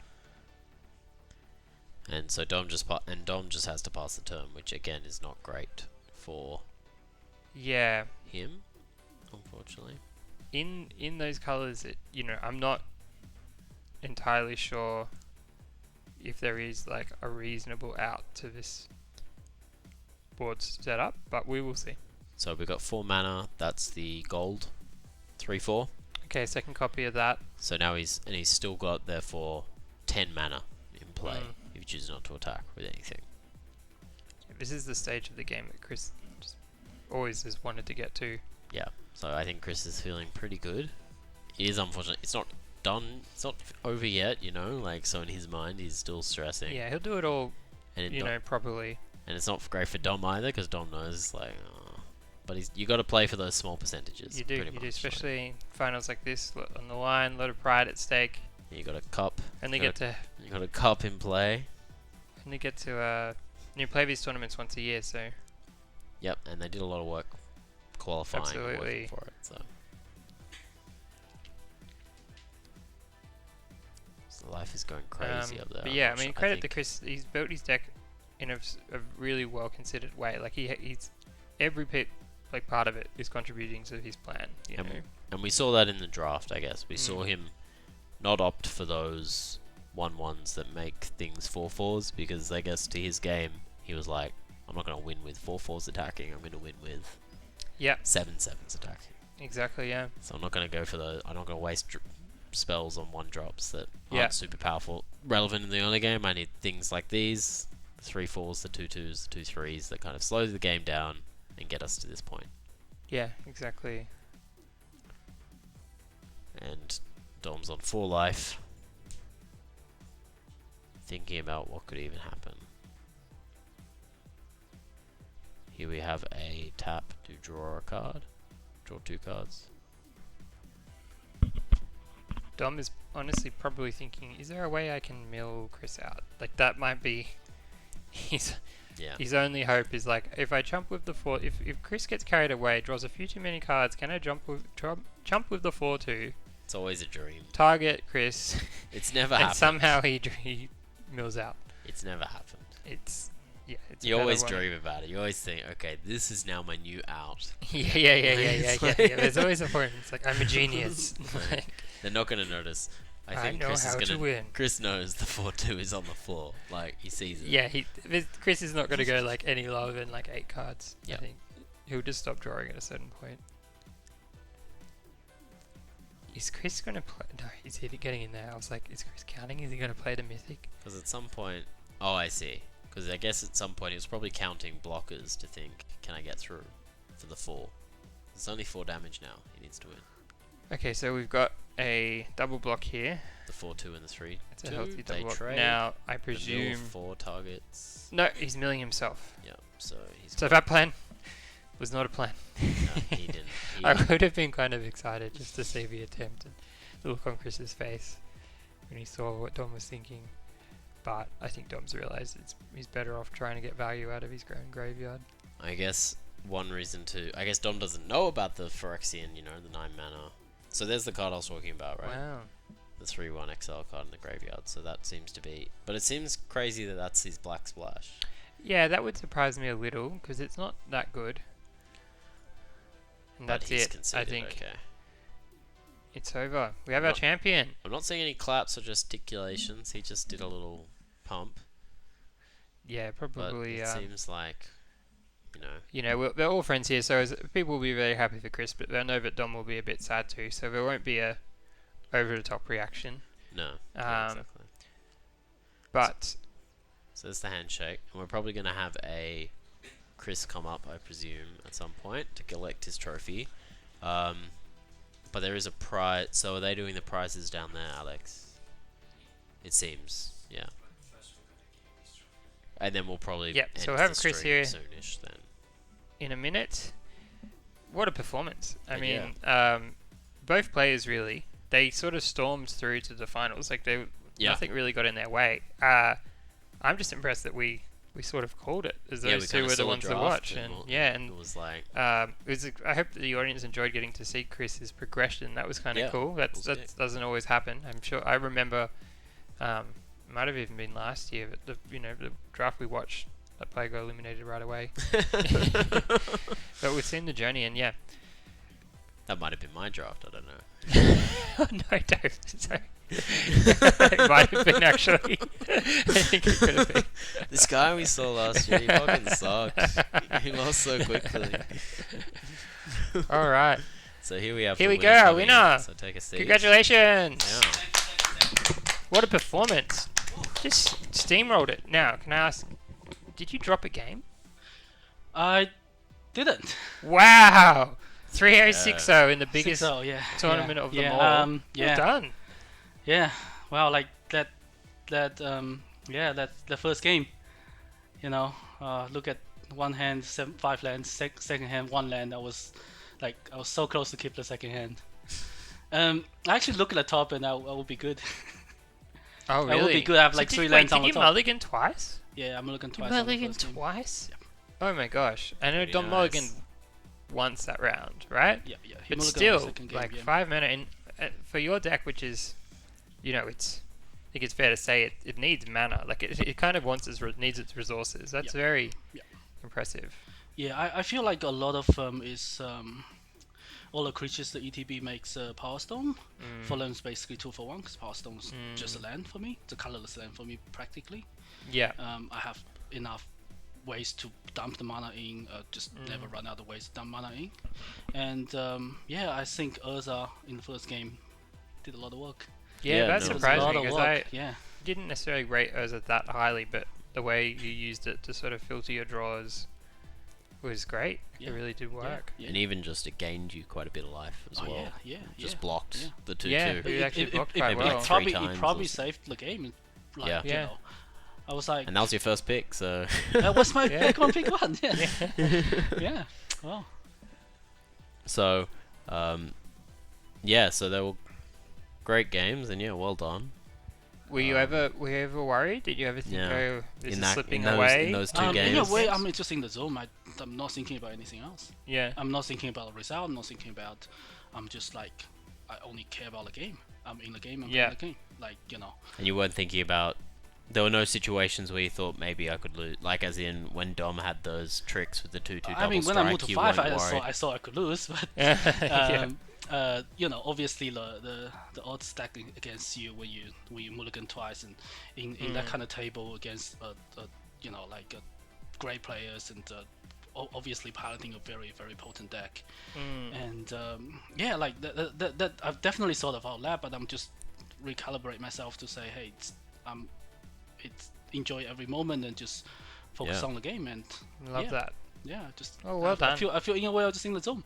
Did you get to Good job. play the Phyrexian card? Because we No, I actually didn't You never got to play didn't it? get to do that. In any of the It games. did happen in Oh, in round round one. in One round or one and two. two, I actually And cast two, 3 yeah. times. Okay. But in the final I didn't. But at the end it's the just having more mana. than it's my nice. opponent. Yeah. I think it must be nice knowing that you do have that to draw to eventually.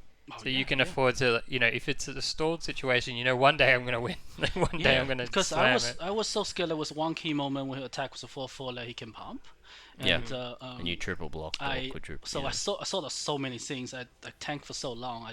I even know like usually when I tank I don't know how much time has gone by. I even know I tanked for so long there. Yeah. So I was thinking about so many things because down is 2 to my left. I was thinking about all the pack I passed. Does he Oh, have wow. the first strike? So kick? you were going back. You were thinking about I was him thinking as a about the baby entire when draft, he was getting 'cause, raised. If I triple blocking, he has the first strike trick. I lose the game there. Yeah. It's So like true, if he has if the trick he has is grind growth, I'm okay. Yeah, Yeah. that's very interesting. As Yeah. we were talking about that, I hadn't, you know, at this point, I'd seen at least 4 of Dom's games. Yeah. And I hadn't seen it yet, so I was thinking it's not likely. I don't know if he had a copy. That's the first strike. But yeah, that was interesting. So you sort of, you made those blocks knowing there was a chance that you could just Yeah. be in Yeah. trouble. So this is how I was thinking about it because the choice is between 2/2 trump and triple block. There's no in between. There's no block option. There's only 2 options. But if he has the thing that gives trample, Yeah. he will attack with more than 1 creature because the first strike Probably. and trample. To get in a little bit of damage. Because to he has win. trample, so there's Yeah. no way he only attack with 1 creature. And then that's the moment I was like, all right, I'm gonna triple block. Nice. Yeah. Well and done. it was That's a a well great choice call. because it was right in that time. Can we present the cup? So Yes. Ooh. Can we turn off the light? I want to see it grow. But yeah, no. know how I dark don't think it it'll gets work in with the this stream, but so we talked about it earlier. The Magic Mates Cup. So congratulations. Well congratulations. earned. Are you going to It was a drink out of it spectacular tonight? performance. Oh, yeah. I don't know Yeah. if you can. Yeah. It's got some holes in there. You can probably get through. Love it, love it, love it. But it's a Oh, great cup. Love it. 3D Amazing. printed. Thank you, as Alex, Chris for is saying, it's glow in the dark. Thank you, Alex. organizing that, for organizing that. everything. I Are we know, going to? What is coverage what's the doing go next? now? Are we jumping to something? To the prize table? Okay. Is there microphones down there, or is this going to be? Should we just talk Okay. over So it? yeah, we'll do some thank yous. So Yeah, should we do our thank yous? yeah, we'll Yeah. do those now. Firstly, one last time, congratulations, Chris. That was a Yeah, well done. Thank masterful you, thank you, performance, thank you. beginning to end. Well done. Huge thank you to Alex Perufinos for organizing, for putting in a huge amount into the prize pool, Yeah. providing us with food and drinks, Yeah. organizing all the tech. We couldn't do this without you, so thank you so much. Don't Brilliant forget stuff. to check out Limited Spoiler, our main sponsor. And Magic Mates. Come check out the Magic Mates. You can Chromatic find us on Games. Facebook. Yeah, we play Chromatic Games every Monday, 6:30 p.m. But you can find our group, which is how we organise most things, on Facebook. Just look up Magic Mates Sydney, you'll find us. And do consider coming along. We had have 4 you- pods you've seen the last best year. of us today, but we have a lot of pods, and it's a space for people with all levels of experience. So we'll be able to, make sure that you have a fun time. You can learn a lot. Thank you to First First Games Games Maroubra. So Maroubra. they've got a few locations, but yeah, we're here at First Games Maroubra. They've been Yeah, very lovely here, hospitable, lovely here. great space. So if you're Great in space, Maroubra, yeah. I think they do F&M. They do Friday drafts for their F&M, so it's not clashing with Magic Yep, Mates. go to both. So if you live in the East Coast or anywhere, eastern suburbs, but anywhere around here, you can come down. It's a good place. You can check out, if you enjoyed the coverage today, you can check out both of us on Twitch. True, We it's have been the a Puzzle while. Master. The Puzzle Master. Yeah, It's been a while. for me too. Yeah. So We'll plug it some anyway. old days of So we have Puzzle Master Puzzle and Master ZNC. and ZNC, yeah. All right. Variety So story. I think that's it. Thanks so much for tuning in. Is there anything we're missing? We've got some more coverage. Don't we go have some anywhere. So that prizes. we'll actually hear from us. Some incredible stuff. I actually just want to thank Alex again because I had a Alex is a very lot of time humble. when we driving back on Monday. I had a lot of chat with him and knowing like the effort that it's more than just the prize pool. Like Yeah. how much He time, 3D how printed much this how much himself. how much thought and he put into this is like the Magic Mate wouldn't come this far without Alex. So Absolutely. He's a Yeah. great asset to the community. Huge. thank you. Irreplaceable. Thank I don't know, you. he said thank you if you can't. Yeah. So we are going to be going down to the prize tables. We saw them earlier, all the great prizes that can be won, and they're going to be drafting it. So there you can see some packs have been opened, some shirts are being laid out. We do you can buy those shirts every so often if you come down. You're going to have to go. Yeah. And Chris This is is going to for have to you, go yeah. down and pick them. So yeah, well done, Chris. Alex, you made sure that that the first place gets both boosters if they pick Yeah. it. Okay. Great. So Alex is going to go down. So okay. So I guess Okay, cool. we can I also think leave. At yeah, some this point if I we think want. this is it. This This is can goodbye become for music. now. You're Yeah. welcome to stay in and watch the prize picking process. Once again, come find us on Facebook, Magic Mate Sydney. Yeah, Thank I'm you sure so there's much. a link somewhere. But yeah, thank you guys. All right. Bye. See ya.